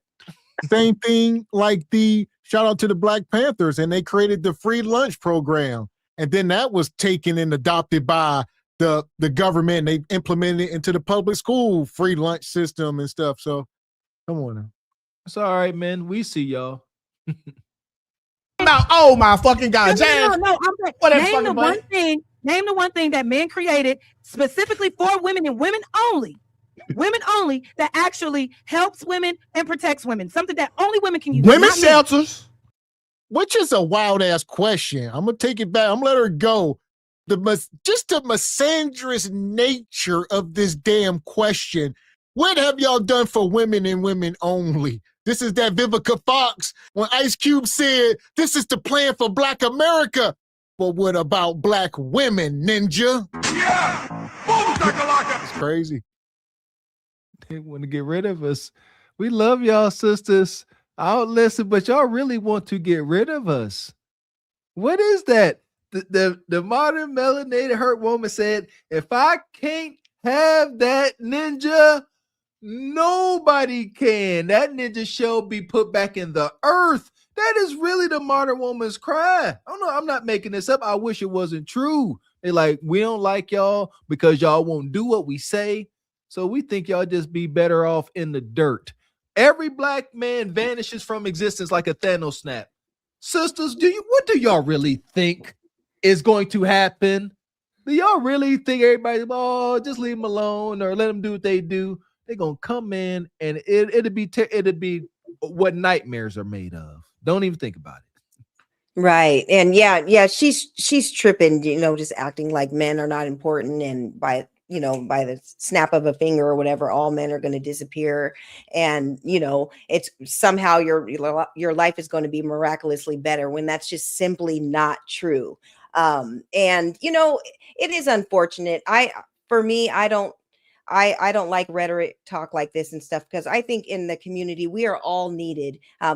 We need our women in the community, we need our men in the community, and the kids play a role. We all play a role, and we're all important in some way. It may not be in the same ways, but it's in different ways, because we have our different strengths and everything, but we are needed. There's no way that we can just take all women out of the community, you know, for some of these, you know, spaces and panels and stuff. They just want to decenter from women and stuff like that. That's just not how we're going to be able to make this work. We have to pull each other's strengths. We have to, show how important we are, to one another, and that we're needed. Nobody wants to feel like they're not needed. And by her acting like this towards men, what is the message that we're sending out to our men, that they're not needed? No, we need you guys. And we need you to be the leaders and the head of our families and our lives and everything. So that's just something that I don't agree with. And, again, I feel sorry for her husband. If this is how your wife is out here talking and acting, it says a lot about what she thinks about you. Sheesh. Specifically for women and women only, that actually helps women and protects women. Something that only women can use. Women's shelters. All women's shelters was created by a motherfucking man. Tampon pads by a motherfucking man. First of all, tampons is not even, and that's how you know a man created, because tampons are actually very hard. Actually, no, y'all don't even know anything. Y'all don't even know anything about the women's reproductive system. A nigga trying to stop your pussy from bleeding, and you say he wasn't looking out for you. Tampons are actually toxic for women's reproductive organs. That's how I guarantee you it was created with good intention. Now, no, it was created because a man was disgusted by seeing a woman's sanitary napkin. Oh my God!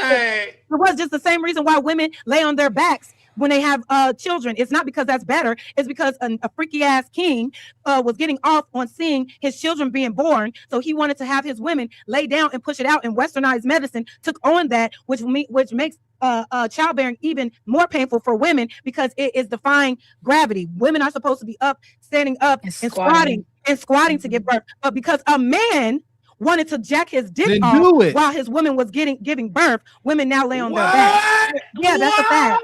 No, that's a fact. That's a fact. So like I said, anything that men have created in society was for the convenience of men. Even putting women in the kitchen and keeping them out of the workplace was a convenience. Putting women, no. Oh my God. You can't make this shit up. Y'all heard it. The rabbit holes. Like, this is scorn, color purple scorn. This is rare venom. You won't see too many places on the internet. I mean, he said tampons. No, y'all don't. Like he said, they were made with good intentions. No, it wasn't. He's trying to stop you from bleeding on yourself so the animals won't come eat you. Nah, they are very hard. Granted, things may need to evolve over time, but like he said, the initial intent, babies on their back. No, there was some king long ago. He was rubbing one off while they was giving birth. And oh, Lord. What does one freaky deaky Queen James King got to do with this conversation at all? So now, see what I'm saying? So now every man has the attitude of this freaky old European whatever. I guess we all can be compared to Vlad the Damn Impaler as well.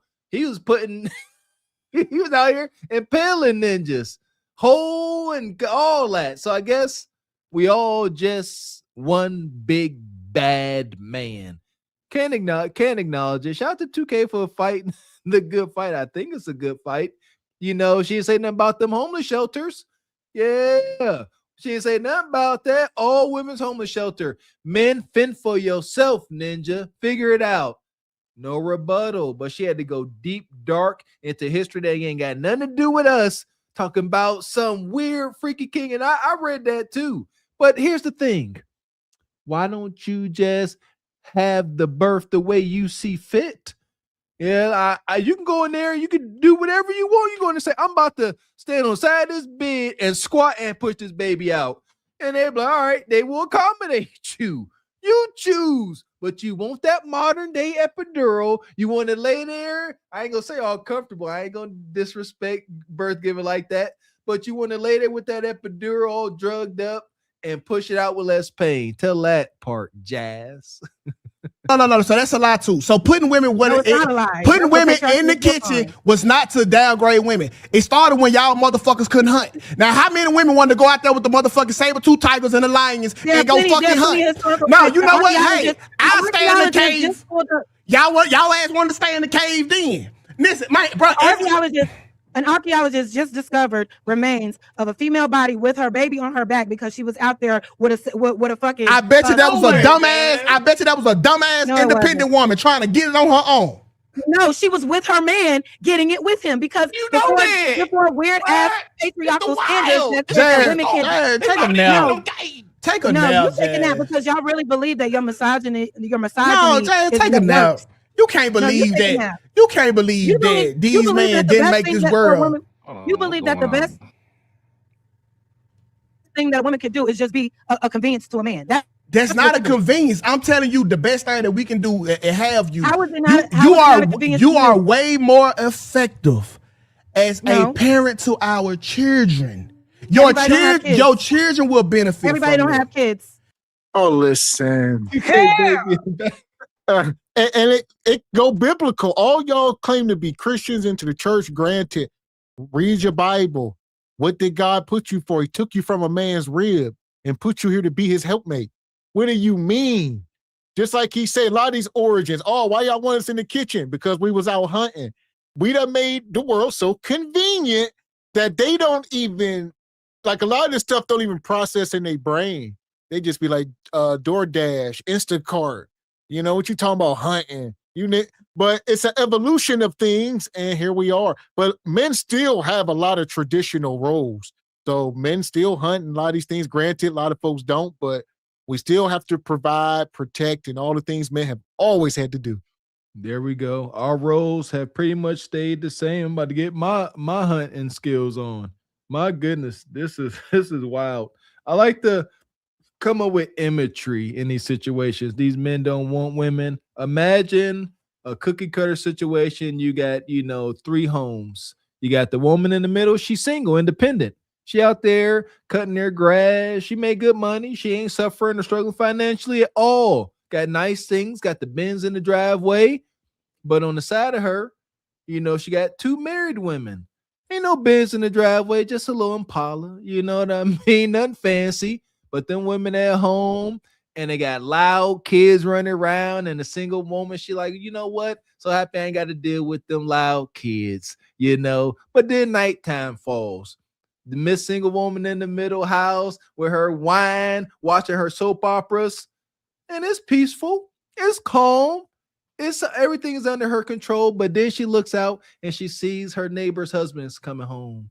Then she sees a part of their life that she could never have, that joy and fulfillment of having that energy when everyone is home and it's like, now it's a good day, but you just at home by yourself with your box wine and nobody to share this vibe, this energy, your life with. There's no way you can justify being a happily single woman with everything that's going on in this world that you can have being a woman that's under some instruction. Shout out to Brother Jay Tillman, man. We're going to start bringing some of this stuff to life and painting the picture because we could talk about it, but when you see it, it hits totally different.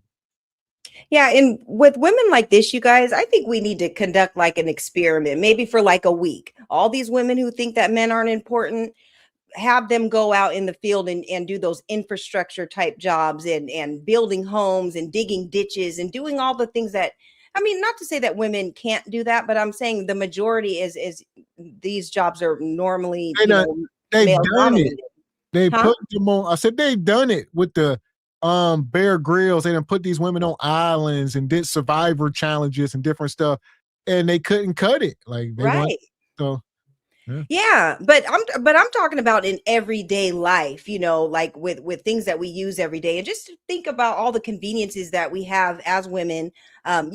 We have stoves that can help us cook, and we have refrigeration, and we have washers and dryers, and all these different things that make our jobs easier.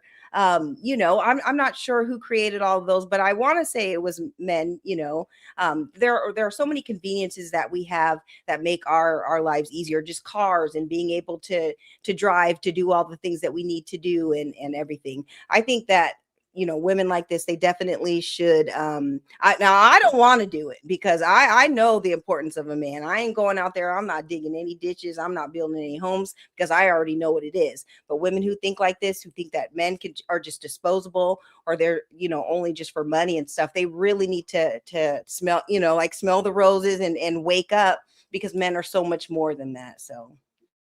Amen. Yes. But she ain't gonna do nothing but have a rebuttal. You know, say why, you know, robots gonna come replace y'all anyway. So yeah. Exactly. I was thinking the same thing. Okay, if you ain't got no kids, this ain't for you. Stop, boy. I don't have any kids, so me being independent makes sense for me. I don't have a family to rear, but I'm also contributing to other families though by the work that I do, by the contributions that I make. Y'all are making it seem like once a woman have a child, she should only be living for that man and for that child. Now, I'm not saying that you shouldn't. I'm not saying that that doesn't take precedence and shouldn't be a priority. But you're saying that once a woman gets pregnant, that everything else has to stop and that everything has to be born on her or given to her as responsibility. Man, y'all have literally talk y'all self out of the easiest shit ever. Hey, a man was like, hey, it's so easy, then why don't more men stay at home and raise their kids? Nigga, that's easy work. Jazz, that's easy work. We can't do that because y'all a power trip and kick us out every time y'all get the fucking so now chance you're to. making assumptions off of hypotheticals. Bro, any man that's ever stayed with a woman know these two words: get out. Staying with a woman is fucking retardation at this point, because we know the only way you want the woman in a home. Bro, men don't do this. But you men don't do this. Men do not send their loved ones out of the house because of an argument. We don't say get out. We do not do that to women. That is a fucking lie. And not every woman sending their husband out either. They may say go to the other room. No, they say if you are at the house that she pay bills at, that conversation is very different. It is get out. It ain't the couch. It ain't the guest room. It is out. F all that. Ask a man. F that. Out. You can pick a random man. Ask him. This shit, y'all aren't designed for power because y'all abuse it every fucking and time. Y'all are. When we're literally in the current state of the economy, everything that has been happening right now is by way of an emotional man-child ass man. And y'all saying y'all are the best leaders in the world, but y'all have led every society into destruction. Fucking racism was invented by a fucking man. Patriarchy, which harms everybody, was invented by a fucking man. What is it that is so good about y'all leadership that y'all can actually show for it? Because everything, as far as history shows, that y'all use y'all power to fucking suppress other people to exalt yourselves without merit. So Jazz, you don't think men is designed for power? No, I don't think it's just because you're a man, you're designed for power. No, I don't believe that. You're not born a powerful leader. Anybody, that's something that you learn. That is something that you're not born a leader. So do you think that? So you're trying to say every man that's born is automatically a powerful leader just because they were born with a dick? No, wait, Jazz. If leadership, there are plenty of women that can be if the woman leadership was so great, where is it? Where is it today? Because we are in a because we are. Let's just stop her. It's disingenuous. Whenever she starts saying every and all, do you think every man born was a leader? You think all men? Do you think it's like, no? Like, what are you basing this argument on? Every man ain't a king and all these things. There got to be workers and there's levels to everything. But, you know, men are, you know, we are born with that Y chromosome. So we are stronger than y'all, can manipulate things in the earth and all this stuff. Yeah, I'm just over this.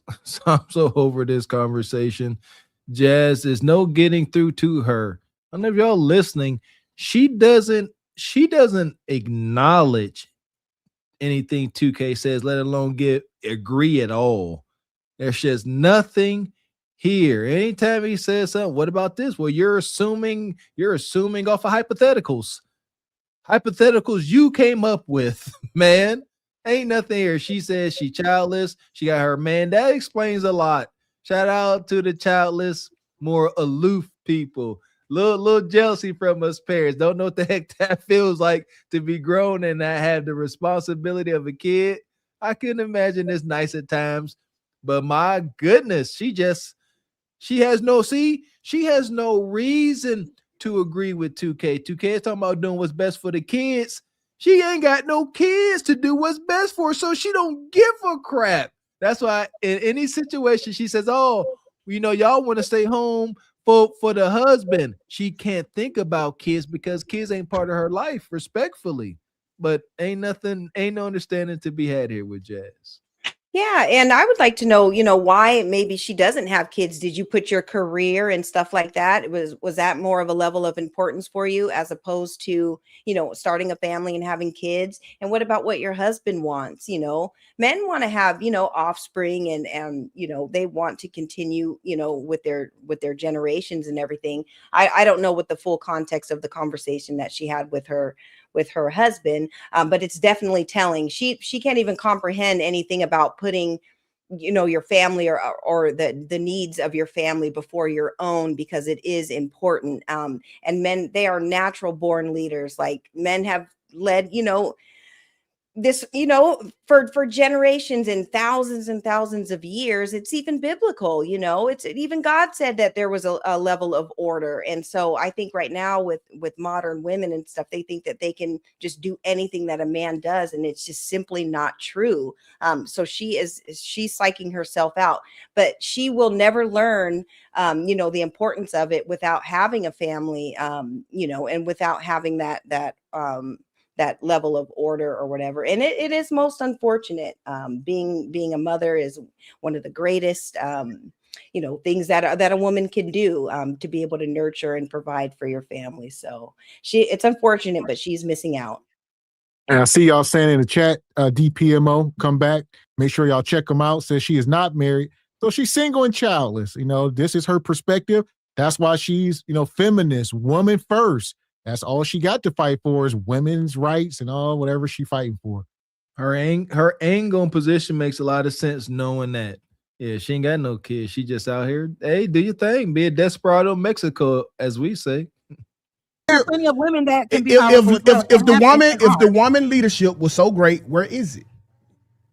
Where is it today? Because we are in a because we are in a patriarchal system that doesn't like to see women in power. It's hard to see. It's hard to see, but there are plenty of women. There are plenty of women in power. There are plenty of women that are in power that are in Congress right now that hold very high-ranking political positions within our society. There are women that are building infrastructure. There are women that are very powerful. Why are you trying to minimize the contributions of women? But you need women the most to do everything. I'm saying if the overall sentiment that women were the greatest leaders, we will have way more leadership. I didn't say that we were the greatest. I just said women can also be great leaders as well as men. Okay, y'all. 2K, let's get to the super chat, bro. Y'all had a good back and forth. Nah, this some Delulu plus. Jazz, y'all Delulu. Delulu plus. Because your masculinity isn't really rooted in anything. It's rooted on how much you can use and control the other species. I don't want you in the house. I don't want you at work because I need you in the house working for me. Listen, I don't want you to pursue anything. I never heard. Yeah, listen, bro. It's rooted in sand. So next time we have a world conflict, let's let the men stay at home and let's let the women go fight. And guess what? I bet you if women were able to have that power, we probably wouldn't go into conflict. Jazz, come on now, Jazz. Jazz, y'all Jazz, because y'all don't know how to use your y'all be words. hold on. You think a woman won't have a conflict with another woman and y'all be beefing with y'all mama, y'all sisters, your auntie, and your grandma? And you think a woman won't have a conflict with another woman they got I ain't gonna even say it. Just read the super chat. Let me read the super chat, man. Because, man, this episode of DPMO is sponsored to you by the Lulu Plus. Please grab Get this shit off my fucking head before I leave. The Lulu Plus. And there you go. She said she shall perish on this hill. That was her last words here. They said, let's wrap it up. She said, I don't care what y'all saying. I will perish on this hill. It's her stance, as most folks up here on this platform got. There's right and wrong. Some people got they're on the wrong side of things, but that's where they at. It's unfortunate. Ain't nothing here. That was exhausting. Oh my goodness. Gave me a little bit of flashbacks of HQ. Just cantankerous, won't budge, won't even acknowledge what you say. I don't have patience for that. Yeah, that's I got an issue with you. I'm gonna say it one time. If you don't hear it, you must not want to hear it. Must not was meant for you to freaking hear. I'm gonna go about my day. Shout out to 2K and the other brother there for having patience. I couldn't do it. Yeah, and she mentioned before, you guys, that her dad always taught her to always have her own and don't ever rely or depend on a man, because if he can control the food and stuff that you eat, he can starve you out or whatever. But I have yet to ever be with a man who wanted to see me starve, or wasn't a provider or a protector or anything. So I think men, there's nothing wrong with teaching your children how to be independent and stuff like that, but you also need to teach them that at some point eventually they're going to have to need to work with a man, especially if they're going to try to have a family or start a family or whatever. That is super important. There is nothing wrong with being vulnerable and allowing somebody to lead you and to be the head of your life. That is the natural rule. That's how things are supposed to be. And so unfortunately, she will never know what that's like, because I don't even think she even likes men in the first place. But yeah, I just wanted to point that out because I thought that was very telling about what her father told her. And to piggyback off of that, Sister Ebony Dean, telling, I don't believe in that. Telling your daughters, specifically daughters, go out there, make sure you always got a job so no man could take advantage of you. That's not the way it's supposed to be. And I can't ever see myself giving my daughters that message and love them dearly. Back to tradition and village and the way things were supposed to be when they worked. Your daughter's not supposed to leave your house until she gets under the leadership of another man, i.e. her husband. They're not supposed to just go out into the world and just fend for themselves. It's just not the way it's supposed to. It's a lot of dangers and bad things that can go with that. So we got to find a more balanced message or take more responsibility for our daughters, if you ask me. Appreciate your sister Nais. Says, I can't hear them argue for watching the cute baby. Shout out to 2K's little baby. Appreciate you, Keela Mike. Says, look what happens when women gain power. Angela Merkel, Ursula von der Leyen, goodness, destroyed Europe. I wash my greens in the tub, though. Shout out to Scamala. Appreciate your sister Nais. Says, we're the woman in the house. Keep the cute baby. Where the woman? Don't know. But here we go. As far as Jazz, we're gonna put her in the pit and keep it moving. Welcome to the pit, Jazz. Fuck is you talking about? This is Sparta! You got to know when to hold 'em, know when to fold 'em, know when to walk away, know when to hide. You gotta count your blessings. You're sitting at the table. You hear me? Ooh, child, things will get brighter. It's unfortunate, man. Listen here, sisters, when you are truly basking in your feminine, there's a phenomenon that takes place when you're around a real man. You can turn your brain off. It's a thing. Shout out to the sister Rose. She used to always say, who needs a brain when you got a man? It's a joke, but it's true. I've observed it. Whenever women are comfortable and they really feel safe around their man or father, they will turn their brain off, meaning they ain't thinking about much. They ain't thinking about nothing. They got a problem. They're only looking to enjoy themselves. And it's a beautiful thing, but they will turn their brain off. They ain't thinking about much but having a good time. And there we go. And we've been up here cooking all night, talking about the community is self-destructing. Can we fix it? It's too late.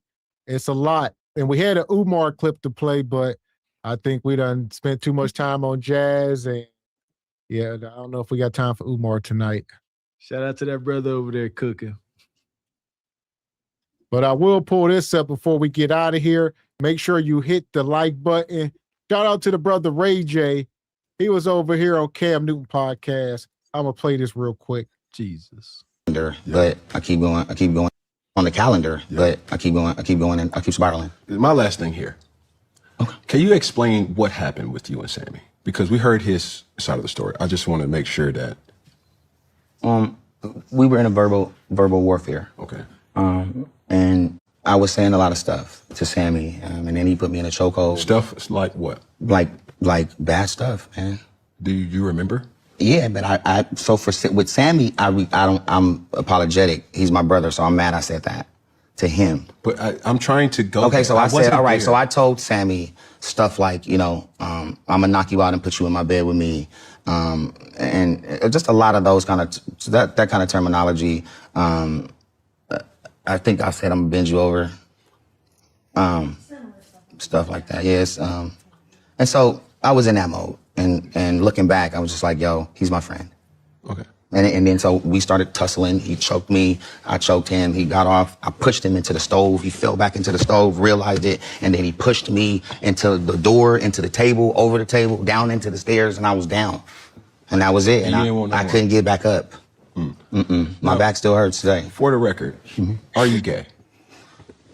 You asked me that last time. And because that's just not okay. Last time wasn't this time.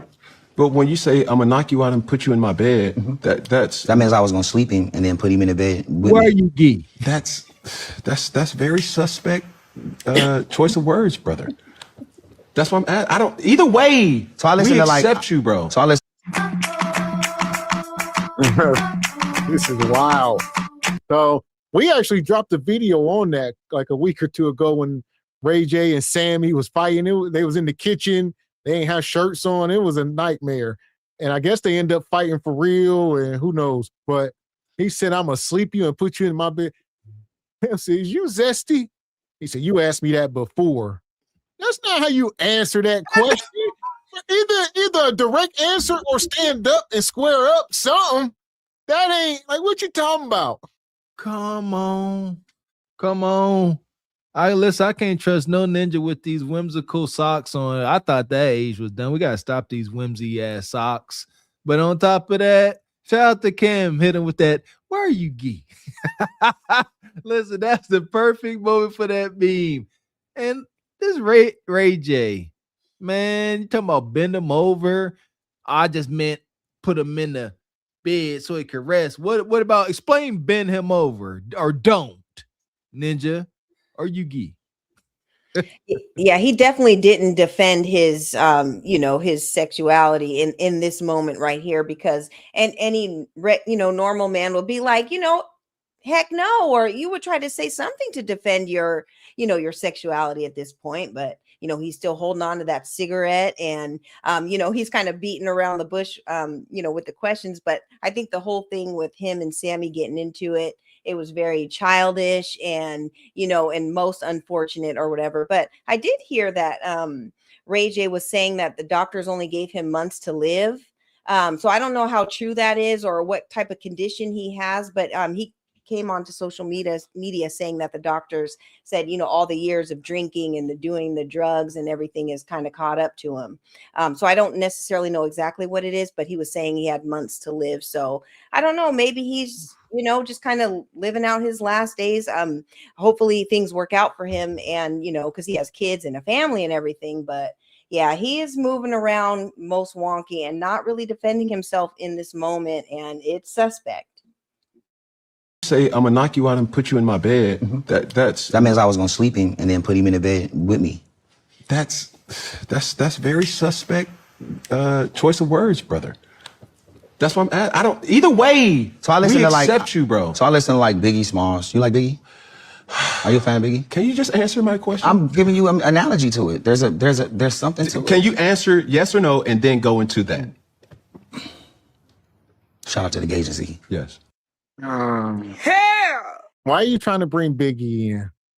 I know people saying Biggie had some suspect lyrics over the years, and he was about to try to draw an analogy. All right, what Biggie say? The girl looked so good. He, you know what, to her daddy. That was wild. All right, Biggie also said, what he say? Some other wild stuff. Can't even say it on YouTube. All right, but y'all know. But I don't know what kind of analogy he was about to try to paint and put himself in that light. Sound like an analogy to justify your behavior and antics. Just say it. This is why I can't take folks like this seriously. If you don't give especially as a man, You can't say yes or no. Click. I ain't dealing with this. Now he over here talking about shout out to the whatever agency. You still ain't say yes or no. Then you gonna cross your legs. Come on, man. Yeah, and see, even with Biggie, you know, that was 30 years ago. The world is different now. So you can't compare, you know, the lyrics from someone from 30 years ago to today. But what I will say about Ray J is he's been around in the industry for a very long time. He was linked with Death Row at one point. You know, he was around some real, you know, he saw a lot of real things. He was there whenever Whitney passed away. You know, he went through that whole Kim Kardashian scandal and all that type of stuff. So he's definitely seen a lot and has been around. But again, in this moment, you know, you're kind of sounding like this is your lifestyle or whatever. And, you know, he does in his own right, he does have a family and stuff. Maybe he goes both ways, or maybe he has experimented or something. I don't really know what it could be, but I just think as a man, you should definitely try to defend your sexuality, especially when it's being in question. So, and there you go. And like he said, yeah, Biggie said some wild stuff. You know, what he say, the one song, yeah, F the brother and the you know what, and throw him over the bridge. And that was more of a torture tactic, you know. Nonetheless. Yeah, DMX used to say some wild stuff too. You know, wild stuff, you know, on the lines of that. You know, sodomy and deletion. Wow, demonic behavior. But this ain't that. You ain't gangster. What does it matter if I'm gay or not? It doesn't matter. I just asking a question. It's that's. I mean, okay. Do you feel attacked? Because I can change absolutely no. I love this. Okay. This is actually my favorite moment of the interview. I promise you. When you're so people like people. When they leave here, we're all together. When you leave and it's done and it's a wrap for the day, everybody's gonna do something. Yes or no? Everybody's gonna go to their respective places. Some people are gonna go home, and I hate to say this, but it's just gonna be grimy, but I'm sure there's people that go home, they got a dog. It's their favorite dog. They stop by the store, grab some peanut butter. Oh my God. Right? Go home, excited to see their dog. They put a bunch of peanut butter on their feet till the dog can lick it off. Some people even go further to watch TV on all fours, slap a little bit of peanut butter in the crack, and enjoy themselves. And the dog is having a good time, right? I don't know what that is. It's none of my business. Have you ever did that? Have I ever had a dog lick my ass and peanut butter in it? No. What's wrong with you? What's wrong with y'all? You niggas are crazy.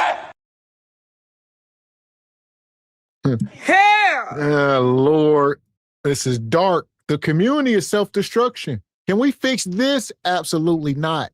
This is decades and decades of trauma. This brother been in Hollywood. You know, he told stories. He was with them Kardashians and they had him doing weird stuff.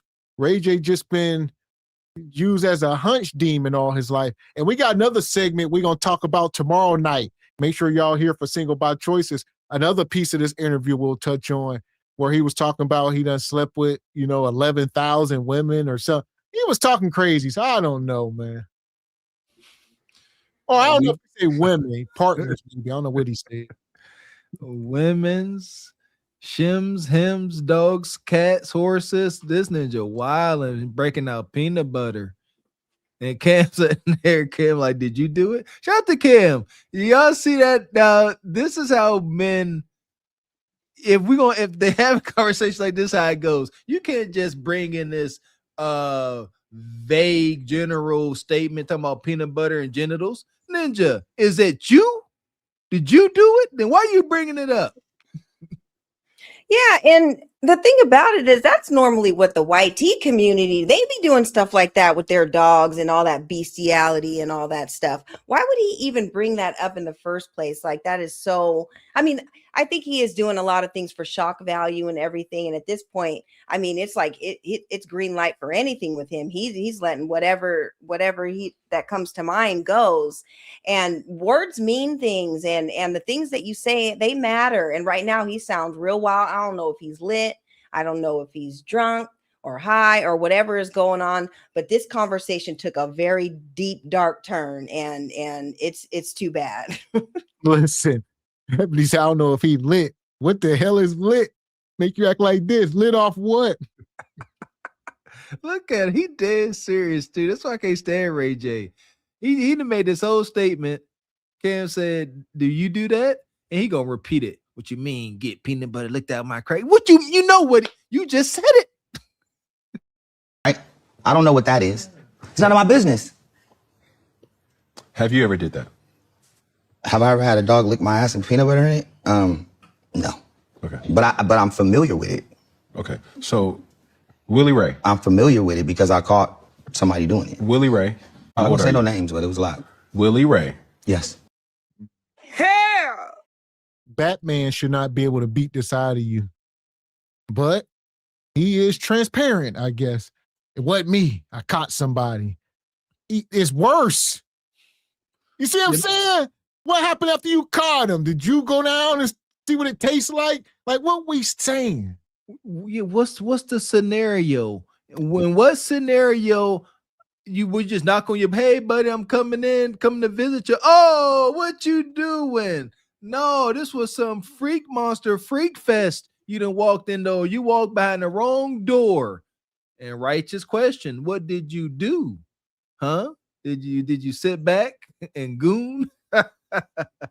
Yeah, this definitely sounds like a freak off type, event or whatever. And he, like you guys said, he walked into that wrong room. But yeah, did you stay and watch? Like, what did you shut the door right away? Did you leave the party? Like, what was the context of everything?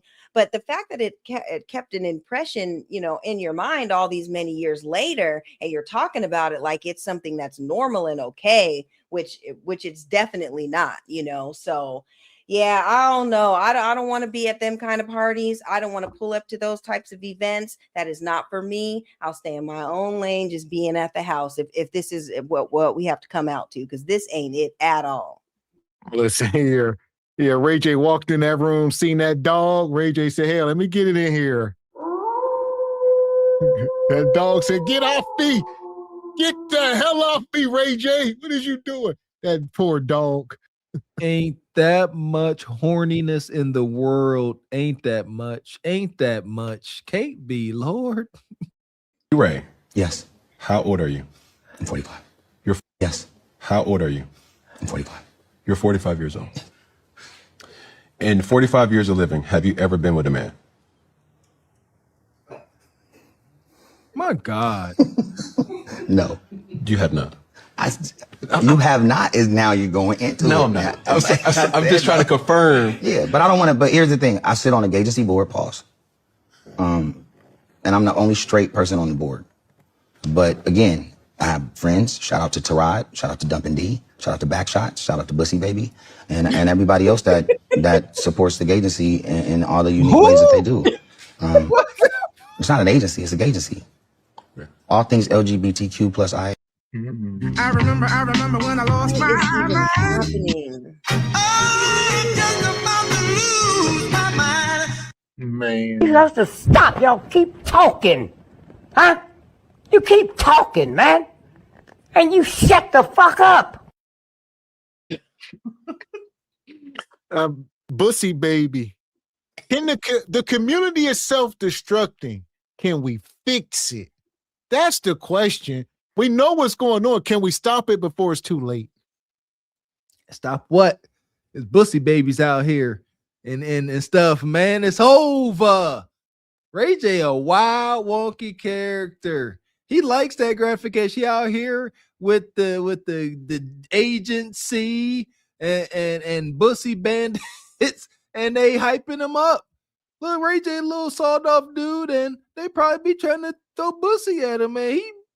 He ain't offended by it.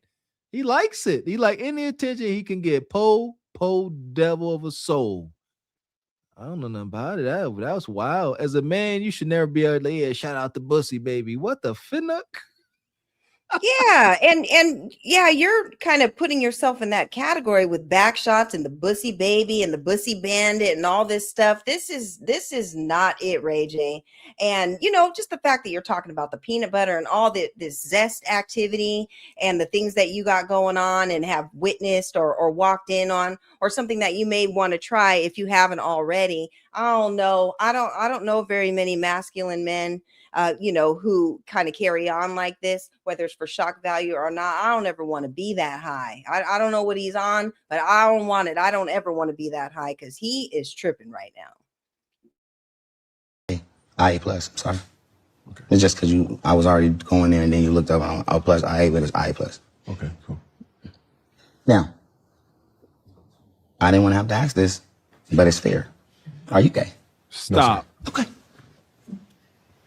See? And I've never experienced nobody getting licked with peanut butter either. No. See what I'm saying? Out of pocket. I guess, Cam, two things is true, Cam. Because what you should have did this moment is stood up and kicked this ninja through that chair. Kapow! What the hell kind of question is that? You 6'5", this ninja coming here 5'8". Look at just Donkey Kong punch, kapong. But nonetheless, Cam, when you sit in this room with this man with your legs folded and your shirt buttoned down to your belly button, it's a reasonable question. It's a reasonable question. Button your damn shirt up, ninja. Goodness gracious. And the ascot. Don't forget the ascot. Listen, man. I'm all for my brothers, having some swag and being different. However, I also acknowledge we got to be careful of obstacles in our way. And yeah, you present a certain way. I don't care how physically dominant you are, man. Oh man, oh man. Yeah, it's a soft look. It's a soft look. And now you got Ray J out here slinging doo-doo at you. He said, it's fair. I just want to ask. But you heard Cam. Cam said, no.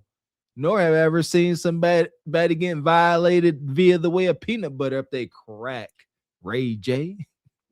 Yeah, and Ray J, you're Ray J, so you've kind of been around or whatever. You can easily, I'm sure, I don't know very, many women or whatever, but there might be a woman that will take you up on that offer with the peanut butter. You don't really have to go, with the typical, lane with the males or whatever. I'm sure you're Ray J, you could probably get the things that you want. So, I mean, I guess he's out here having it his way, y'all. Maybe that's why things didn't work out with his marriage or whatever. And he's still working on things with his ex-wife or whatever. But yeah, there's a lot of things in question at this point. And you guys are right when you said, Cameron, you need to kind of, you need to cover up that, your little chest. You got your little chest out. He might be having all sorts of crazy thoughts. So yeah, I would be uncomfortable at this point. Yeah, Ray J started reaching for his nips. See? And I've never experienced nobody getting licked with peanut butter either. No, I'm just but that's for older people. Okay, older people do that. Would you consider 36 old? No, I'm thinking like it's like 50, 55. Oh, good thing I'm 36. So I'm yeah. So I'm older than you. Damn. Not like that. I'm just saying. I feel young. Yeah. And again, my apologies for the peanut butter stuff. It just was an analogy. Say less. Okay. You're just telling an experience. It's not mine. Yeah, but you experienced someone. I saw it. Which is still the peanut butter was there. Okay. Well, just a lot of madness here. Yeah, we're going to take Ray J, put him in the pit. Yeah, that was enough madness. Peanut butter and all, go on. Madness. Fuck is you talking about? This is Sparta! You got to know when to hold 'em, know when to fold 'em, know when to walk away, know when to hide. You gotta count your blessings. You're sitting at the table. You hear me? Ooh, child, things will get brighter. No, they're not. They're not gonna get brighter. Now with a behavior like this, bussy babies, attack on masculinity, the gender wars getting worse. I don't know if it can get any worse. It's to the point where opposite sides are wishing and celebrating deletion upon one another. It's over, baby.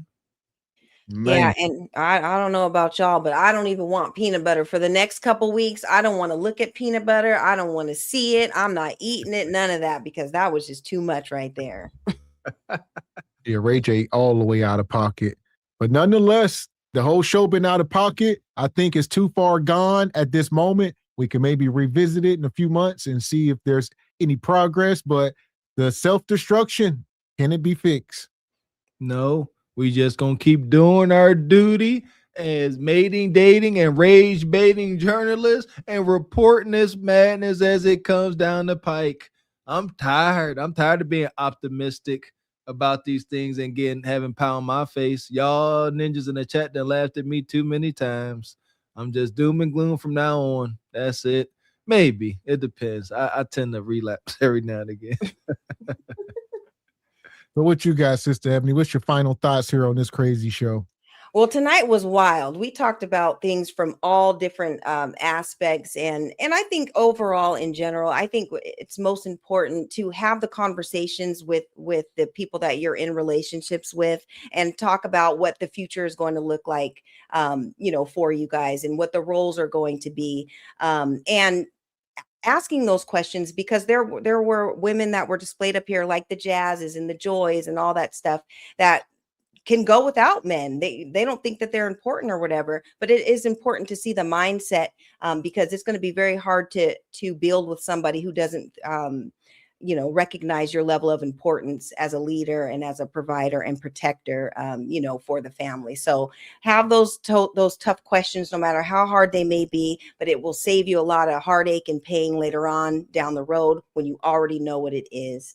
And just properly vetting people is important. We talked about the Make the Stallion and the Clay Thompson stuff today, and always presenting the world with your best self, and just know that the things that you are doing now, it could affect you later on when you try to settle down and everything. So your past matters, and those types of things men take into account when they're talking about vetting you to be a wife and to be a mother, to their children and everything. So that's important too. We already talked about the wild egregiousness of Ray J, and it is what it is. But I think it's important for women. We talked about women just understanding the importance of a man, and there is no way, I just want to stress that fact that we can get through life without you guys. You guys are important. You guys are needed, for fathers and for husbands and brothers and spouses and the leaders of the community and everything. We all have a level of importance, and we all play a role. Those roles are just different, and we do need to work together in order to properly have families and have communities and stuff. So it is important. And to all the women in the chat and stuff, thank the man that works hard for you to provide you with an easy life for you and your family. It's so important, because men often get overlooked, and all of their efforts and things, it's kind of like, it's like one of those things where it's to be expected, but at the end of the day, nobody has to do anything. And so just thank that man for providing you the best type of life, I think is important. And another great show. We had a lot of laughs and a lot of truths, and we learned a lot too. So thanks for having me again. Yes, ma'am. Always, Sister Ebony. And yeah, you daggone right. I like what you said earlier about ask questions. I think that's a big part of the problem.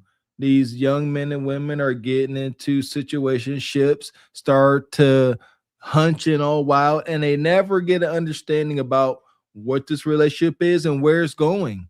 And about time they decide to think of asking some question, I'm pregnant. And now it's too late to start negotiating, trying to have these hard to have conversations, and now you sitting up here pregnant, because now that ninja talking about get rid of it, you don't want to, and the beat goes on. Sisters, maintain or regain your control over yourself. Ask those questions. Don't be afraid to turn that ninja off. Ask some questions, see where his mind is at, and if he give you roundabout nug answers, chill, we just friends, don't ruin the vibe. Ruin the damn vibe, because it ain't nothing serious, or take what comes along with it, but we tired of the daggone excuses. We appreciate you, Sister Ebony. We appreciate you coming up cooking tonight.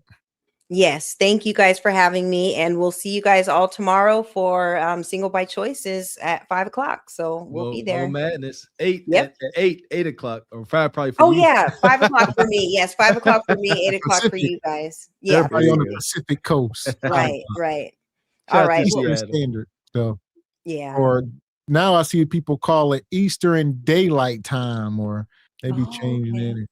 I thought it was just Eastern Standard. Now they be like, oh, it's Daylight Time or day. I don't know. They be changing stuff. I ain't even Yeah. gonna think about it. Yeah. Appreciate you, Nonetheless, Sister we Ebony. appreciate you, sister. Yep. Anytime. You guys have a great night. Yes, ma'am. You too. Shout out to Seattle. So here we are, folks. We done made it through this crazy show. We've been talking about the self-destruction. We started off the show talking about Spirit Airlines. For anybody out there catching flights, they out of business. And a lot of mental health going on with our brothers. The brother Adrien Broner down bad out here, as we seen Ray J down bad. So these brothers get that money and they lose their dang own minds. We also talked about the good doctor, Cheyenne Bryant, out here in these streets. She is not a doctor. She's just more of a, what we call her, a shade tree, backyard mechanic doctor, whatever she want to call herself. But she ain't a practicing license, none of that good stuff. She's a coach, and that comes, I don't know what kind of coach, a lived experience coach. I take that, but ain't no certifications, ain't no board or moral of ethics can go and do and say what you want with no repercussions or consequences. Seems a bit freaking wonky to me. And I tell you what, man, I know we laughed about it, but Spirit Airlines is gone. That is, listen here, man. That was like a cultural staple. We need a moment of silence for whole Spirit, but not so fast. Maybe T-Money will bring it back to life, and it'll be like it never left. We will find out. That part, and we'll be back tomorrow. Shout out to all the sponsors tonight. Brother Stu Peas. Shout out to Uncle Tall. Yeah! Boom, shakalaka! Shout out to Sister Dee Dee, Squeegee Kids, Ashy Foot, Project Leroy, Divine Photos, The Hustler's Philosopher came through. Who else we got here? Air Force Reek. Shout out to Petty Sama. Yeah! Boom, shakalaka! Black Bane, EV Ray, Brother Stephen James, Major Drama, James Burton, Frederick Howard, Miss Charming to you, the whole SBC Nation. Appreciate all of tonight's sponsors coming through like y'all do per usual, supporting your channel, supporting your interests, supporting your beautiful black media. Please make sure you continue to do so, hitting that super chat, hitting that Cash App, and make sure you also share the content. Get this information, this edutainment out to folks so they all can get the good word. And a special thank you to the ladies for rocking with us. We always appreciate y'all. Without the ladies, we could be a whole bunch of guys over here talking mess, and that could come across a little weird like Ray J. So we definitely appreciate y'all presence. That part. So we will see y'all tomorrow night for Single by Choices, 8 p.m. Eastern Standard. Until then, I am Gavin X. I am Mr. Walker. And we are Carpet for the Horse Productions. A good morning. Yeah, the crown stay heavy.